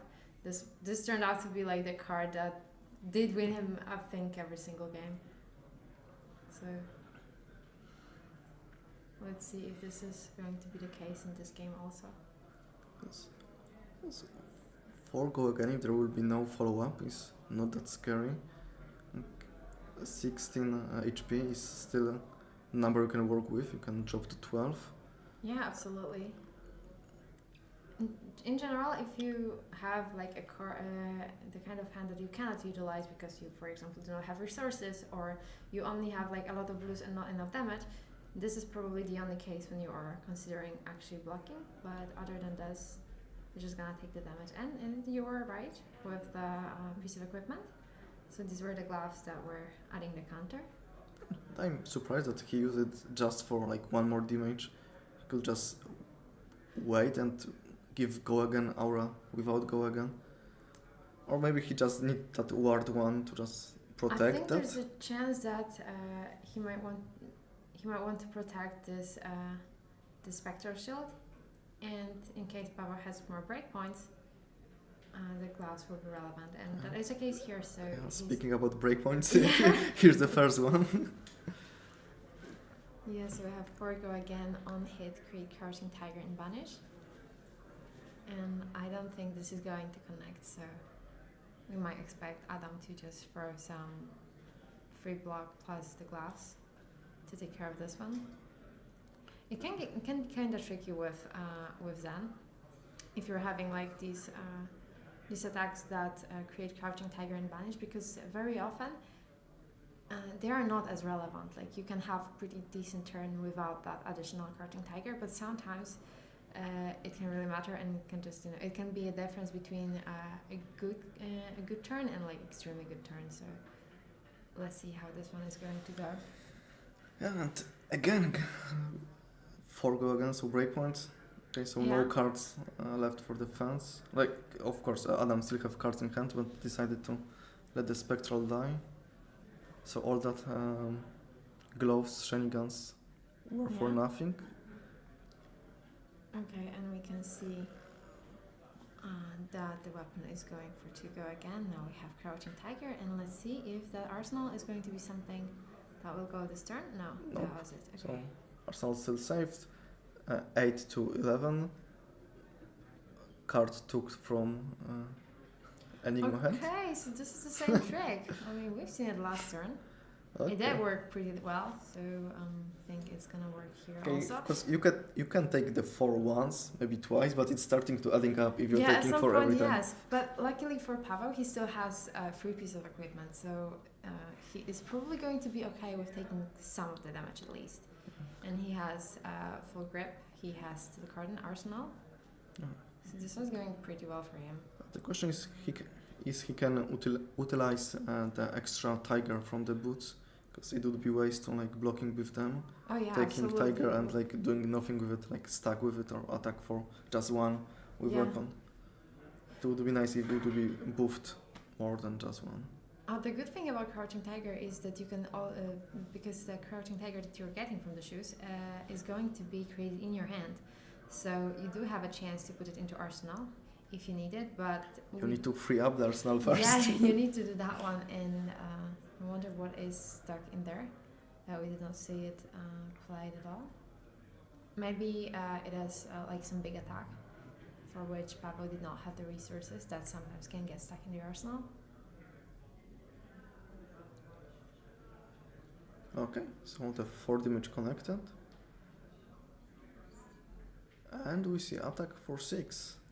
That's good generic attack.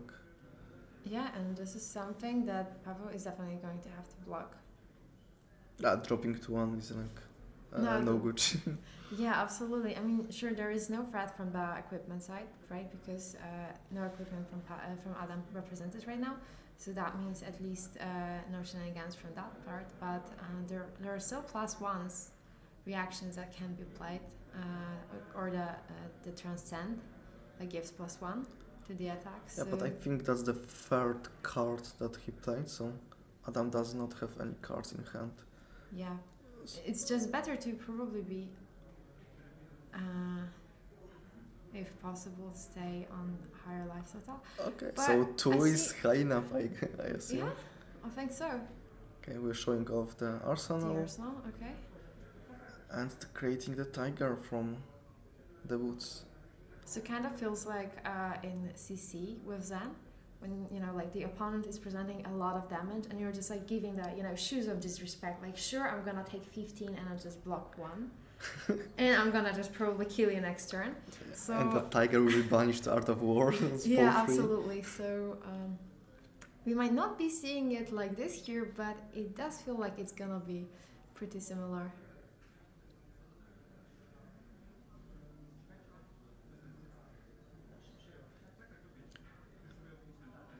Okay, so first attack connected. Enigma is either having no blocks in hand or will try to kill Pavel in the next turn. Yeah, there's a chance that that he still just wants to see what will be the follow-up, because to some extent you can still leak some damage and it's going to be okay. But Yeah, and maybe he just knew that he will not be able to protect that one spectrum, so Yeah. it need to go. So maybe it's easier to let it go right now. So like the easiest way is now weapon plus tiger. I'm not necessarily sure, because if Pavel has another tiger, he has a way of creating the tiger. We saw it from the arsenal. Yes. So if you want to spread damage, he can also, if he wants to ping for 1 all the time, he can attack with Crouching Tiger now. He can then attack with weapon and then create another Crouching Tiger from the attack and go for 1, because it will pump with the weapon. So if Adam will drop to the life that will be low enough, it might be just harder to block. Okay, so Pavel nearly committed to attacking with tiger. But Yes, like he was kidding. yeah, I will show the tiger that you know that I have in hand, and just take it back.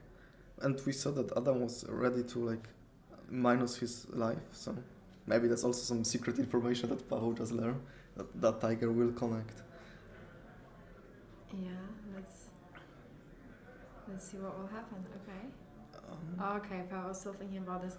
I mean, it is definitely a good moment to think about everything you're doing very carefully, because it might be the turn you're winning, and if that would be the turn you are winning, that would mean you would be sitting at 6-1 and be very well positioned to actually be left in the top 8 very soon.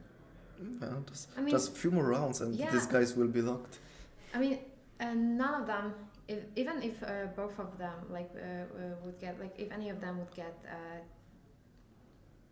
Oh no, wait! You can be locked in the top 8. If either of them wins 3 rounds of draft, they will be locked in the top 8. Because 8-1, I think this locks you in the top 8. If you lost the last one, I think. I don't know from what round that one lost is. If it's like first round loss, true, that can be tricky. But like, if that would not be, being locked, that would still be at least very close. Yeah. Like, of course, it's always better to just play till the end and win till the end and not like have faith in gem gods.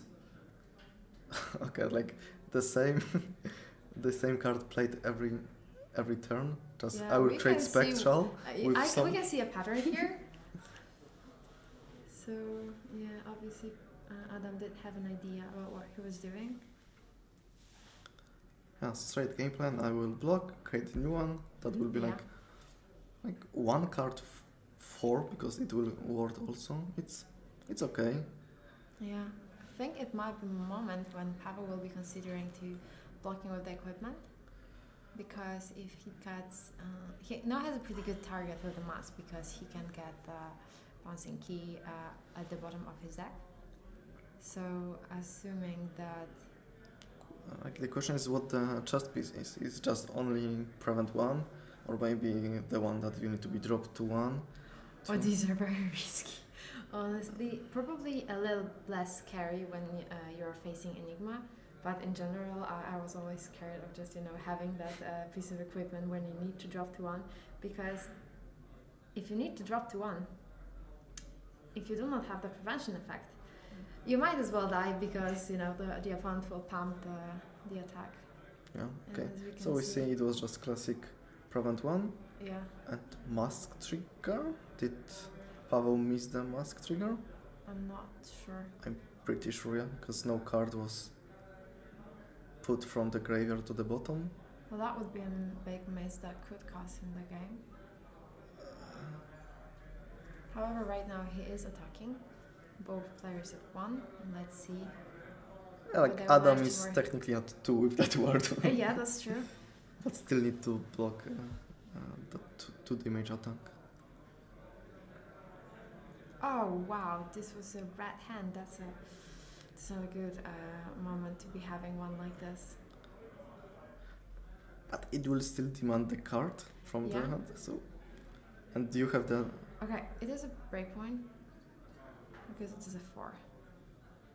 So it was fully blocked. So Adam have last card in hand. Let's check if is it generating the spectral shield with the +1 counter. We have Nimbulism. Okay, this is a classic one of the emissaries. So this is the one that if you put a card at the bottom, you will draw a card. Yeah, so right now it's just blank 4. But 4 4 is more than 1. You're dropping, this is going to be demanding 2 cards, and that's crucial at this point. Okay, checking how many cards in deck. Okay, we don't see how many Adams count in his own, but yeah, if they will just putting all the cards before the attacks all the time, that missed mask trigger could be crucial, because that'll be the one card that can like win or lose. Especially the fact that the mask can go, that the bouncing key can go for 4 go again. So having something like this, it really can make a huge difference. So not an easy decision here, but I think that we were seeing an emissary here in Pavel's deck. At this point, if he did have... okay, so we did not have a fist bump, we had a bubble bump. That's a new one. Quick sip of friendship. And back to calculating how to defend. Yeah, we're definitely having hot water here, so staying hydrated, like in days like this, definitely important. Maybe it was just a final sip before one of them dies. It is possible. We also didn't saw any chi in Pavel deck, I think. So No, we did not. So maybe he only blocks and Enigma have at least one chi. So If that would be the case, I could know who might have made him consider it, because I've been drafting Zen a lot, and I was always just, because me and Papa were playing in the same LGSs, so the thing is that I was always saying that if you want to play Zen, sure you can go with actually activating it, but as a blank hero, it's still fairly decent, because you have all of these cards. Zen is really easy to draft, pretty straightforward, and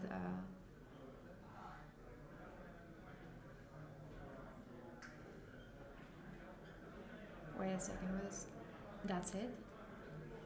Well, that is going to be tricky. yeah, because Tam still have one card in hand, Yeah. and that's generating Spectral Shield. Oh yeah, he's good at doing that, that's for sure. Okay, that's Spectral Shield with additional ward beside.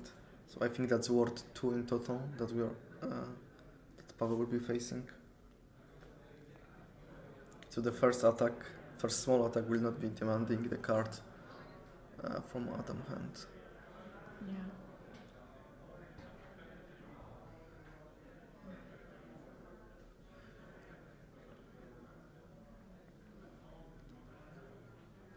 So we have an attack for 2 go again. Creating Cartoon Tiger in hand.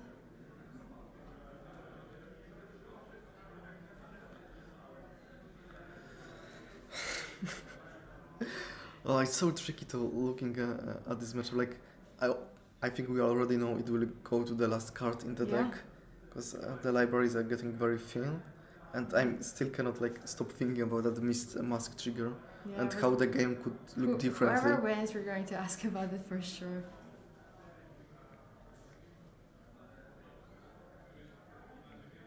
So yeah, but this is going to be a long training, because we're already. Yeah, he's putting the cards very far to the left. Very far to the left. I wonder. Oh wow, it's a red one, isn't it? No. Yeah. Oh yes, it's a red one. Okay. Okay, so 4 go again. Wow.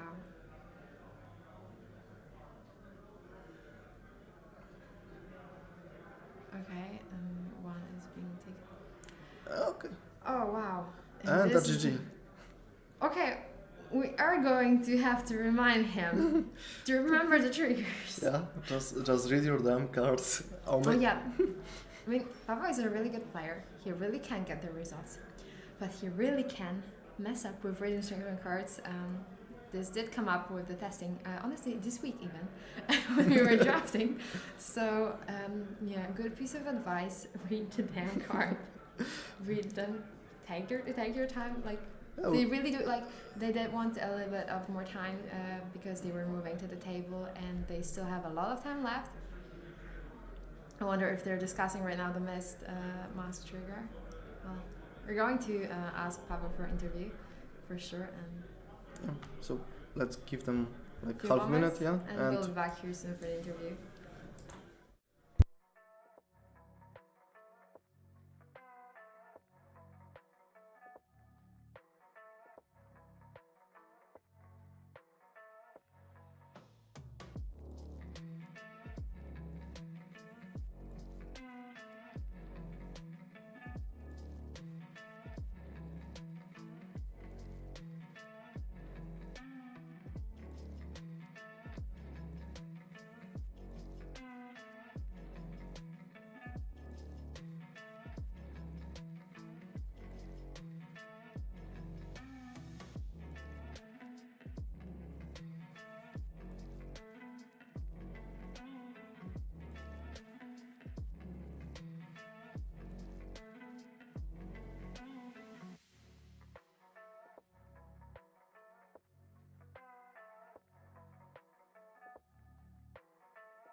So we are back with the winner of second draft, round 1. So how are you feeling? I'm feeling great. I'm feeling good. And how are you feeling about the Miss Mask Trigger? To be honest, I haven't played Zen much in drafts. I mostly played Enigma, sometimes Nu, and I played Zen maybe 2 or 3 times. Yeah. Probably you would like to ask why? Why Zen? Well, I think I might know the answer right now, honestly. Why? Because there wasn't a player who obviously drafted Zen to take away the cards from you. No, my strategy was when I noticed the first pack. Yeah. The first pack, I've seen 3 Enigma bombs. Yeah. No good cards for Nu. Yeah. 1 good card for Zen. So I picked the Zen card. You wanted to just just to send a message? Yes, just to force other players to pick Enigma cards. Yeah. And it worked because there are only 2 Zen Yeah, players you in said my pod. there are 3 Enigmas and 3 Nus. This sounds very bad for Enigma players and not so good for Nu players, but for Zen players. It seems like you might be, meeting the second Zen player in the last round of this draft. Hopefully I will be in the final round. I will see. I will try not to miss triggers. Yeah, I do anymore. recommend reading these cards once again, just in case. It's not like you have to rush these games very much. I mean, you were playing very fast. You still had a lot of time left, so reading this card might be helpful. So, how are you feeling with your deck? Is it like very heavy on red? Yeah, I have many red power cards. I hope that I will draw them with at least 1 blue card per turn. So, how do you feel about the new matchup? Because this can be a bit tricky sometimes. Because if you are very heavy on red, you can have a situation when either you will draw a full blue hand and you might be missing this blue later, or maybe Nu will simply be banishing all of the blues all the time, and you might just be left with red. Think about this for later. I do recommend thinking the strategy. But the best one that I would totally recommend is just you draw 1 blue. You have all the red ones for the rest of her hand, and Nu only sees red ones at the top. She cannot banish it. It does work. I recommend this strategy. I hope it works, and let's honestly pray for Lords of RNG at this point, and read the damn cards. yes, I will. Okay, so good luck. Hope the next one's gonna be easy for you. So good luck. Have fun.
Okay, so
okay, so first off, very sorry for the technical difficulties during the interview with Paweł.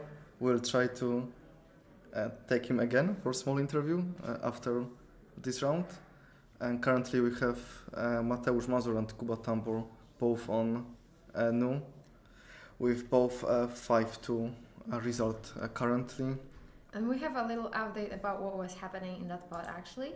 So we had 3 Nus, 3 Enigmas, and 2 Zens. So there really is a high chance that we will have Paweł again on stream, because with 2 Zens in a pod, it is pretty likely that they can just meet in the finals. Well, so let's keep fingers crossed for Paweł. Yeah. And then if he would be on the stream, then even if he loses, we'll take him for the interview. Yeah.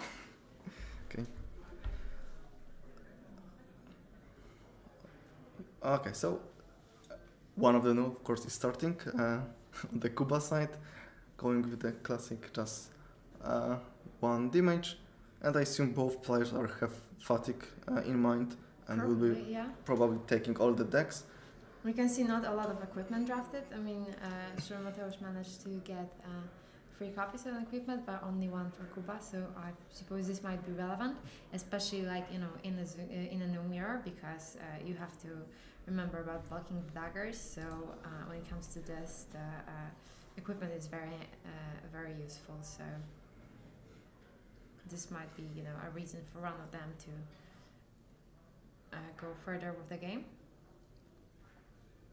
Okay, and Mateusz thinking a lot about blocking that 1 attack.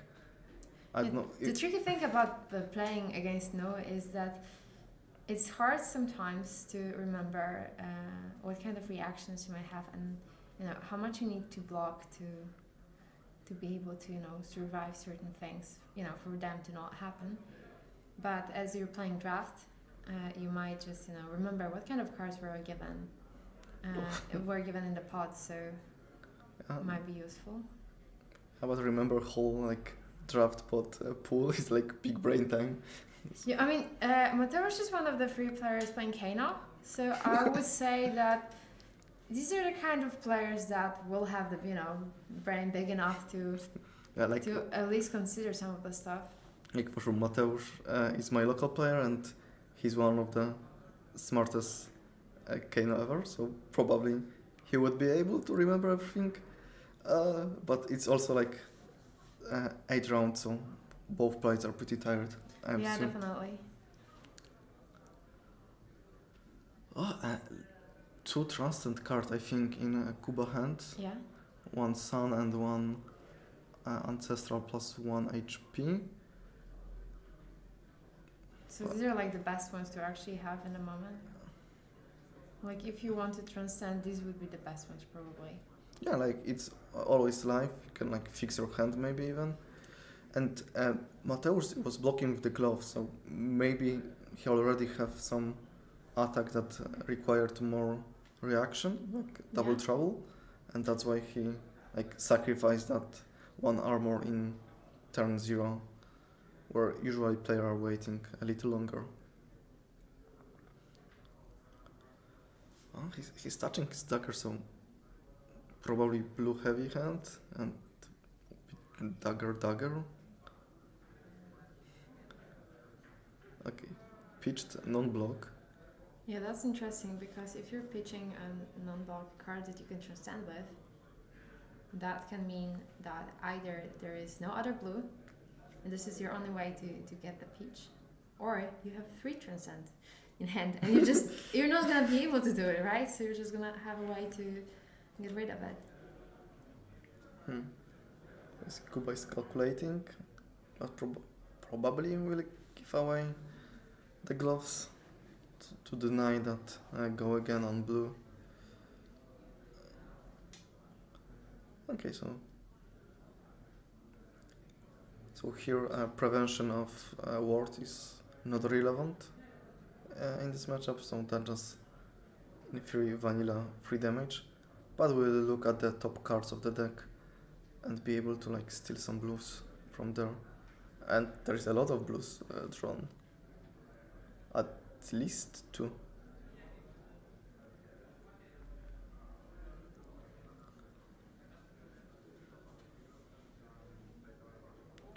Okay, so we're putting the card.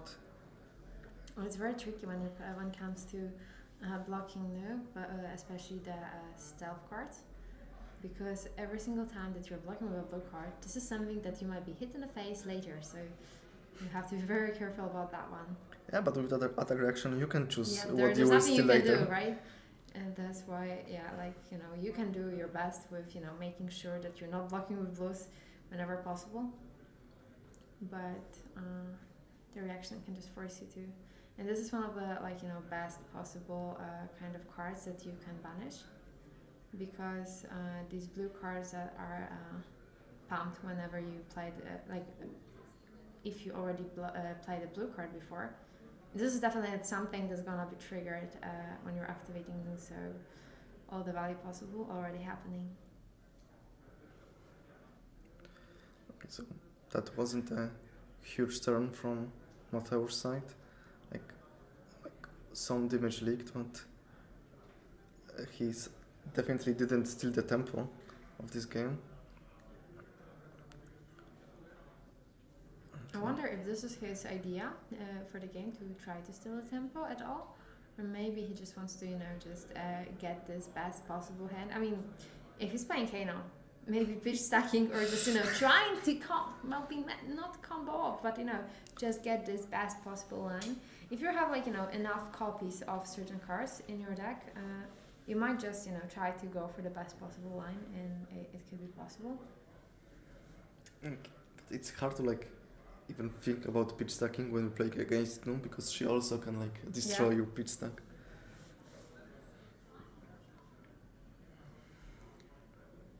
Okay, so we see 4 go again with banish from the top. Banished blue, so not good.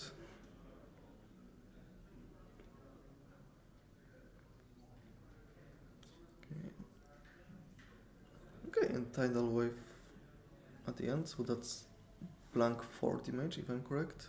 I think it's 5, but We'll see if the dice will help us to determine the there attack. is a possibility, but it might be hard for players also to remember about this one.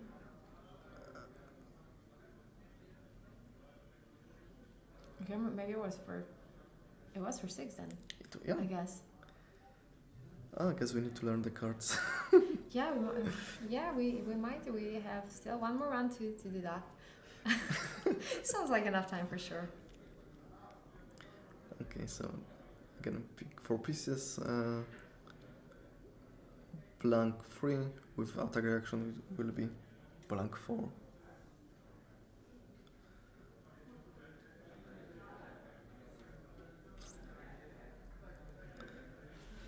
So it looks like the both players doesn't have like explosive attacks. No, none of the turns that we actually saw in this game were, you know, like just white chain links or a lot of reactions.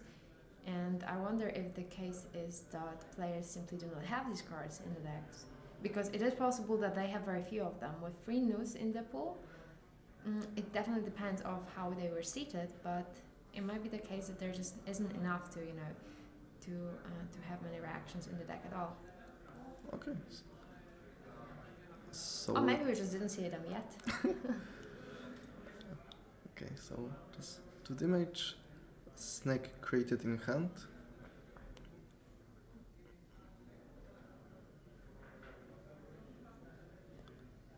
And Arsenal, so I assume that is the snake that was created from the reaction, is put there.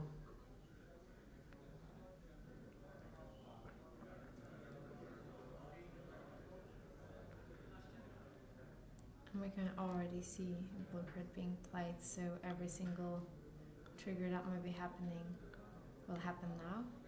So we'll be having a droplet with...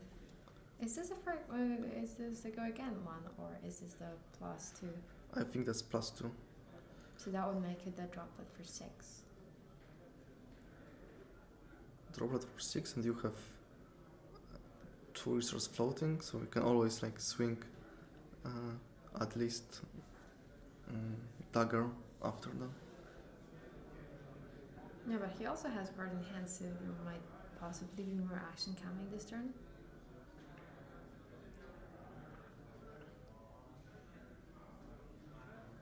Okay, and the reaction happening here.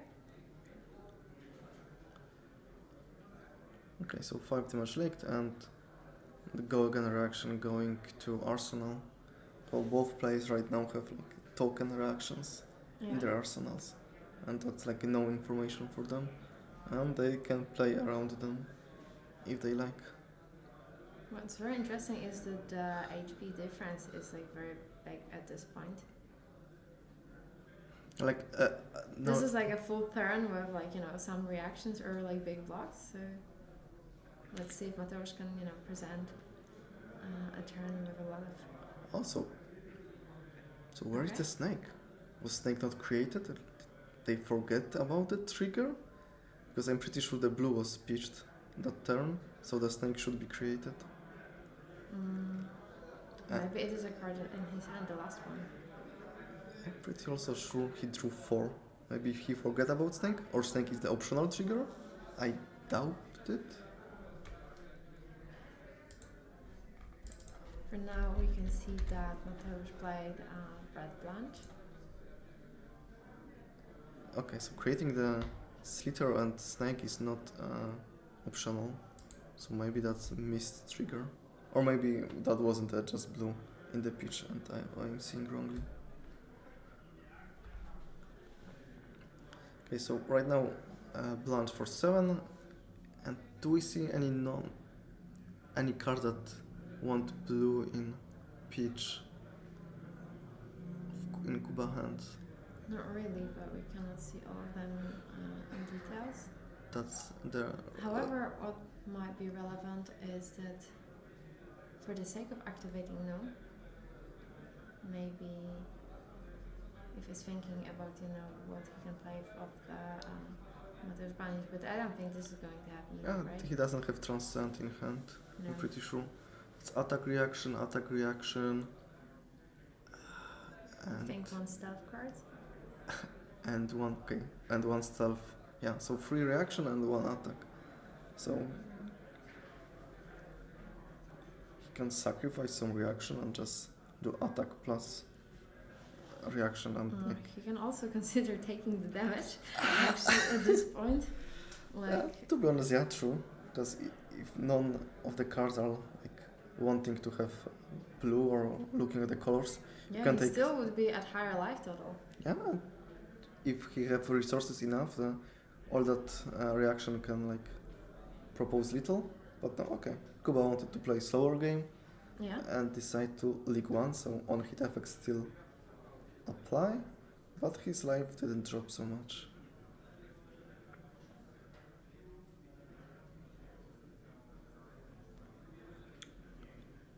We'll also need to fix the glare issues. 'Cause I can only assume that just stealth attack for free. And we know there is go again in the arsenal and no resources floating.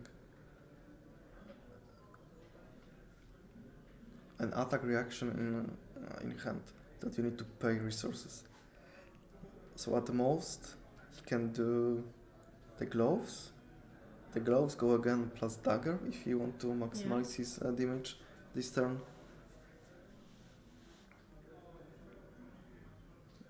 But being at single digit against a kind of assassin must feel very scary because you kind of might die out of nowhere. You are still above 5. 5 is that I think crucial number because 5 is... just a nick is definitely something to keep in mind. Okay, so that reaction was not increasing damage, just stealing some cards. Yeah, and I think that if these were free news in the pod, that means none of them is extremely powerful probably. So the game might tend to be, the longer one. And if that is the case, going to fatigue and stealing, the good cards or the blue cards, just, to deny your opponent the pitch might be very relevant. Yeah, so maybe that life difference will not be relevant because you will still die if you don't have cards. That's true. But of course it's easier to soak the damage if you are still healthy. Yeah.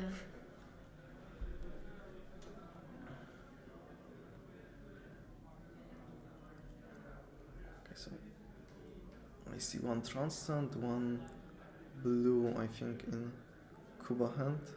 So he will be able to play Mateusz Blues from Banish this turn if he would like to do it.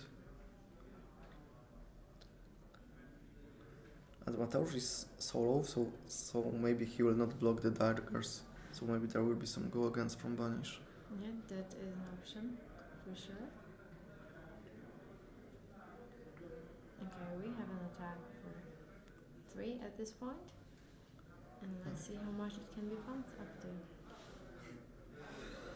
But you have 16 and you have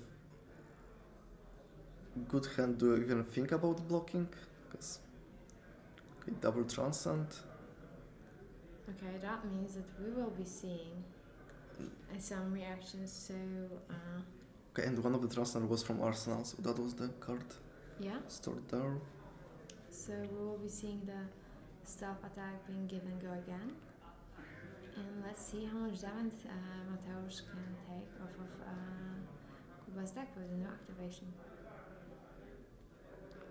Yeah, but to give go again, he still need to move to the reaction and use Yeah. the boots. Because that attack right now still is just free. Yeah, they did need to resolve this transcend first. Oh, Now okay. the actual activation of shoes is happening. So go again with Pitching given. not chi, but normal card. That's interesting because I would assume you will utilize the chi because you don't need 2 of them. Yeah. Panic some top. Because you don't need to pay for the cards. Yeah, but maybe he will just, want to. He will want to try to give the cards go again off of the daggers, probably. If he has now 2 cheese and still, 2 resources, he might want to, just attack with the dagger to be able to give go again. Lucky blue banish from the top.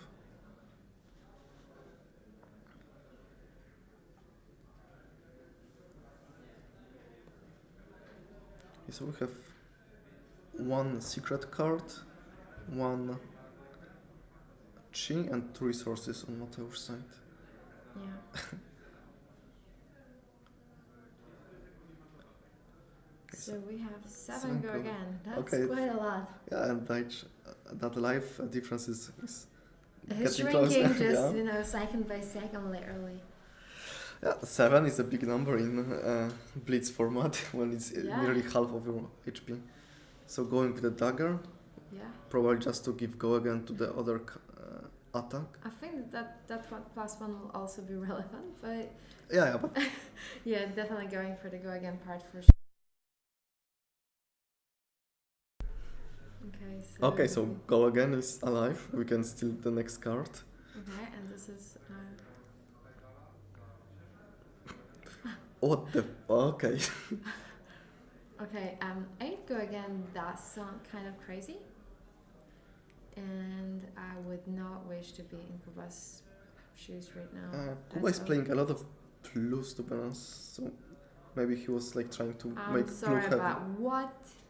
And that's The- non-block, and that's the game. Yeah, Oh, come on, GG, that was crazy. yeah. I thought like the new mirror will be grindy, and it was grindy. But Yeah. yeah, Mateusz, like as you said, it looks like a Kano combo. He waited for the correct turn, and he just fire up and like do what he wanted. Like we'll ask him if he was planning it from the beginning or maybe Yeah. just the stars I mean, collide in to the be correct fair, way. it's like so like Kano, so like no, like this. It did feel like he was playing the same kind of hero, right? Yeah. So just pitching blue, activating hero, right? Just pitching blue and just getting all of the values from the blues. Crazy game. Okay, so So yeah, we're I will definitely go gonna fetch get from Mateusz, Mateusz for the interview.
So we are back with our winner of round 8, Mateusz. Hello. Hello. So you dropped Nu, you won with Nu in the Kano style. Can you tell us if that was your plan from the beginning or just stars align? Yeah, it was my plan from the beginning because I knew that this Nu is playing Mystic Nu and most of her cards are blue. So I was waiting for some good bunches so I could play some cards from her. My plan was to arsenal as fast as I can Transcend card. Okay. Then last turn I realized this plan and did over 25 damage. Yeah, because the difference in your HP was big. You were on like a 7 and opponent was on 16. And like I was maybe not sure that you are losing, but it didn't look good from the outside. Yeah. I knew, but I was calm because I knew from the beginning it was matter of one turn. Like I presented, big blue attack with go again, then another big blue attack, then some finisher. That was my plan. I was a bit lucky because I banished from Nu Tenet that gives go again, so I could do one more attack than I planned. Yeah, because if that wasn't that punished, then there will be only one attack. You will steal the tempo probably, but you will not end the game that turn. Yeah, that's correct. I got some attack for free, right? I knew that I want to give go again. Then I wanted to bait some cards from him with my daggers, but I banished go again, so Easy peasy. yeah, that's correct. And why did you maybe you don't remember, but why did you pitch the attack in the last turn for the dagger not chi? You like left 2 chis in your hand and you could only activate Nu once. I was on about 10 HP, so I just blocked with one card. I used 2 Transcend cards. I used first to look what I banished. I banished go again. So I calculated it is enough because this second tree I used to pay for Blanche for 6. So it was 6 damage for sure. Okay. And do you feel comfortable that you will 3-0 this? I don't know. Maybe I like Nu in draft. It's my favorite character in part of Mistfell in limited because you got a bit of edge, I guess. Because Zen is straightforward. He's just attacking. Enigma is so snowbally and sometimes it's 50-50. If you keep the board. if you keep board for 1 or 2 turns, you are good, but it's not that easy. And Nu is just simple. Dagger, some attack reaction, and that's it. So what hero you want to fight with? What do you want to see? Zen probably. Okay, so yeah, probably Zen. And you will try to fatigue him or just kill by damage? It depends. It depends on game flow. Okay, so you're sitting with the maybe not empty but open mind and you checking how the game progresses. That's correct. That's correct. Okay, and so you are currently 5-2, 6-2, sorry. 6-2, yeah, so 6-2. Very much alive for tomorrow. Do you think you can win? Maybe you will wearing the crown tomorrow? My aim is to get to top 8. I'm playing Kano in Classic Constructed, so I guess I will banish some wildfires from Blind Kano and go for a win. Okay, so having fingers crossed for you, Mateusz. I hope I will see you tomorrow in top 8. So yeah, for sure. Once again, thank you. See you later.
And we are back for the last round of today.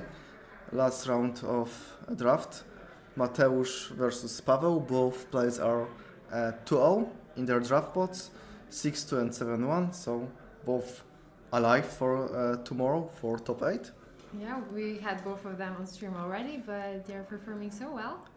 So same situation as with the previous draft, honestly. Yeah, we saw both players, pick both players, and then we saw seeing them in the final. So maybe we are bringing the luck. Yeah, okay. So maybe we should just think about who we want to see in the top 8, and this is how we're going to be choosing the pairings. Choosing who we're gonna have on stream tomorrow. Okay, so in the interview after last game, Mateusz said that he would like to face Zen in the next round. So that wishes come true. Yeah, wishes come true. And let's check if the mask trigger will be again. Paweł said that he now remembers what the mask does. So okay. Let's see if the knowledge will last long enough to be triggered this round. Okay, so just classic taking some cards in turn 0 with daggers and 1 attack. We'll have Arsenal +1 spare. No spare cards, sorry. So just Arsenal and passing the turn. But what's important is that no damage was leaked in turn 0. And this is very crucial because sometimes the problem is when you're playing Zen and that against no, you really can run away with the game pretty quickly, especially like in this case, you are one of 2 Zens in the pot. You're very well positioned against a no matchup. However, what can happen is the fact that if Nu will have a lot of reactions in turn 0, this might cause a problem because too much damage will be leaked and there might just not be enough breathing room for the Zen player to finish the game. And now we can see Paweł starting off with the weapon, so to go again.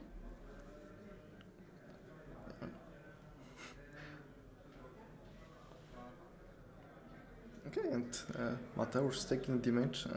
We'll see if he will try to construct that big turn again using the opponent cards. From what I know, it might be a bit harder in this case because as Paweł is one of 2 Zens, he does have a lot of reds. Yeah, and having a lot of reds very often means having not as much blues. As Mateusz was very well positioned to be, to have that win in the previous game, because there was many blues to play off of the Nu's activation. In this game, it might not be the case because as long as Paweł is only pitching blues and not giving them to a block of the stealth attacks, the only way that Nu can actually, easily make sure that blues will be banished will be off of Nu's activation. Ability, yeah. Or you can just wait for third cycle if game will go long enough. But Zen usually don't want to go so long. I think if the Zen is very heavy on red, I've seen this happen a lot, and it's very easy for Zen to just kill Nu in very few turns. Yeah, and as we saw 2 games ago, Paweł does not have any transcend cards, I think, in his deck, so there will be no catching opponent with no blocks in hand. Yeah. So all the damage need to be earned on Mateusz's side. And so let's see how many damage will be presented here for this turn. So it's 6, yeah. So 6 damage. because blue was pitched, the snake was created. And Paweł has Arsenal, has a full grip, and we can see that he's taking all the damage. He was also not blocking with the shoes, so that means he either has the Crouching Tiger generation already, yeah. And it's not very easy to utilize 2 tigers in turn. Yeah. Also, the thing is that if that is possible, it would be best to use the equipment to just block the daggers. So might be trying to save up this one for later, and we can already see that there is a Crouching Tiger being created here.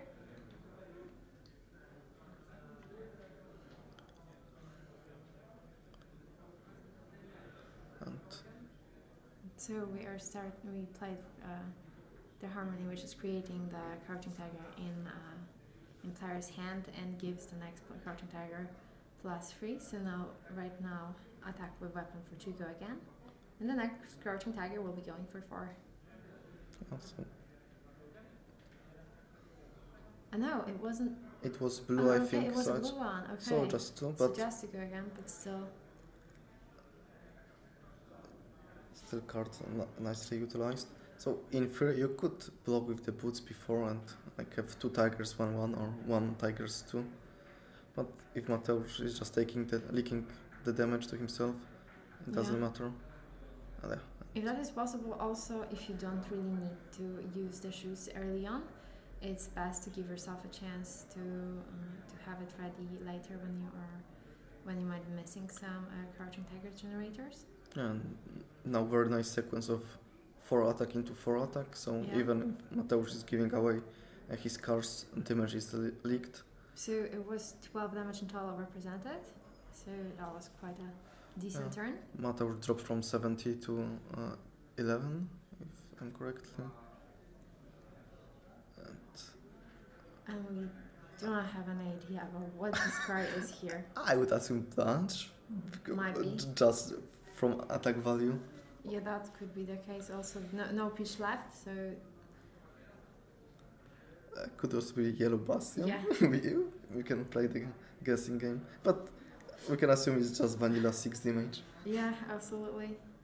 And if that is the case, then Pavel might be likely to just take it or block with some pieces of equipment. But 6 is half of his HP. Like, if you take it, you need to but like present as much damage to opponent. yeah, but I think like if he still has a chance to use the boots if he wants to. And he might be able to present a lot of damage. Like, Zen can go absolutely wild and crazy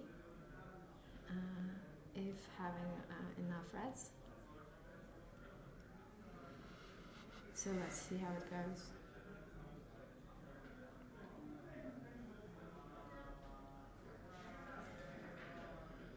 Okay, so now we see the boots in action. So Okay, also one more card committed to block.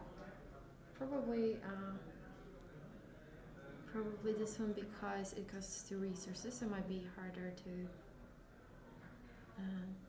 have enough resources to guess this one. And it also just creates a crouching tiger, and if he has a crouching tiger from the boots, might be just enough. Okay, we're starting with the Untamed, so before we go again.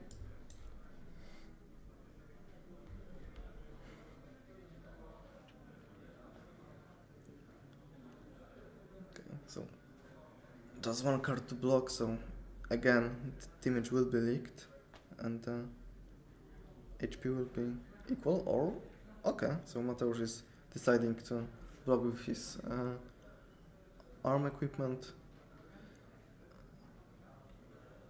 taking 2, dropping to 9. So now the tiger.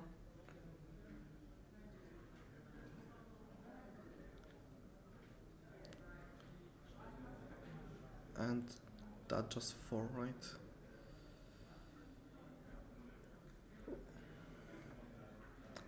Not a bad turn in No, draft. definitely. Was 4, 6, 8, 12 damage represented. Yeah, so if he's going to do this, turn by turn, that might be a bit hard for Mateusz to come back from this. But we can see that he's willing to take a lot of damage here. Okay.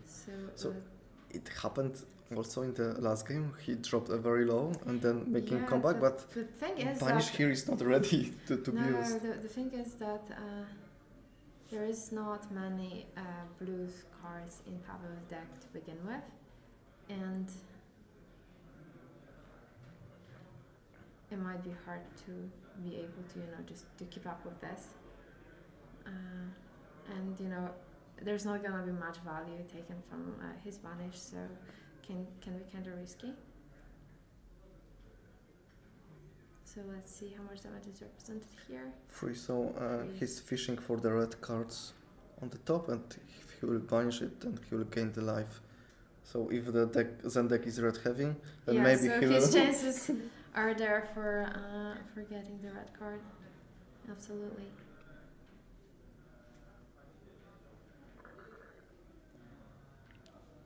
And generally with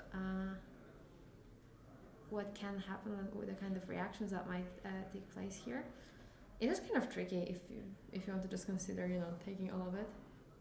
Probably would be safe to consider blocking with one card. The question is if Mateo have any more cards, because if he has even one more card in hand, then there is maybe reaction in the arsenal, and that can be the little 3+3 plus but we know even that arms. Pavel's chest is the prevent one, so that also worth keeping in mind that. Yeah, but he if still you has have +3 in the arsenal and +1 in arms, that's 7. Absolutely. So definitely worth thinking of blocking it with at least one card. Yeah, because you are at 6, you're thinking, I'm healthy, but that's sneaky bastards, assassins can like drop you from 6 to 0.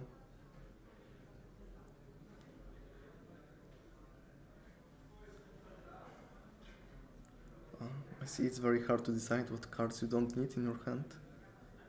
Wait, isn't Pavel at 10? Not 6?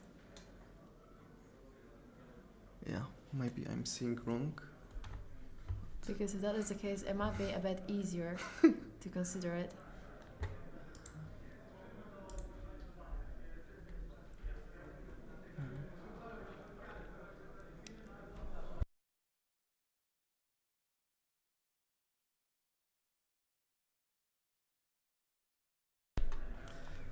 Okay, so still think about that block. So that hand must be, I don't know if awkward is a good word right now, but maybe he's thinking I will check what you have, and if you will not kill me, I will kill you with my hand. Yeah, that certainly is a possibility. Yeah, but because Mateusz is for sure on 3, and it should be easy to kill someone with 3 HP when you have 5 card hand.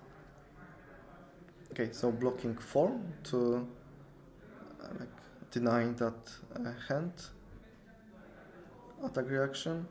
Okay. And mask trigger. Remembering about the mask trigger, perfect. So already learning, good. And putting that good. knowledge will not be used in the draft tomorrow, as there is no draft tomorrow. But still, Pavel did qualify for the Proto Amsterdam, and he is going to attend that one. So I would say this is definitely something that he will keep in mind in the future.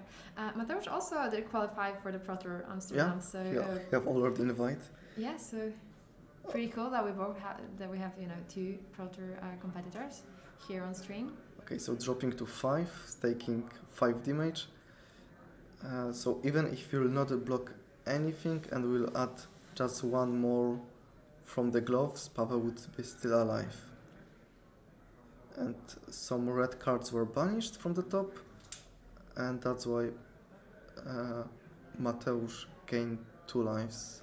And that can be kind of tricky because now they are even. Yeah, that is one thing. And generally, the thing is like the lower is the life total, the harder. I mean, the easier it is to just push through the last damage. But with Mateusz being right now at 5, it might be very hard. So we know that Pavel has one more prevent. Do you remember what was the equipment from Mateusz? I think he didn't show it during the last game because he was on 8 or 6 when he finished the game. So there was no need to show his cloak equipment. But I would just assume it's like prevent 1. Probably. I still think the chest, though, the assassin chest, where when it activates, when it triggers when you are at 1 HP. Yeah, but going to 1 is... It's very tricky when you don't have the prevent, on other stuff, right? Because as long as you have some prevention effects, on other equipment, you can actually, just because you think it's like a virtual 1 because you're like on 3, for example. And the effect of flipping that equipment that's have required you to be on 1 is always powerful. So in one way it's worthy, on the other way it's tricky too. I think that if you have a prevention effect, active on a different equipment, you certainly can try to go for it. But if not, might be very hard. Okay, we see that Mateusz leaked 1 damage to himself, and we see another attack for 4. So that's little if Mateusz will not do anything with that, and he for sure have a lot of transcend card in his deck, as we saw Yeah. the last game. So there is a chance that he have non-blocking hand. Yeah, even if some of it, even if not all of this is non-blocks, there might still just be not enough blocks to be able to deal with this hand that Pavel's presenting, and Pavel still has how many cards? 2 cards in hand. No resources floating currently. Okay, but no, even with like 2 cards plus arsenal is still like dangerous because Yeah. you need to overblock because there can be that attack reaction. Yeah, absolutely. So the only situation when this is just fully safe for Pavel is when Mateusz is out of cards in hand by the end of the turn. Okay, so he decided to not block with that 1 card in hand, or still thinking? Okay, he's still thinking about this. I mean, let's not forget, this is the last round of Swiss today. This is a very long tournament. Players are definitely very tired. Yeah, they're playing for 10 hours right now, Yeah. and that's their like 3rd deck So today. even if they're not gonna be just dying to fatigue because of how the game goes, the players themselves might be very just likely to be fatigued. So Okay, so 3rd attack for 4 in this turn. So I heard that just if you go with the just 12 damage, 12 damage, 12 damage consistently, it might be just enough to get the opponent to be kind of in a like danger zone. Yeah, because he need to like block again, leak 1 more. Mateusz only has 1 card in hand. No, because that card is his equipment. So Oh he's no, blocking. wait, you're right. Oh yeah, okay. That's the boots. Okay, so that he were not has 2 used. cards in hand. Okay, so. But still, assassin with 1 card plus arsenal is not so scary. Like No. the best thing you can do is big generic attack for 6-7. That's the best case scenario. But if that will be the flank, then opponent can just block with 1 card Yeah. and have 3 card I mean, hand. we do know that Mateusz has the red lunge, so there is a chance that he has it in the arsenal. So there can be a lot of damage presented. Okay, leaking Good. 1 more. So kind of like death by 1,000 cuts here.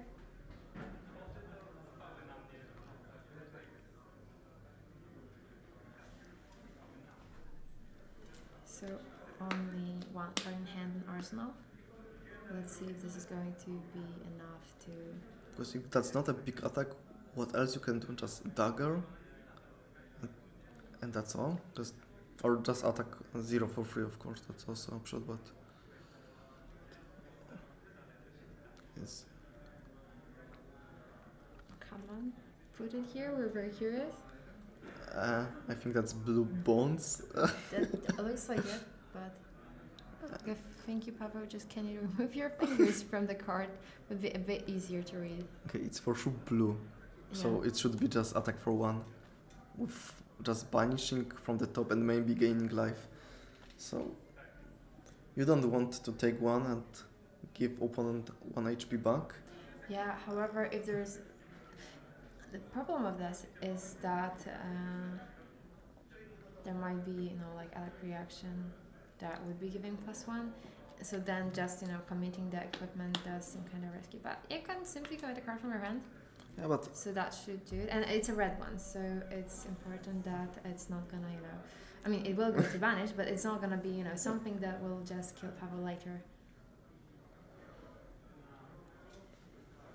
okay, so there. He will just shuffle. Okay, So so that- he's going that- to transcend. And Trans. he will activate no.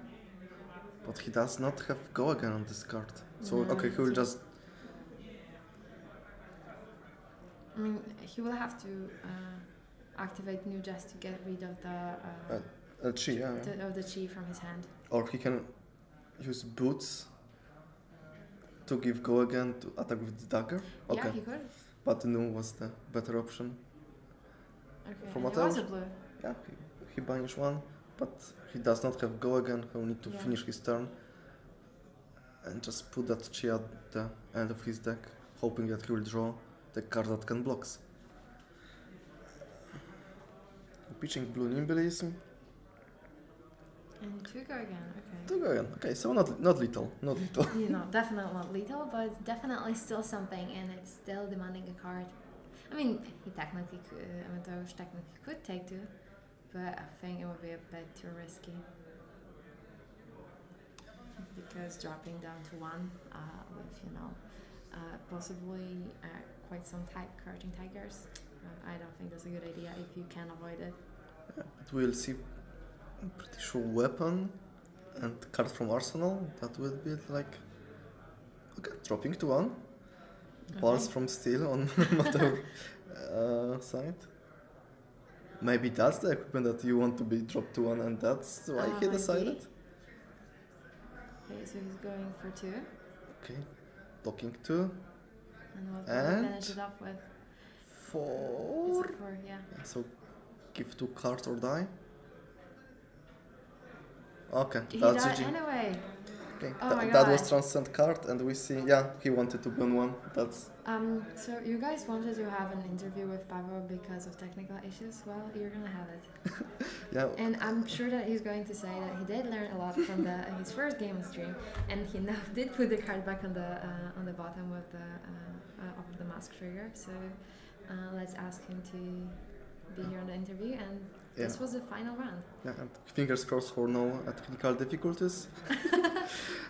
Because if there's gonna be any more here, Pavel will need to just simply do well tomorrow, so we can just talk to him again. Yeah. But yeah, Pavel is 8-1, perfect score. Like after day one, you need to just win one more tomorrow, maybe 2 just to be safe, and you're in top 8. I think that he might already be locked in top 8 because there will be some people who will probably be. No, wait. The math is a bit different than last year because we have more players. Last year we had 93 players, but I remember that there were some people that had like 8-4 score, and they did get into the top 8, and they got their 8 win sometime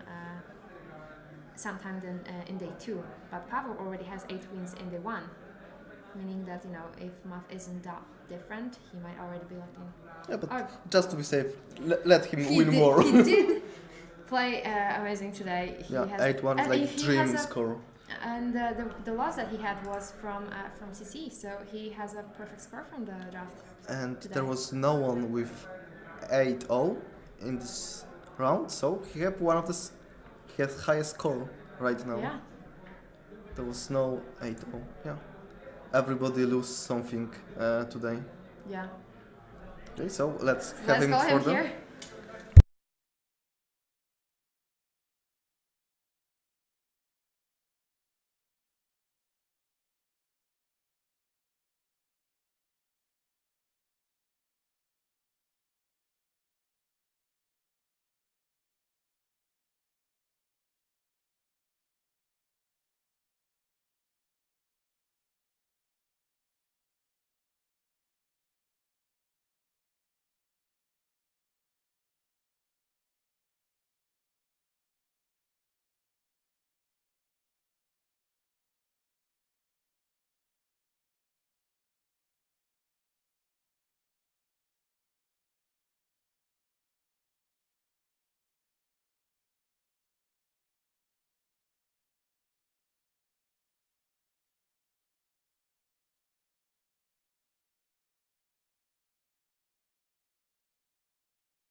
So Pavel, we are back here. How do you feel? I'm tired. I'm happy, but I'm tired. Luckily, I won. Yeah. I mean, not that luckily because I had I had good cards. So yeah, you sure did. But you will be one of the two 8-1 players, I think, right? Yeah, because we will only have one more. So congratulations! Yeah, that was an amazing score. I'm surprised as well. Yeah, well, hard not to be. I mean, sometimes I know how the draft were going. The testing for draft wasn't going perfectly, and you did. Yeah. You had a perfect score in draft. Yeah, on our armory, I think that we had never 8 people pot. No, we always had like 7 or 9, and I think 10 was also. So it wasn't It was really your first easy. try to have 8 people pot and test in real life. I played quite many online drafts on the Discord server, so I think that might have helped me. Yeah. And also I watched few videos on YouTube. For example, Draft for Dummies. So I see it did work? It helped. It worked. Yeah, I mean, it's still useful to read the cards, but you did not miss the mastery. We were very proud of you. Yes. I mean, usually when I make a mistake, I do it only once, and then I try to learn from my mistakes. So this time it worked. Yeah, well, you don't have to worry about missing triggers like this tomorrow, because tomorrow only CC runs. Yeah. Do you feel better about this or not really? I don't know. Here in draft, I had 100% win ratio. In CC, I lost first round versus Nu. So just losing round 1 and then just going 8-0 sounds kind of crazy, right? Yeah. How did you do it? Were you just going there, just round by round, or just one game at a time, or did you just because you had a winning streak at some point, right? Like you went from 0-1, then you were 2-1, then you were 5-1. How are you feeling? Like, did it did it feel hard on you that you now feel the pressure that you are doing so well that just have to go again with good score? In my CC rounds, there was a pressure. Yeah. Because if I lost second or third round, I would be out of any contention for highest places. Yeah.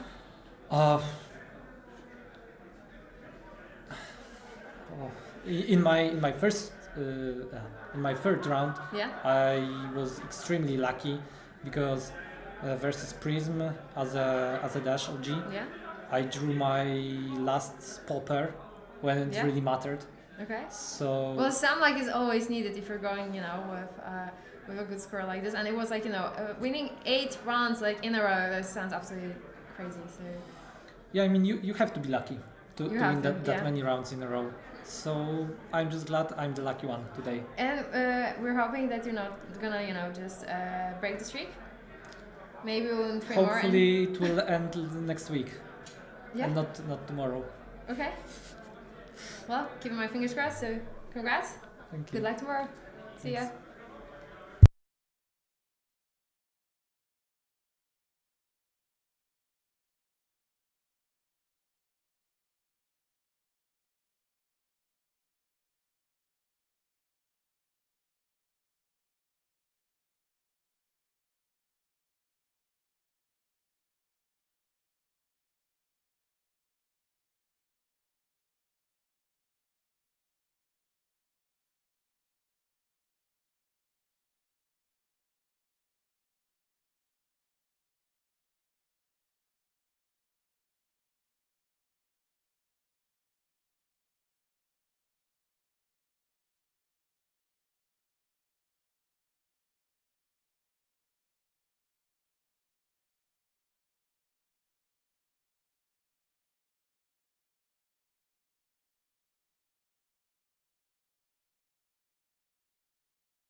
So we are back for the last round of updates. We're slowly finishing the stream today. We'll be back tomorrow around 9 a.m. for the last 3 rounds of CC and then cut to top 8. Yeah, the top 8 playoffs will be unlimited time, so no worries. We're still gonna take your time with you here on the stream. And after today, we have 3 players with 8-1. No one is undefeated today. So other than Paweł, we have 2 players that we did not see on stream yet. So this is Bartłomiej Chrobak. He was in the top 8 nationals last year in Katsu. He's playing Zen. We also have Jakub Siedlecki. Do you know what hero is playing? No idea what Lemor is playing. Sorry. But well, we're definitely gonna find out tomorrow because one of them is gonna be on stream for sure. Yeah, and probably they will play each other because that high game should work out. Maybe one of them will be playing with Paweł. At least one of them will be on stream tomorrow for sure. So we'll see them and we'll see their deck in action. And yeah, absolutely. So see you guys tomorrow. Hype for